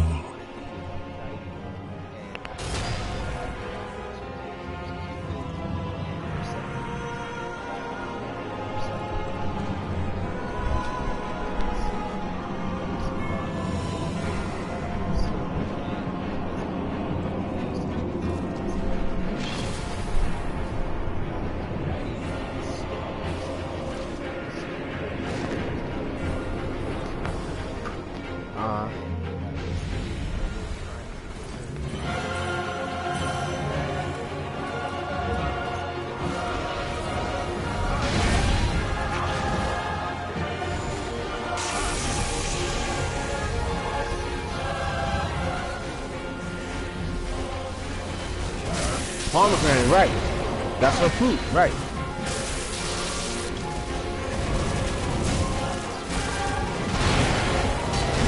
Oh! Shit, sorry, I got hit. There's the seasons. She gets to come back. She gets to come back every summer. That's how they made the seasons. Right, yep. You got it. You got it. Oh, this guy healed me. Sorry, this guy was just a tell you about the story and stuff.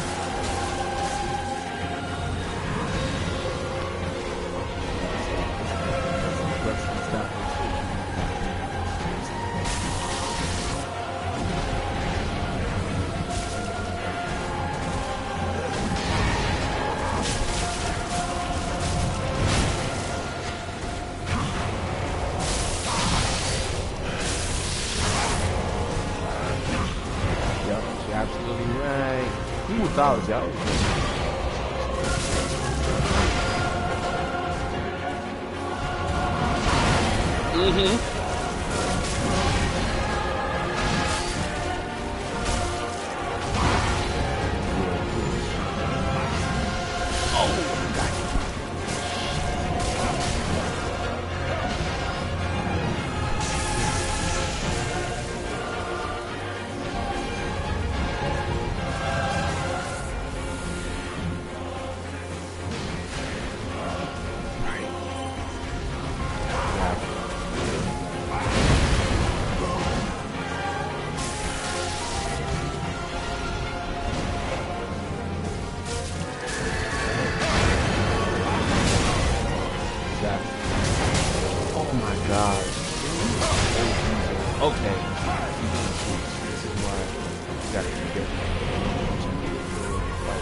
There's other people over here that's going crazy. A whole bunch of people, actually. What, the guild? Yeah, the guild. Yeah, there's a lot of people over here. I'm not signed up for the guild, so. Did you take off the password? Yeah, but I'm low level. Oh, shoot. Oh, wait, what the hell? You didn't take off the password, did you? I did, but I guess it doesn't do it. Gotta look for that little round symbol.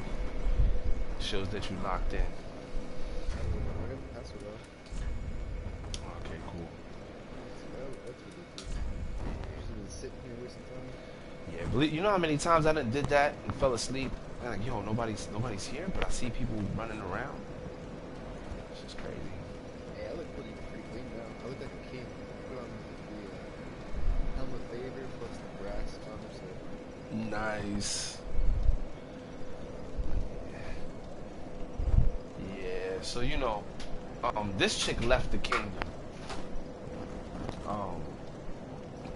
Osiris's wife, which would be Guinevere. The big boobies. Yeah. She left the kingdom. They tell you in the item description how she left, and supposedly she got with somebody else.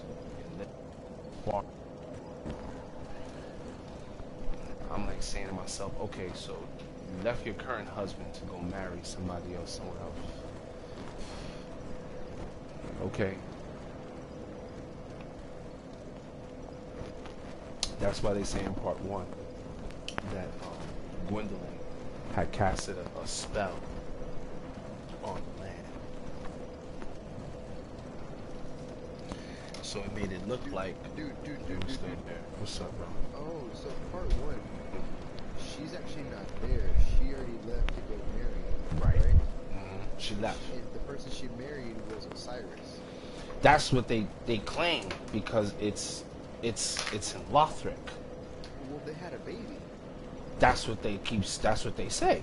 And which item description says that they made a baby? We got to go off what we got. Well, you hear the baby. Well, you hear the baby in Osiris's arms, but Yes. is that a creation of his own, or is that or is that something Are you else? talking about like oral decoy, the magic spell oral decoy? A royal decoy. What the hell is that? Oral decoy is like, it's from Darksouls 1. Basically, you can create a sound. Mm-hmm. I have it here. It's a sorcery developed by a certain Ceratipus, whatever, sorcerer at Vinheim Dragon School. Distracts foes with a distant sound. The sound carries with it a strangely infectious resonance. It does say resignating, but it means the same thing. That may cause one to stray from their post and expose their back. Yeah, so it's basically what assassins use so that they can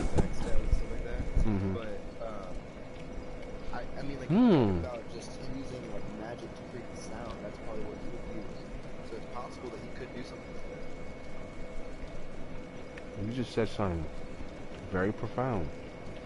The only thing that connects with that would be something like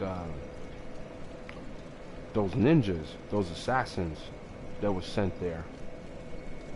But that's a sorcery, though. Well, the ninjas use sorceries. Did you not know that? They do. Yeah, because they're shadow ninjas, so they Right. use the spell hidden body and all that kind of stuff. Right. You are right about that. You are right about that, my boy. Even to hide your weapon. And that's a lost sorcery. Yeah, but they use it. Turn right weapon invisible. The weapon itself undergoes no adherence change effect. Use this vacuum tool, perhaps irrelevant upon ingenuity of its caster. They also use chameleon. To blend in. Right? Mm-hmm.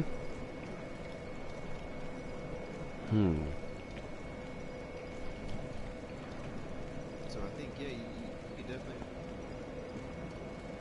be casting magic to make it seem like he has it. Mm-hmm. But I'm not sure if that makes any sense Right. or not, because like if you're insane, man, you don't have to create sound for you to hear the sound of the crying baby. You know what I'm saying?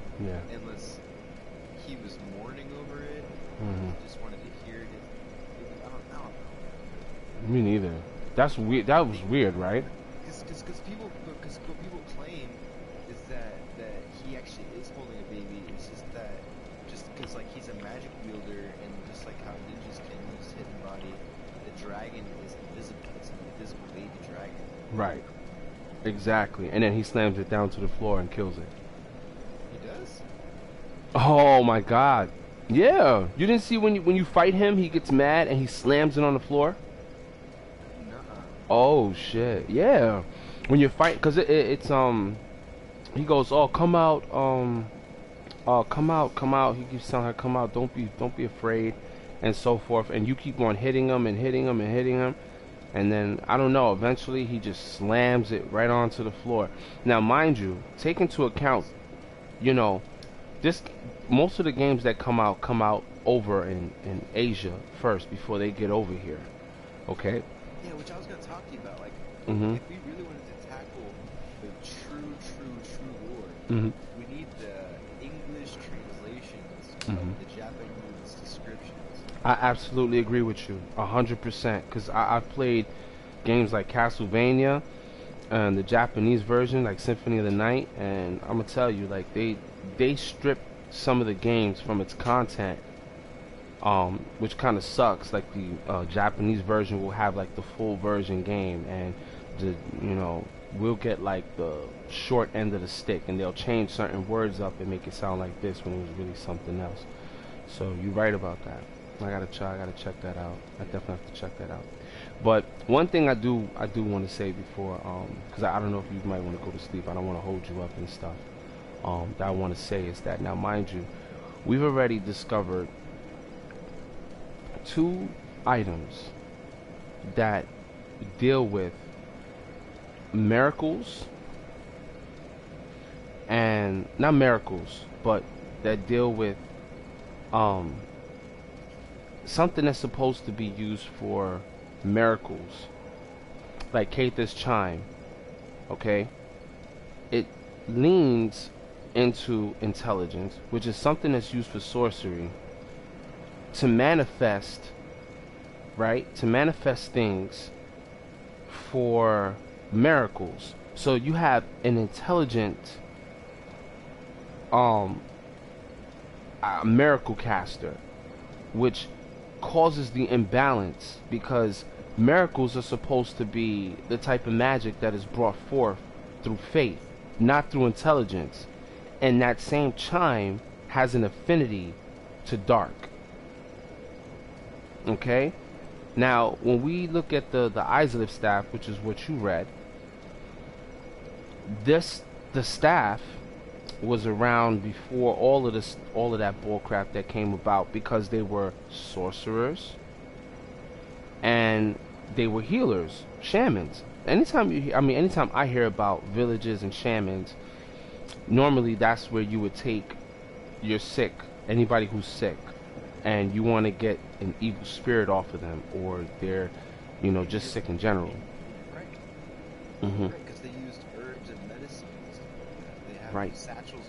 If you look at the pyromancer's card, they have satchels full of herbs. Thank you. Okay, see, now we're riding on the right path now. Now, all right. Are you on the game right now? Yeah. You still waiting? All right. Go to your item description for your for the chest plates or whatever, for the armor, right? And oh shit, I'm being summoned again. All right, perfect. Look, these three things are lined up perfectly. Okay? So you got the Xanthus, you got Pyromancer's garb, and then you have, oh shit, my shit just went to loading screen. And then you have the Conjurator.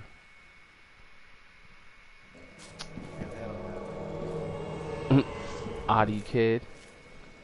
Okay. He's like, yes. Let's go ahead and put this up real quick. Yeah, I He's happy. summoned you, man. I know. Where's your sign down at? Yeah, he's still trying to use his thing. So put your sign down somewhere in the bushes or somewhere like that. I don't know. It's right in front there. It's right in front of Yeah, sometimes I think when we keep our signs in the same spots where other people have theirs, it's a problem. So just try to put it some random spot that's in there. Oh, summoning another phantom. He's summoning somebody else, but it wasn't over there. That's good. Let's put it in the bushes.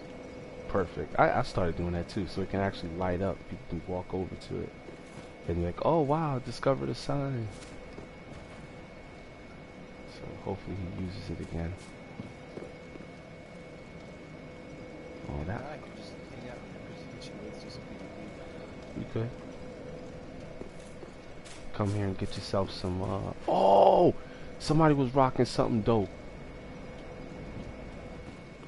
Oh, I can't even see what it looks like because I'm all yellow.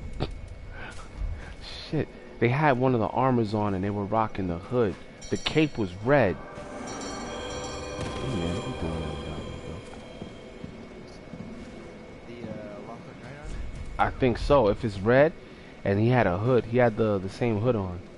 Oh shit. Homie ran out. Yeah. Homie ran out. Come on. Just chill, bro. Are you still there? Yeah. And your signs down? Yeah, I don't know. You might not come into this one. Damn. Let's see if I can poison him. And his body's on fire. My body's on fire. Why is my body like that right now? Oh, because he used the thing. It's all good. Yeah. Let's see what happens. Yeah, you were absolutely right. I think they were definitely at very least healers and sorcerers. Yeah. Flame sorcerers. Yeah. Yeah. Which is why Which is, well, okay, so if we, huh? what is flame? Flame fan, that comes from the desert pyromancer. Oh yeah, that's Darksouls 2. Never mind. No, that's, I wouldn't even say that that's the case. I mean, you meet one of them here in the game, Yeah, just but before you go down. But she's from Darksouls 2. See, so there's your connection to the worlds. So you know that this world is connected to part 2. But yes, but it's only at World's End, which is World 2. Where all the worlds converge at. So, you know, I mean, Like I said, I think it's a different world in a different place.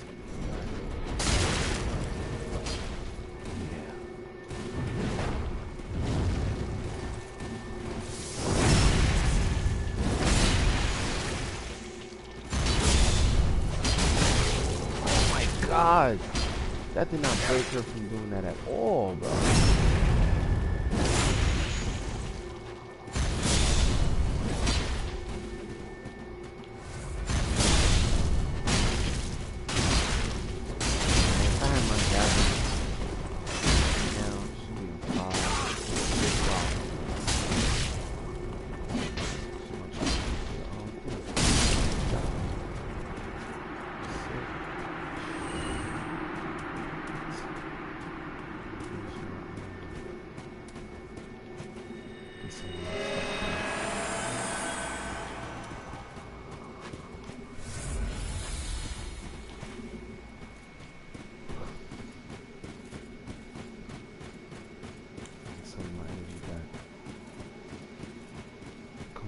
Come this way. I don't know if you can even hear me. Let me switch it up. Where are you going? Playing in the sand dunes, bro. Why are you running all the way over there, bro? Oh my goodness. Goodness gracious. Come back. Yo, it's like he's trying to run the Lothric right now. Where are you going? Where are you going, bro? I'm like calling him like, hey, he's over there looking for shit. He's gonna end up running right into Gale instead of fighting this black armored knight. Oh, great googly moogly. Type of shit I gotta deal with. Damn, yo. Where you going? I can't even see the kid no more. Let me just clap. Cause that's it. Fuck it. Yeah. Yeah, you know what, so, yeah, but if you read the description on the, which I think we did read, I don't know if we read it already, but just the armor alone for the Pyromancer speaks, it says a lot, you know. Yeah, I haven't been able to get it yet because I don't have it.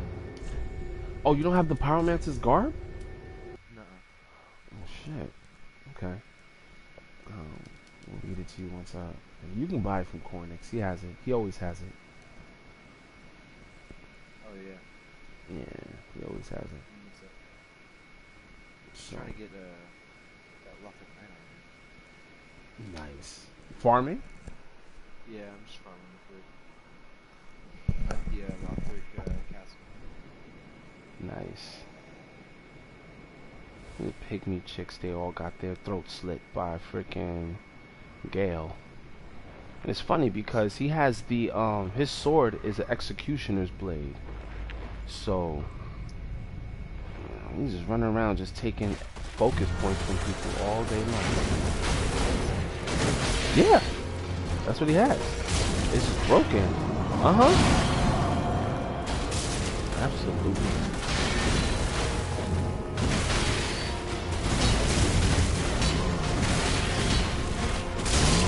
I think if you read the description, it should say that. So, okay, so oh my goodness gracious. Okay, so I rolled it.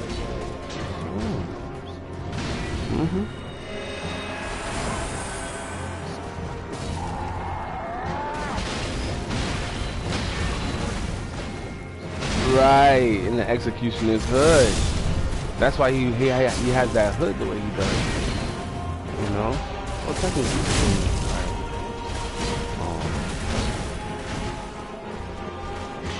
well, executioners did wear hoods back then.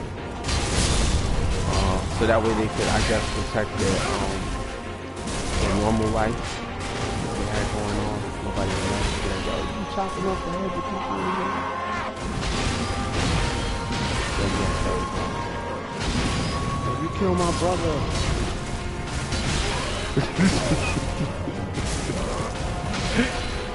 Dirty rat. I'll kill you. Damn, so we gotta start protecting the executioners out here. Like, yo man, I'm just doing a service to the king.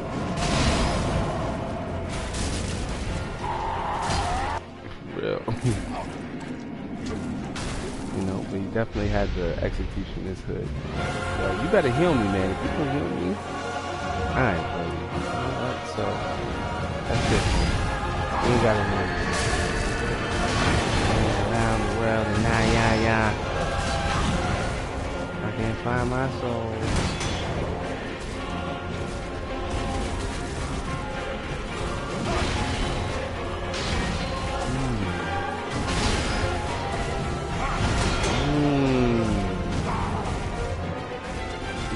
Yo, this dude is just running around Gale in circles and not even hitting him. He's making it hard for me to come in and attack the guy.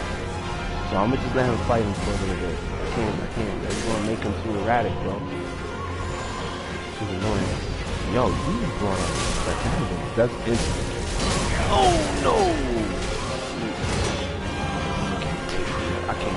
I can't face this kid. He's making him way too erratic, man. Bro. Too erratic. It's gonna end up getting killed.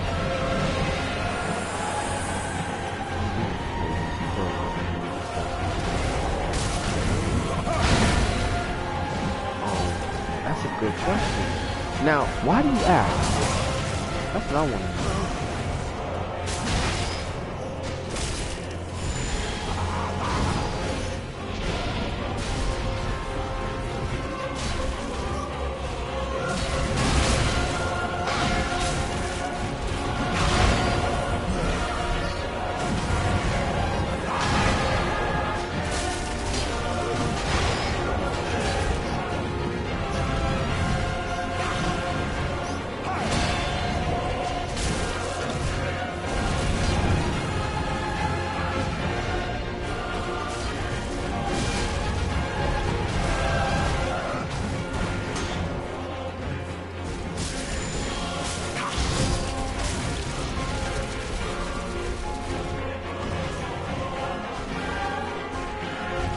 That's alright, that's coming.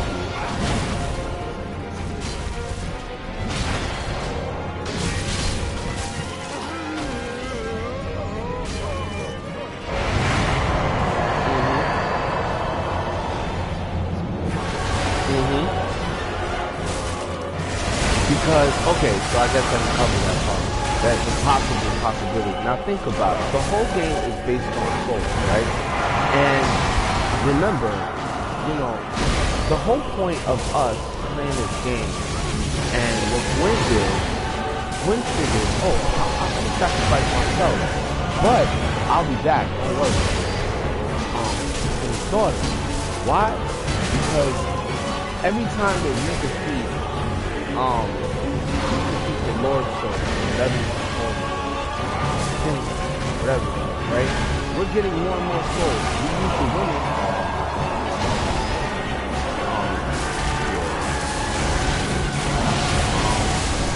That's what he gets for being so erratic, man.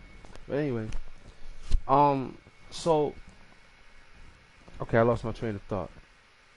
Pygmies. It's so hard to keep your train of thought. Yeah, when I'm playing the game, yeah, I'm trying to run around. I'm trying to explain this shit. Mount makers. Okay, their point. So they're taking the power away from Aldrich, which is running around, pulling the soul dregs out of every single human being that they can get the dark soul out of. And that accumulation, now mind you, what does the item description say? I'm gonna go back there so that you can, I'm gonna read it again. Human dregs, all right? I don't know if you're in your items yet. Go to your items if you will, so you can see your human dregs. Proof of a duty fulfilled by Aldrich faithful, who patiently wait the devourer of God's return. Why would he return? Where did he go? Where did they believe? Your man went to Anne Orlando. He's not even dead yet. Yeah. He's not even dead yet. So I don't know which God, the devourer God. Now they call him the devourer God, right? But he has things on him that the death God had in part 1, which was I forgot the name of that. I said his name earlier. Nito, exactly. Okay? You kill him in part 1. But why is it that the way he looks with all the bones and all that other stuff, why is all of that on Aldrich? Why does Aldrich have the same scythe that he has? Is what they stressed. Why do you get the life drain scythe from him? They believe that, I mean, he didn't kill Priscilla. Priscilla was, the reason why Priscilla was supposedly in the painted world was to protect her. Or to keep her away from the real world. And I'm like, that shit don't make no sense to me. Maybe she preferred to live there, perhaps. We don't know. But they feared what she had, which was the life sight. That's what it's called, life sight. Yeah. They feared that, supposedly. That's what they're saying. And I guess that's in item descriptions.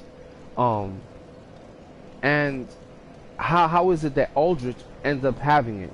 And yet he had a dream. If you read his descriptions on the items that relate to him, he was in search of a child from the painted world. Now that could be anything, but we all know that, again, like what I told you about not Philionor, what's this girl's name? This freaking chick with the chime. Yorshka. She has a tail and she has horns. Okay? Yorshka. Yo, you never seen her sitting down in the sea? You don't see that tail sticking out alongside on her left side? Oh, Yorshka. Yeah, the dragon lady. I thought for some reason you were talking about, what's her name? This chick from the painted world? No, I thought you were talking about the chick with the spear. She does have a spear. Yorshka's spear. Oh. Yeah, Philionor. Not Philionor, but the one that's protecting her. I forgot her name. Let me see if I can actually go to the item description here. Yeah, matriarch of the church, sacred, blessed by Princess Philionor, which wasn't her. Favors and boundaries explain the blah, blah, blah, blah, blah, blah, and I don't know who that was. I'll find out her name though. I'll figure it out. Matriarch of the church. Yeah, but then they do say her name. She says her name to you when you go to her before she tells you to go kill Madir for her because she can't get to him. So, but yes, she helps you fight him, which is kind of weird. But yeah.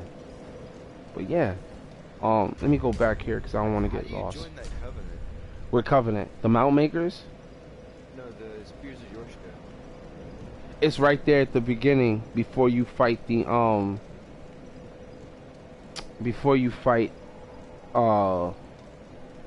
Life, whatever his name is, Life something.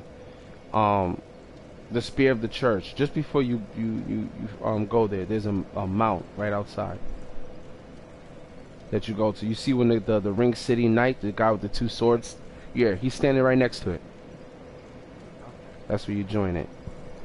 Then you'll be summoned on a random.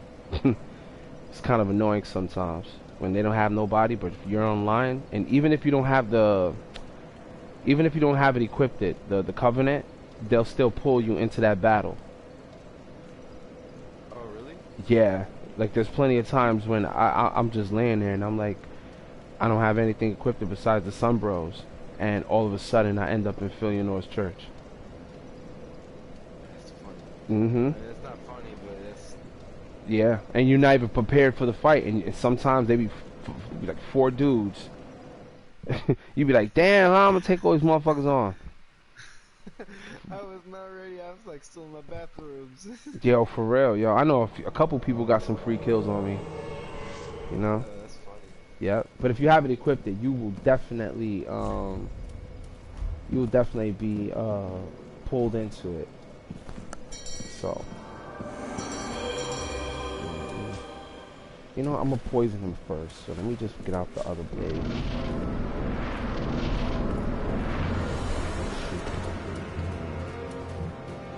Yeah, but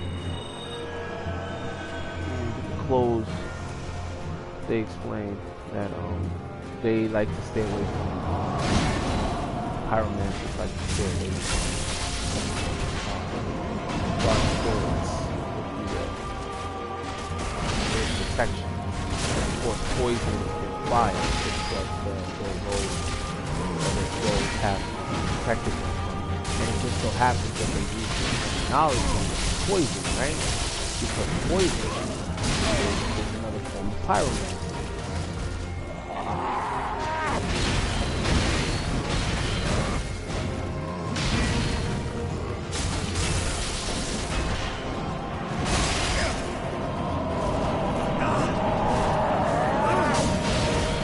Right?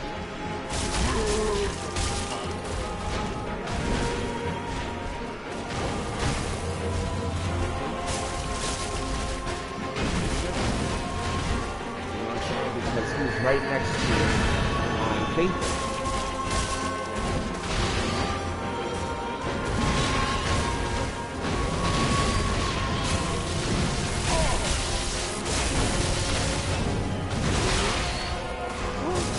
What else do you really do?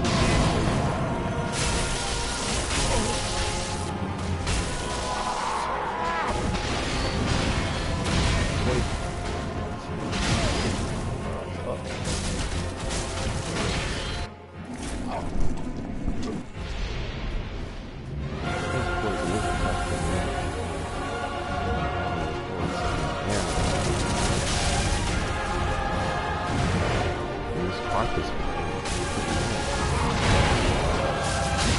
Oh! Okay. That was a nice ball. Good. I had a country.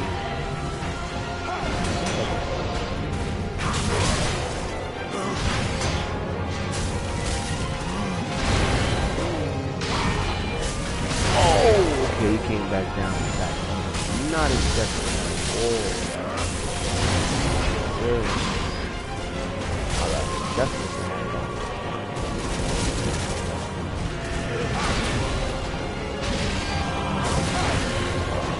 Whoa.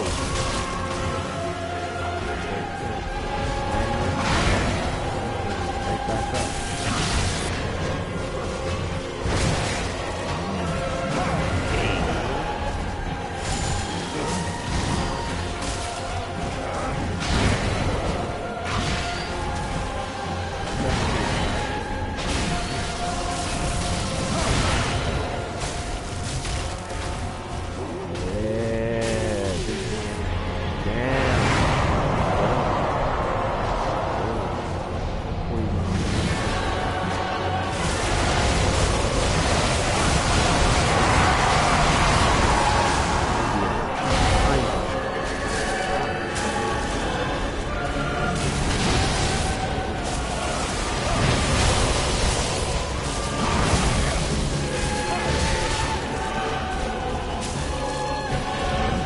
Another thing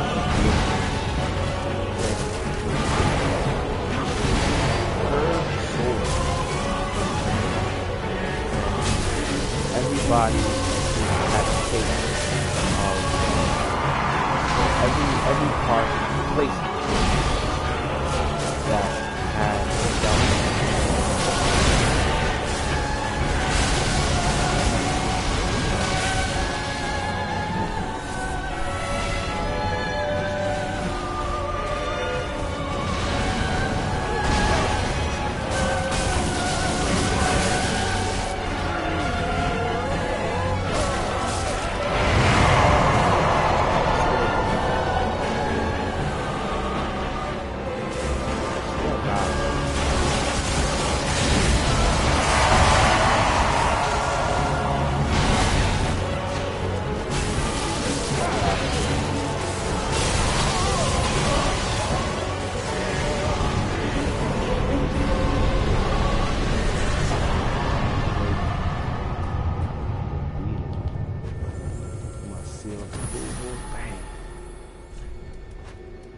Go ahead and clap.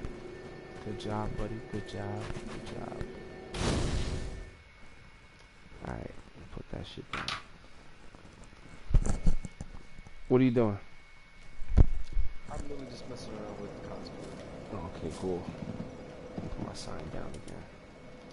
See if somebody else can do it. I just finished helping this guy beat him. So he's already done for. Now I'm going to the item description to read that off to you real quick. Let me see. Where is the thing? Okay, so Xantus. Now, why am I picking up Xantus? Like, what does this have anything to do with anything, right? The Xantus. Yellowfinger. From Rosaria's finger. Rosaria's covenant. Okay? How did a pyromancer become a finger of Rosaria? Is he a pyromancer? No, actually. I think he was doing, he has like, I think it was Hazel. Was it Hazel with the pick? Yeah. Yeah. Cause he comes out in, not Farron's Keep, but the other part of the stage, where we were fighting at.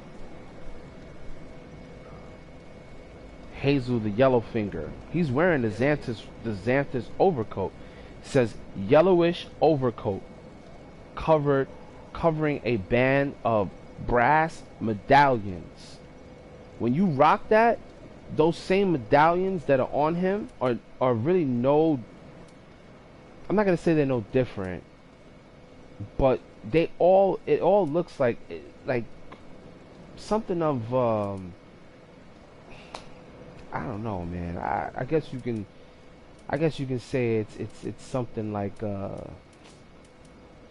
don't even know how to even place this. I don't know. It just looks pyromancer like. It says Xanthus clothing is the mark of a researcher of lost sorceries, and the number of medallions denote their success. So I guess for every single time they get a new sorcery, they get a new medallion. A point of pride for the researcher, even if its significance is lost on others. So in other words, so you know that where we're at, well, I don't even know what that place is called. I mean, I keep on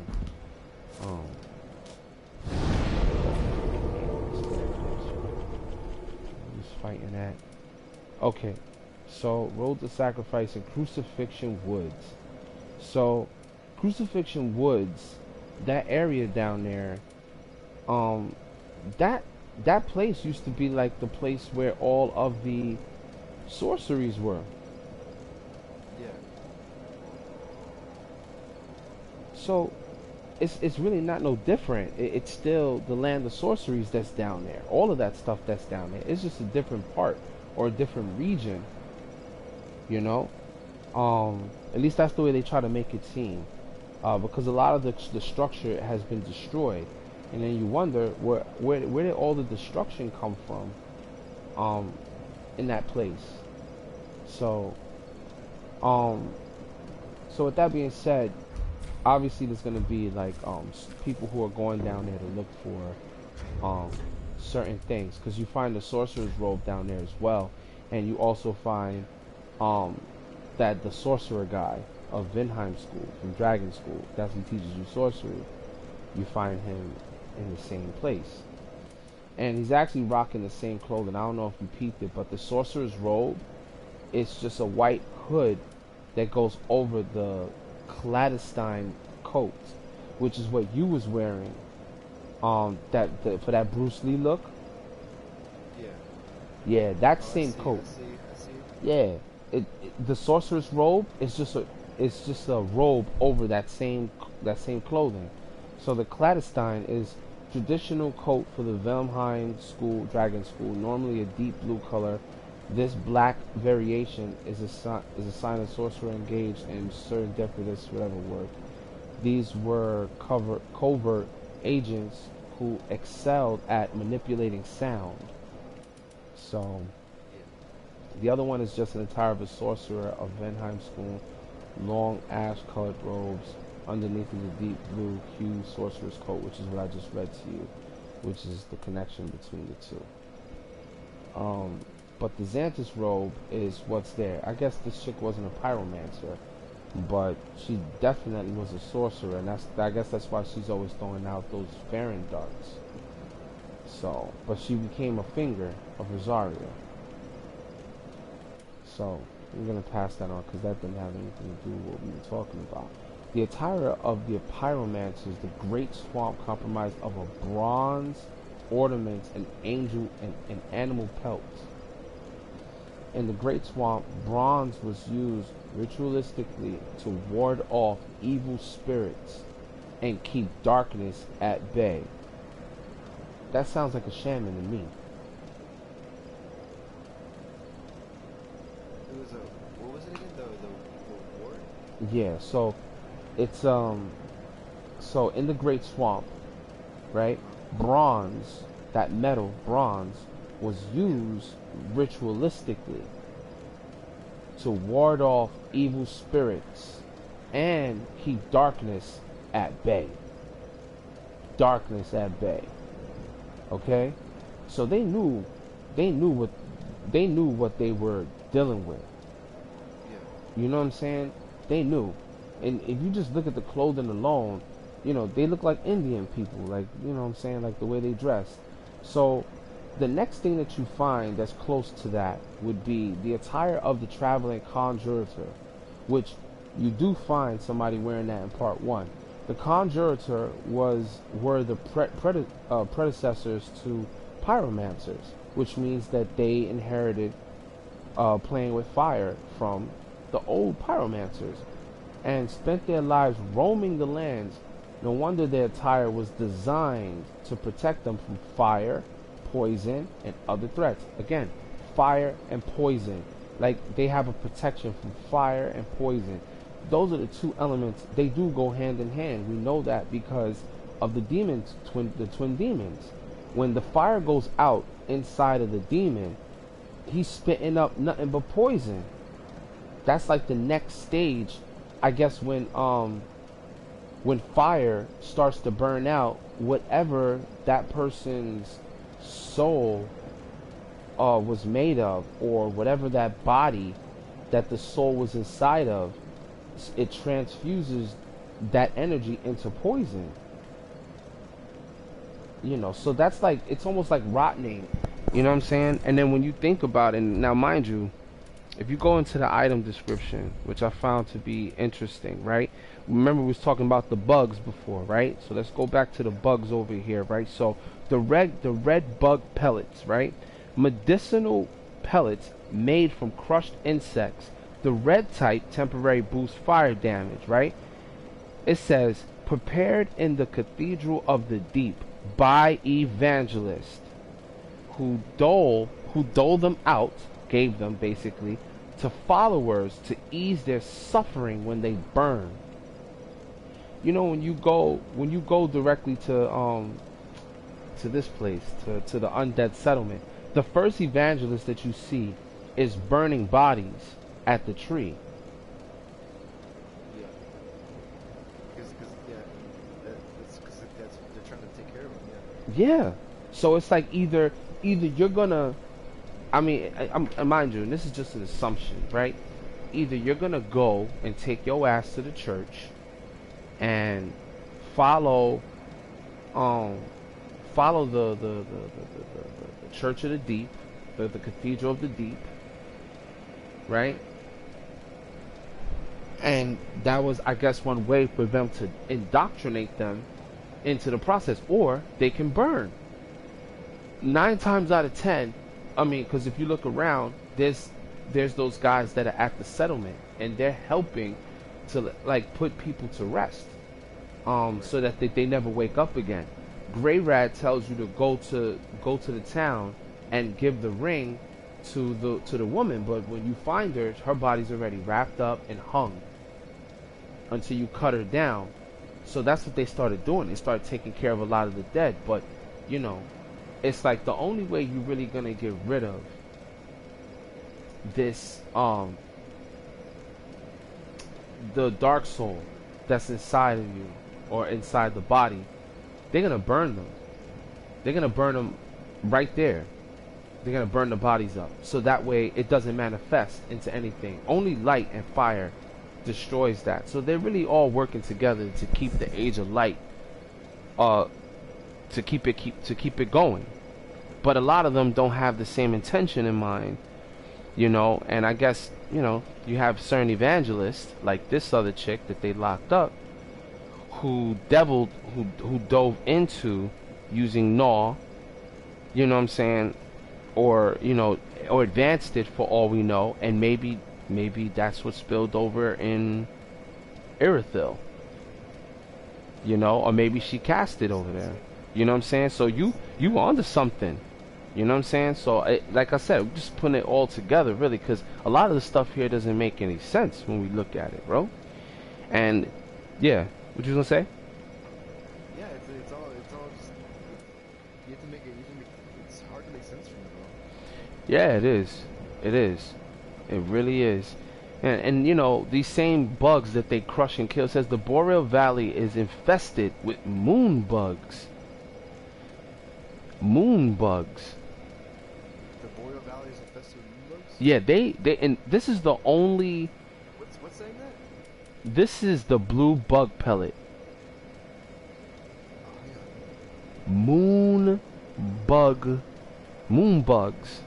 And I'm like, and then mind you, they say that the ingredients are never far from the hands of Erythilian slaves who concocted this medicine. So the Erythilian slaves were taking these bugs, these moon bugs, and making this concoction. Can we say that this is the same type of bugs that's eating away at those at the weapons? I don't think so, bro. I think yes, bro. Yeah? I think yes. I think dude, it might. Why would they eat frost? It might. Okay, but look, it might throw our theory up in the air a little bit, bro. Because Maybe. honestly, now that you throw me the blue bug pellets, yeah, it kind of throws it up in the air. Because think about this: in Irithyll, the moon is constantly there. The sun is nowhere to be seen, right? Mm-hmm. And it's cold everywhere. There's snow everywhere, right? Mm-hmm. Well, if it's saying that Irithyll's infested with these moon bugs, and these moon bugs, you know, obviously they get their, they come from the moon, like they get their power from the moon. Moon, as we know it, is the mother of magic. Like it literally provides all the magical powers. That's why we have like moon and greatsword and all that stuff. So they're magical by nature, these bugs, and they live in the frost. And they're eating at these weapons, which are they scale with intelligence. You know, so it only makes sense that, you know, these must be the bugs eating at these weapons and creating these intelligence frost weapons. You know? Maybe that might be the case. Like I wouldn't because of the level of speculations, of different speculations in this game. I couldn't tell you that that's not a possibility. Like I just can't, you know. Like I'm looking at it right now. The Pontiff Knight curved sword, wielded by the Pontiff Knights, frigid spirits that linger in Irithyll. The large blade appears to be eaten away by insects, making it lightweight and brittle. Now that's just one. Okay, the blade itself is still able to execute Frostblade. So I think they were already on the Frostblade build. You know why? Because remember, who's the ruler of Irithyll? Who's the boss? Pontiff. Exactly. And Pontiff came from the painted world. And you know what he created as magic? Free snap. Yeah. Yep. Oh yeah, he did. He made free snap. It says one of the spells left behind by the young sorcerer Sullivan before leaving the painted world creates a cloud near the mist, a cloud near freezing mist. Sullivan was born and raised in the painting, yet had little use for his frigid home, since he had not yet experienced loss. The fuck does that mean? Right? And then of course there's frozen weapon, one of the spells left behind by the young sorcerer Sullivan. So it imbues the right hand weapon with frost. So we know that the bugs didn't cause the freeze aspect of it at all. We know that. We know that he had made those weapons for his minions, if you will. But here the interesting part is where we've been trying to put this together. Right, we were talking about the bug pellets. So these blue, now mind you, obviously these moon bugs are only, they're only available, I guess, at the Boreal Valley. Yeah. Moon bugs, and they pick up all of these different types of bugs that are in the area. But I don't know if these bugs are the same bugs that were eating away at them. That could have been, right? These moon bugs, they could have been. They could have been doing that. The sword that we get from Pontiff. This is a very interesting blade. This is the first blade that I really like when I got this. It's called the Judgment, Great Sword of Judgment, a ceremonial sword held in Pontiff's left hand. Okay, representing the judgment of the moon. But with magic far closer to sorcery than any existing lunar power. Its dark blue hues deeper than the darkest moon, reflects Sorcerer Sullivan's true nature. Now, this doesn't really do much for me, besides the fact that whatever magic that Pontiff was learning about, okay, it was probably some sort of dark moon kind of sorcery, if you will. Yeah. You know, that second sword that he got, bro, this shit's gonna throw you for a loop. Okay, because I'm gonna tell you, like, even the guys who made videos didn't even state this out, and I was like, wait a minute, how come they're not talking about this? Like, it's right in front of their face, and they're not talking about it. I have a feeling that, no, I don't know if you actually used this sword before. Do you have the ceremonial sword? Ceremonial sword? Yeah. The one that you use for armory? It's another, nah, it's a, that's funny you brought that up too. No. The blade comes from, it's what Pontiff is rocking in his right hand. Oh, the flame one? No, that's the profane sword. Yeah, No, the profane, yeah. Oh, the profane sword? Is that the one you're talking about? Yep, it's called the Profane Great Sword. I think I have it. Give me 1 second. Mm-hmm.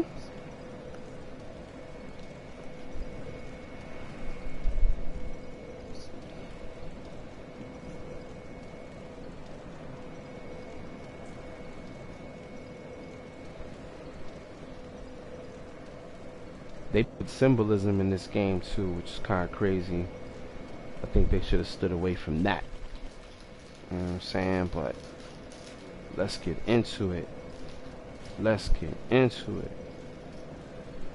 For real, because once I put this shit all together, man, I'm gonna make a nice story, yo. You know, I'm gonna do one of those nice little walkthroughs in the game. And I'm gonna simply just simplify all the information and just explain things as I move through the game, because, man,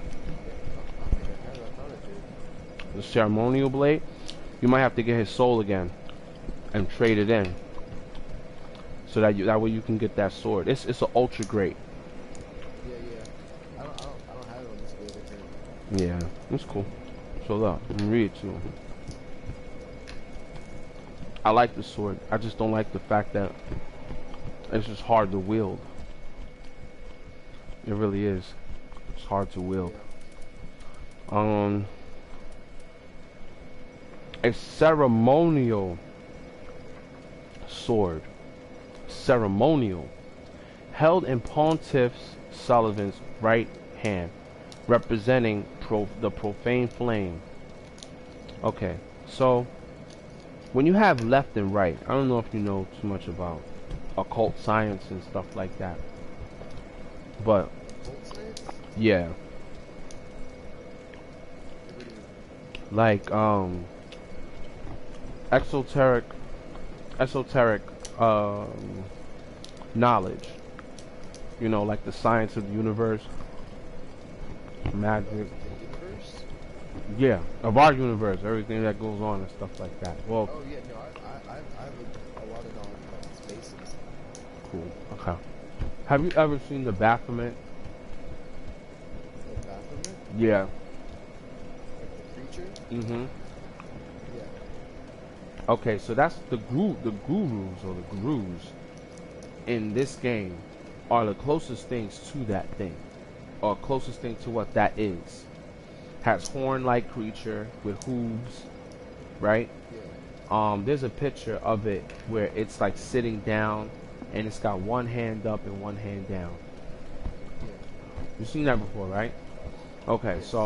so if you ever look at that picture, right? Everybody embodies masculine and feminine nature. The left hand represents the feminine energy, which is the moon, and the masculine represents the right hand, which is up, and that's where the sun is. You're the balance in the world. You like stuck right in between all of that, balancing out those natures. The very idea, what they brought about with the pontiff is that representation and him taking over the church, I guess, or taking over all of Anne Orlando, or the lower part of it, I guess, if you will. And him rocking the profane greatsword in the right hand is basically like the sun. It's fire.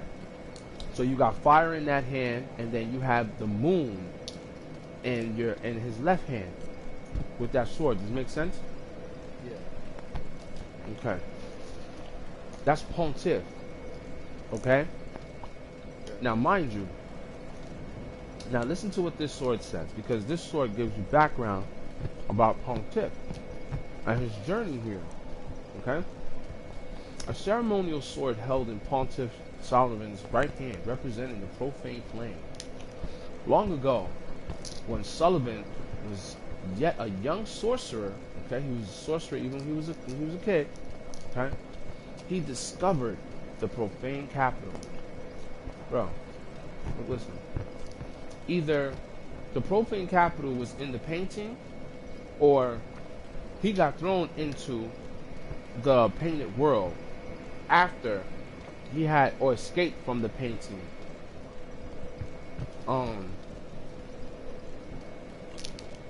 After, because it's like, it makes no sense for him to go and live in the painting. Mind you, he's a young sorcerer, and he discovers the profane capital. We're not in the painting, the painted world. Yeah. That's in the real time. I think. Well, how do you know that he discovered it in the painting? No, at his age he discovered it. Not that I discovered anything like that. He discovered it. But how do you know that he discovered it in the painting? I don't know. I don't think that he discovered it in the painting. I think he discovered it being in the real world. Like, when did he leave the painted world? I mean, he was already a young sorcerer, so he could have learned sorcery before he left the painted world and came and then discovered the profane capital, right? That makes more sense? Yeah. Alright. So let's run with that. Right? So, this young sorcerer, let's just say, escapes the painting world, takes the sorcery that he learned, which was like cold snap and how to turn weapons into frost, with him, right? But he leaves some of it behind in the painted world, because that's where you find it. Then discovers the profane capital.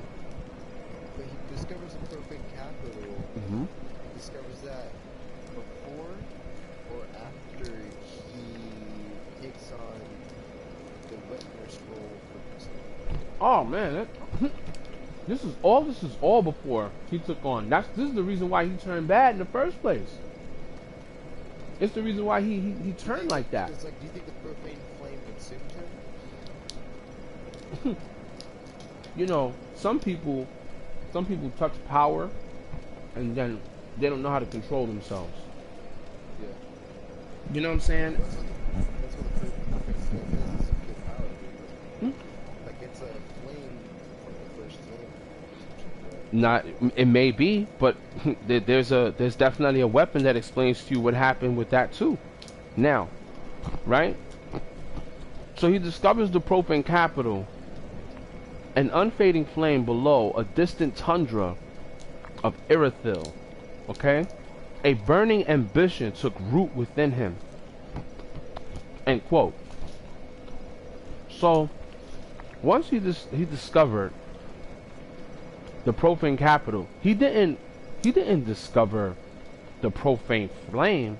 And mind you, the profane capital wasn't always called the profane capital, so he must have found it after the fire was already there, after the situation had already happened there with well, no, before the giant got there, or maybe after. I'm not sure, but the weapon can summon the profane flame, a little bit of it, which isn't really much any different from any other flame. The only thing different about this particular type of flame is that you're able to do different things with the profane flame that you can't do with the others. And what this guy did was basically use one flame to put out another, the giant. So, and they definitely didn't accept him as being their king. But you know that there was a flame that did burn down there. There was a flame, and it wasn't bad. It wasn't bad. They tried to do the same thing in the profane capital that they did. And now mind you, this could be the epicenter of everything. We don't know. We don't know. But if you go to the item, you scroll further down to the axes, and you find the axe called Eleonora that has like the axe on both sides. It's right next to the yeah. Yup. It says strange weapon found among malformed inhabitants of the profane capital. The profane flame was triggered by the curse of these women. Women, again, relatives of a certain oracle. Okay? Oracle, witch, fortune teller, sorcerer, whatever you want to put on it. You know what I'm saying? Oracles, they're like the connection between the divine,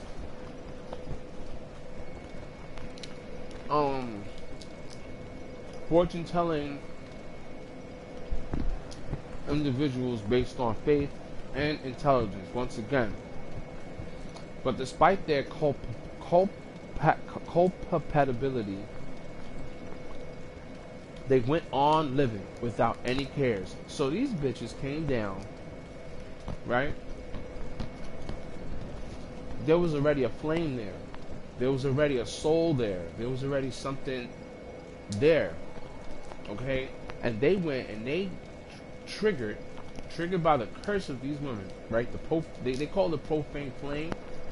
This is profane flame was triggered by the curse of these women. Okay.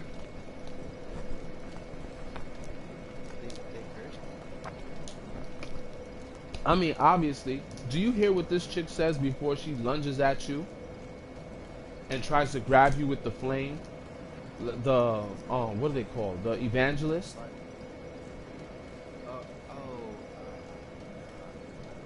She says, some of these bastards cursed. Yup. Exactly. Which bastard? I don't know. Because a bastard is somebody who their father left. It's a fatherless child. Right? So would it be the name was King? I don't know. He wasn't a fatherless child. His father was always there. Until he exiled. Until he, yeah. But he didn't put the curse on his people. The only people that we know that put any type of mark on the people. Bastard. Okay, so Gwyn is a bastard. He could be. Because He could be. He could be. You never know. Again, remember what I had asked you about before, about what they do with the painted world. They tend to stuff things in the painted world that they don't necessarily want or wouldn't be accepted in the real world. Things they want to hide, things that are profane, things that are not cool. Go ahead. Mm-hmm. So when you said like you said about what the individual says, like it say long live the bastards first. Where? Oh, it's not. Okay, okay. Yeah. So that's crazy. And then like if you think about Gwen, you know, he put a curse on all the undead. The curse of The undead, he put it on the humans. Remember, they don't know. They wouldn't even know that they even affected until they come back alive. Pretty sure she says long live the bastards first, because like they work for the church, I believe. Yeah, they evangelists. They're the females. They try to grab you with that move. You know, just crazy. But these women, they had to be, you know, I'm not gonna say that they were evangelists at all. You know, let's just say that they were of let's just say maybe they were like the same women that were in this place. What do you call that? Like the daughters of Izalith. They came and they ignited the flame, and then it became a living thing that tried to kill the people. And Yorm had to come along and stop the fire. And they didn't like the way he did it because he used fire to fight fire. Yeah, that was the whole thing with Yorm. He used fire to fight fire. So I think you can read that on his soul or on his weapon, I think. But yeah, you know. But whoever these chicks were, they didn't care about what they did. They went and they did what they did, and it made the profane flame something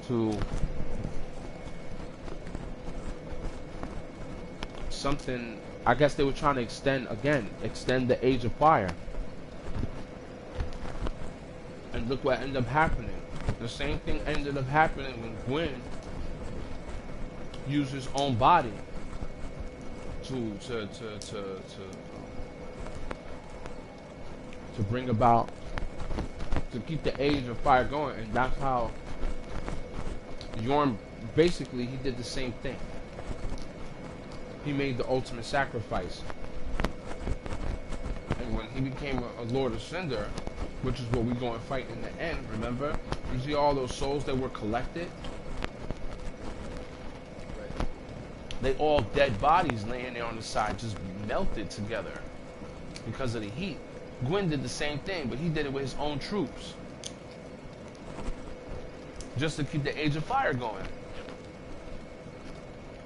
So Yorm really didn't do anything that different from what Gwyn did. And Sullivan, you know, went down there after the fire was lit, because they're still calling it the profane flame on his weapon, on the ceremonial weapon. And I'm gonna tell you one more thing about the ceremonial weapon that, again, nobody's paying attention to. Nobody said anything about it. You see it in the very first board. You see it right there in Lothric's castle. You see the profane great sword. You see it. Everybody saw it. We just didn't pay no attention to it because we didn't look at no detail that was around us. See it on the statue. Which one? I think it's.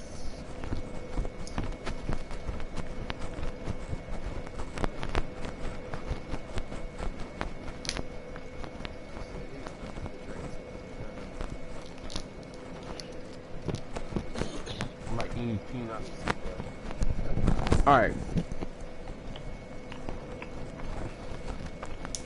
So, you know the second bonfire? Where you can see the dragon on the other roof in Lothbric's castle? Yeah. You go downstairs, there's the thieves there in that little, in that room. Before you leave, you come outside, you see the dragon on the roof. And you see people praying to him, praying to the dragon. And you gotta climb down. And then you get to the courtyard where there's like a winged knight. Those blue winged knights, but without the wings. Right? It has no wing armor. And he's like walking in a circle around a pyre of dead bodies. Well, not dead bodies, but there are dead bodies there. Oh yeah, at the beginning. Yeah. Okay. He's walking around a statue. Yeah, that's the Pontiff as a young sorcerer. That don't look like the Pontiff. That don't look like the Pontiff. Yo, let's go. I want you to tell me who it is. I'm not even gonna say who it is. I want you to tell me who it is, bro. Come on. We going there right now. Yup, because that's the closest. Oh, things just got more fun. I think I have to go to bed. I don't blame you. I do not blame you. I'll let you go. You can see this. You go. Should we just do this real quick and then I'll head out? Cool.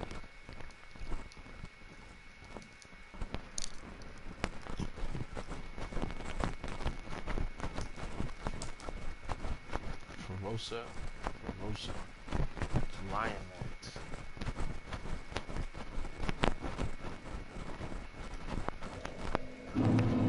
Alright, Lothbric's castle.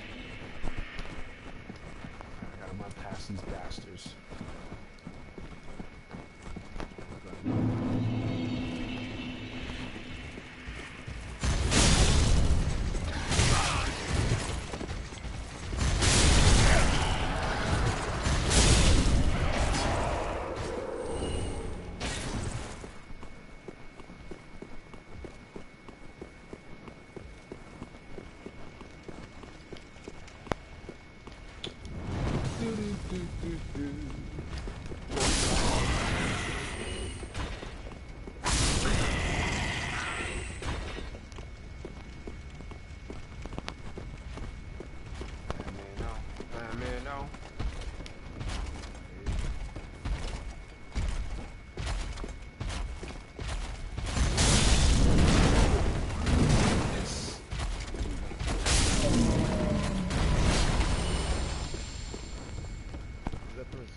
Oh my god, you discovered.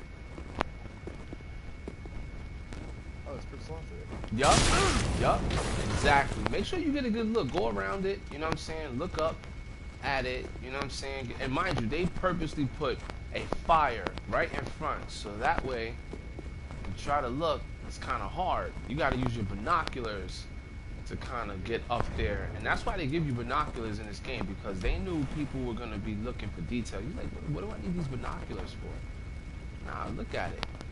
That's the same attire. That's the same attire. Now, mind you, that could be, that could be, if not Lothric, that could be Pontiff, right? Yeah. That could be Pontiff, right?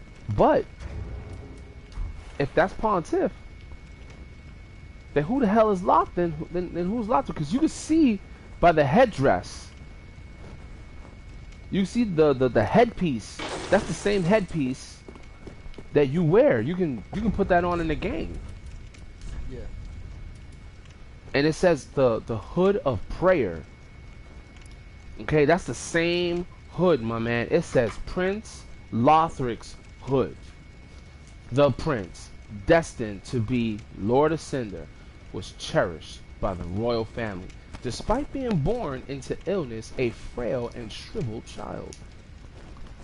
His waddled clothes were made of age. Coarse clothes used ancient prayer and are all that he ever wore. He still got it to this day. Alright, so I'm not gonna hold you. Get some sleep. Alright, man. Yeah, for sure. It was nice talking to you, though. I'll try to get on maybe tomorrow after work. Word. I'll try PvP tomorrow too. Alright, man. If you haven't done so, you should try to download Mortal Shell. I think it's still free on PS4. It's have you heard of it? What's it called? Mortal Shell. Mortal Shell. And that's what you guys play? It's free on PS4 right now. Nice. But basically, I just got it, and it's just like Dark Souls, except it's, in my opinion, a little harder. Ooh. It's just like Dark Souls, though, bro. Like, I'm talking like almost exactly like Dark Souls. And it's called Mortal Shell? Yeah. Hold on. Except there's not a whole lot of customization weapon-wise and armor-wise. I'm about to go to the store. But yeah, it's free if you have PS Plus. I do. Well, I have PS Now and PS Plus. Alright, go get some sleep, bro. Alright, man. Talk to you later. Have a good night. You too. Bye. Mortal Shell. Let me see if I can find this.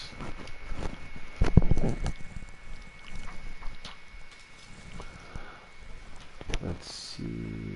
More.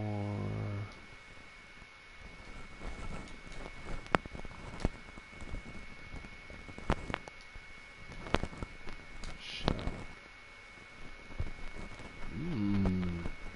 It is free.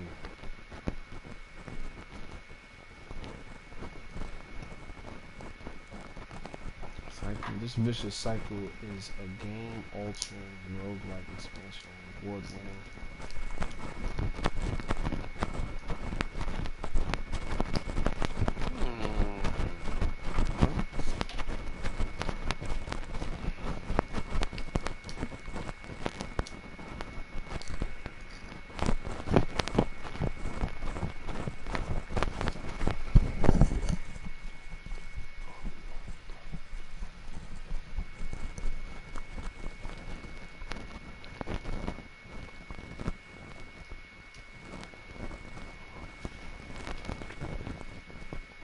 And I think my shit just renewed.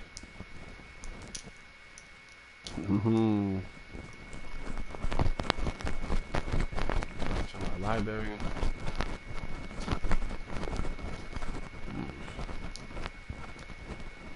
Looks crazy.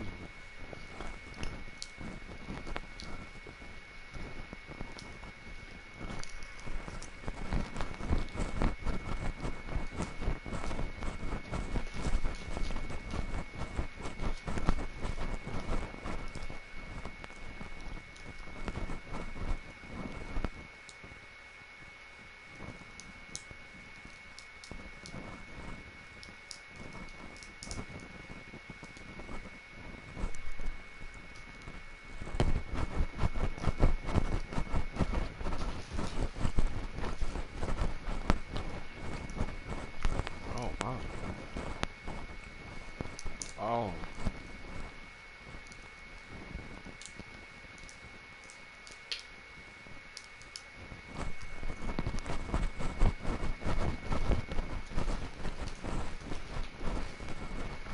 They do a lot of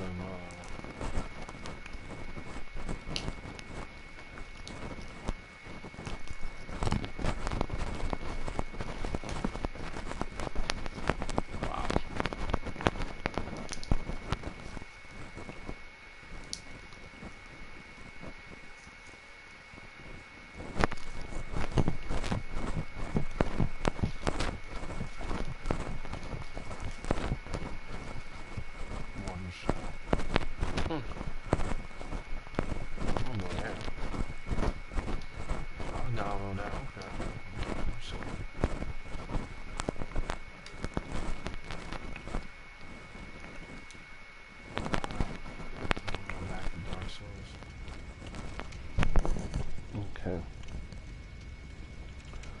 Alright, so go back.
Alright, so anybody who's watching this or watches this later on or whatever, just know it was just supposed to be a fight club, but most of the time I just talk about the lore and stuff, so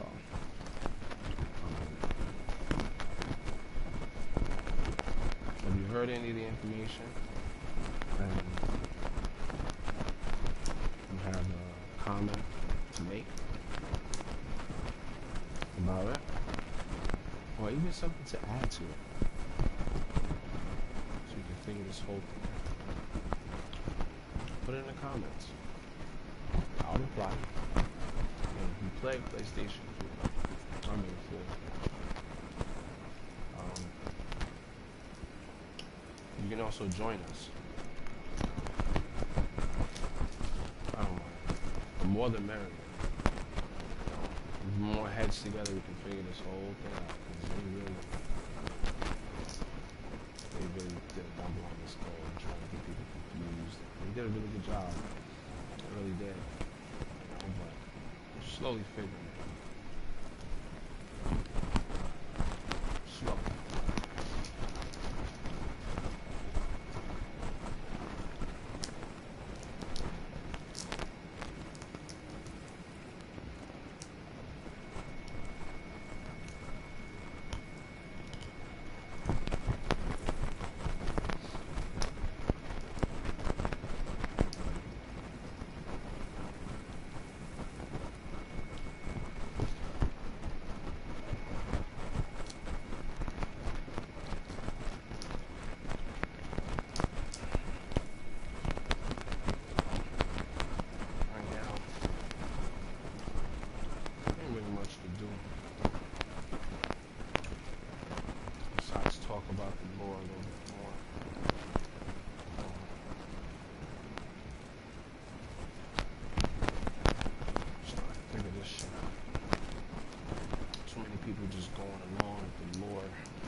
They see on YouTube. I mean, yeah, I add on to those people, right? But not this page. This page is different. This channel is different. Here,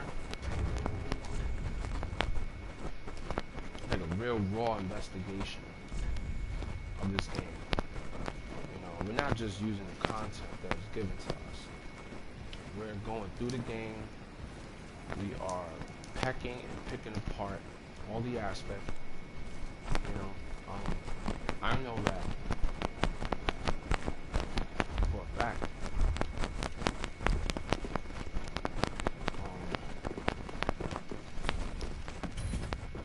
There are certain weapons, certain things in this game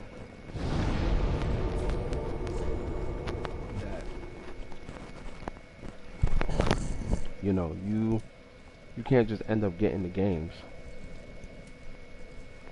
I said end up getting the games. Uh,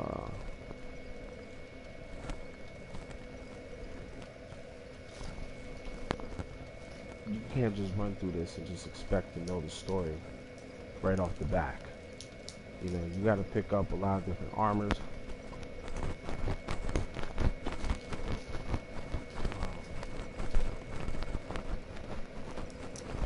You got to read the descriptions. That's basically what I've been doing. And in this particular run through, not with this character, but with another character, paying attention to things in the game that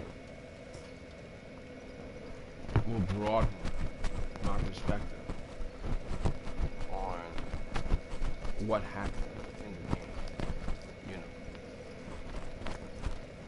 know, in all honesty, they did a real good job of just kind of just tucking away the information, giving us little hints here and there of what things could be, with possibilities, and some other things are very obvious.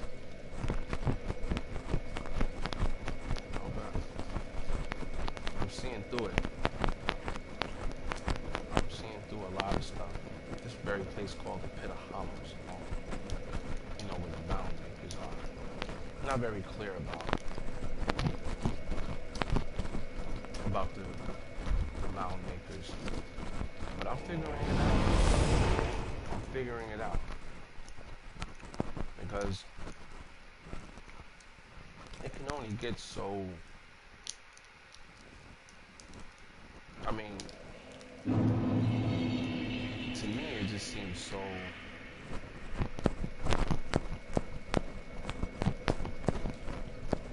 befitting of certain information that we're provided. I can't put my swimstones down, but something tells me that I can evade it. Something tells me, wow, I can't even do that.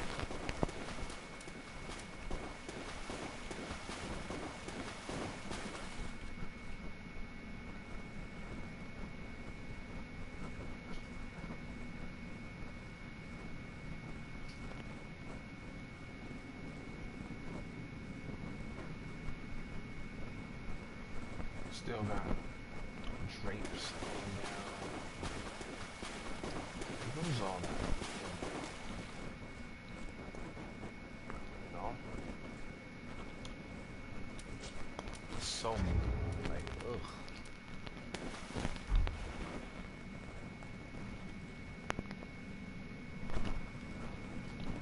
There's just wood in the wall so that people can actually just put candles. Don't make much sense. Reminds me of Blighttown in some cases. Places like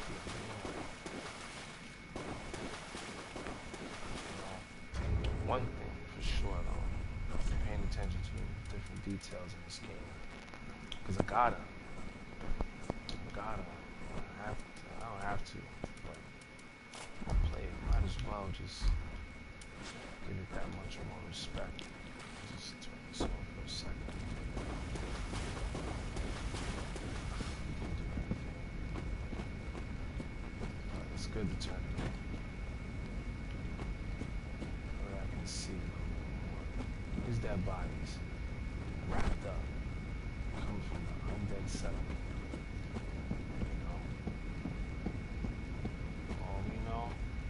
Lived here, you know, and now they're taking all the bodies that they wrap up and they're throwing them down here. Just picking them up, just tossing them down here. Why? Cage and all. Why do they think that would be beneficial? Just put all of them inside of a pit. If they resurrect, they ain't gonna go nowhere. You know? They're gonna just be in a pit. Pit of hollows. these guys down here. Podrick. Look at that, isn't it? It's all dead people.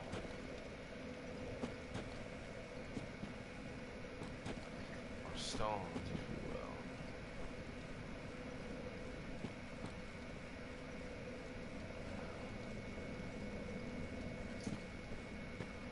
Yes. He died down there. He got his sword. He killed himself. That don't matter.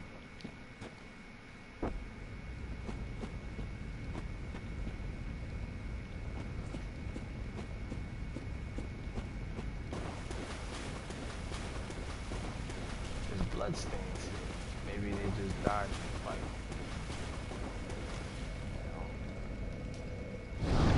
Obvious.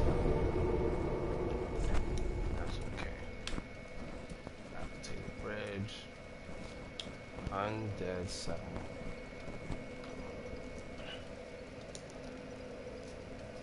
Oh, it's ridiculous.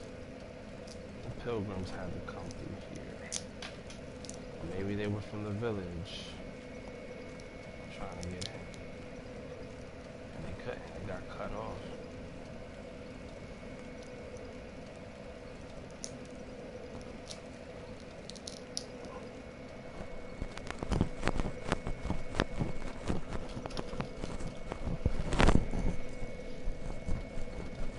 Who knows, right?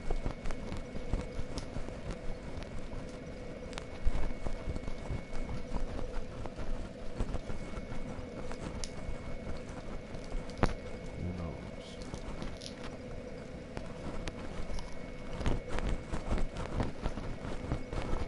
Put in a hot wall.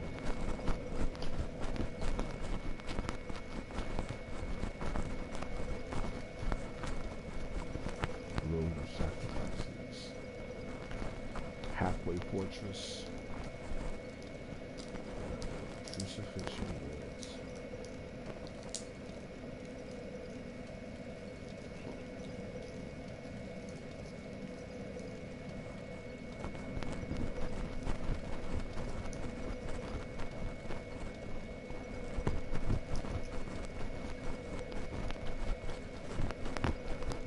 What is the connection?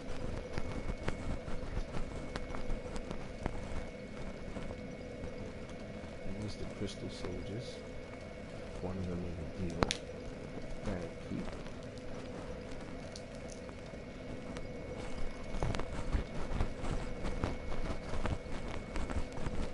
Big hat rooms. Magics. With crystal.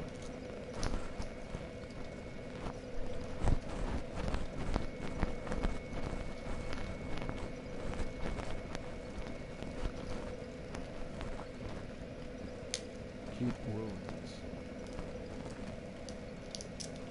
Barren keep perimeter.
if you're watching this later on, by all means, fast forward to the part where I go back to, because right now I'm just, my mind is opening up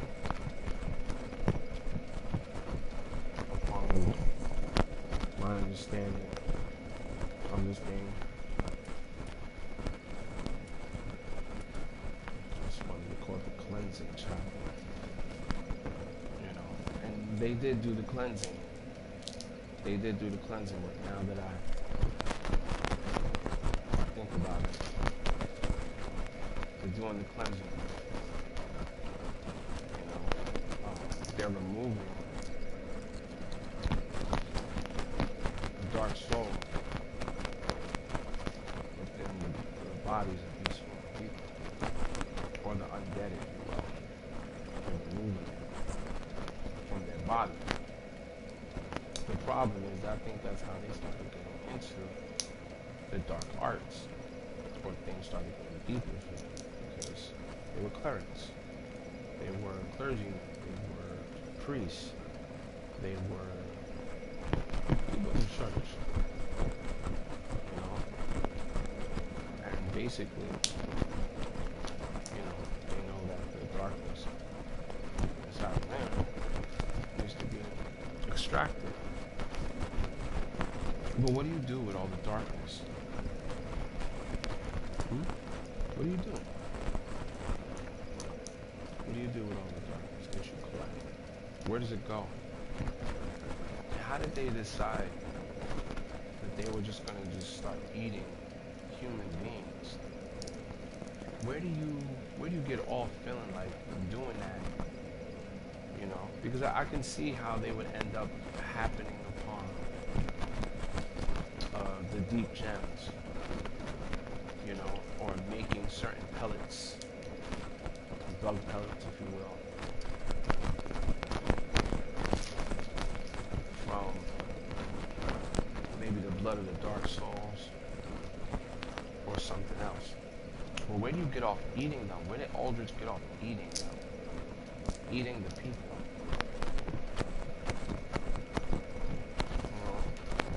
We're talking about live people. And then the people in the church start indulging into the same thing. What? They weren't eating the flesh. They were playing with dark magic. Playing with dark magic. Or magic that is, it's a miracle, but it holds the weight of something dark, something sinister. You know? They learn how to shoot fire out of their thing, out of their little instruments that they walk around.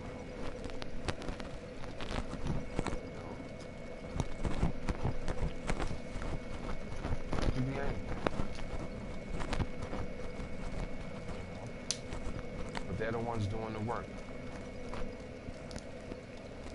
You know, they're the ones that are taking the souls out and putting it somewhere else. This dude dropped his faith and put it behind him. Who was that person? Who dropped it? You know? Was it Aldridge?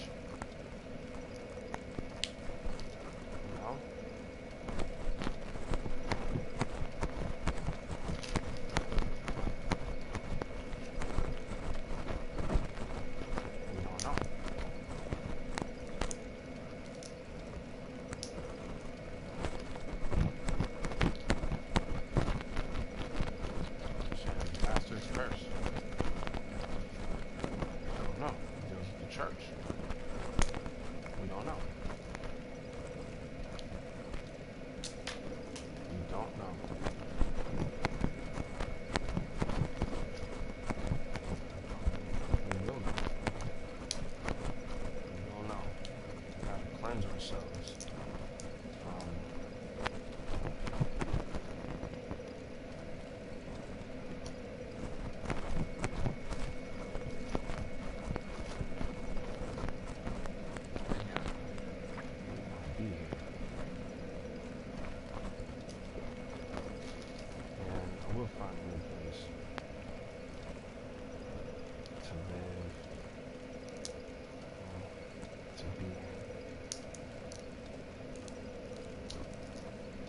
life was great.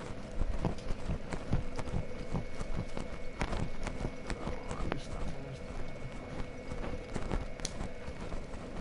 And I know I'm live. Eating these peanuts.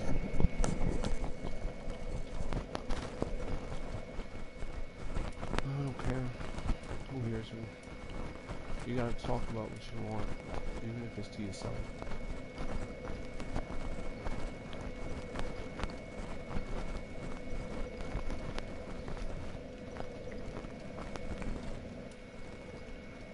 All kids against each other.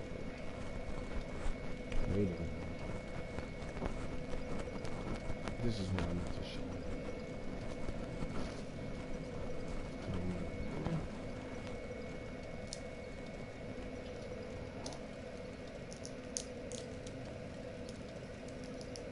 Can't be him.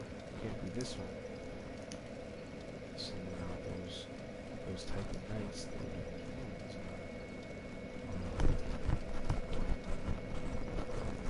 Maybe they never always look like that. They not always look like that. Stop it.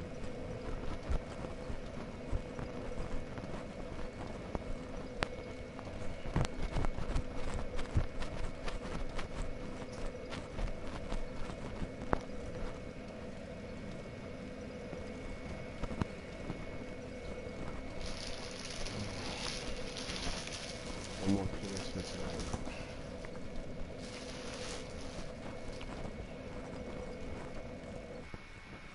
Let me shut this down.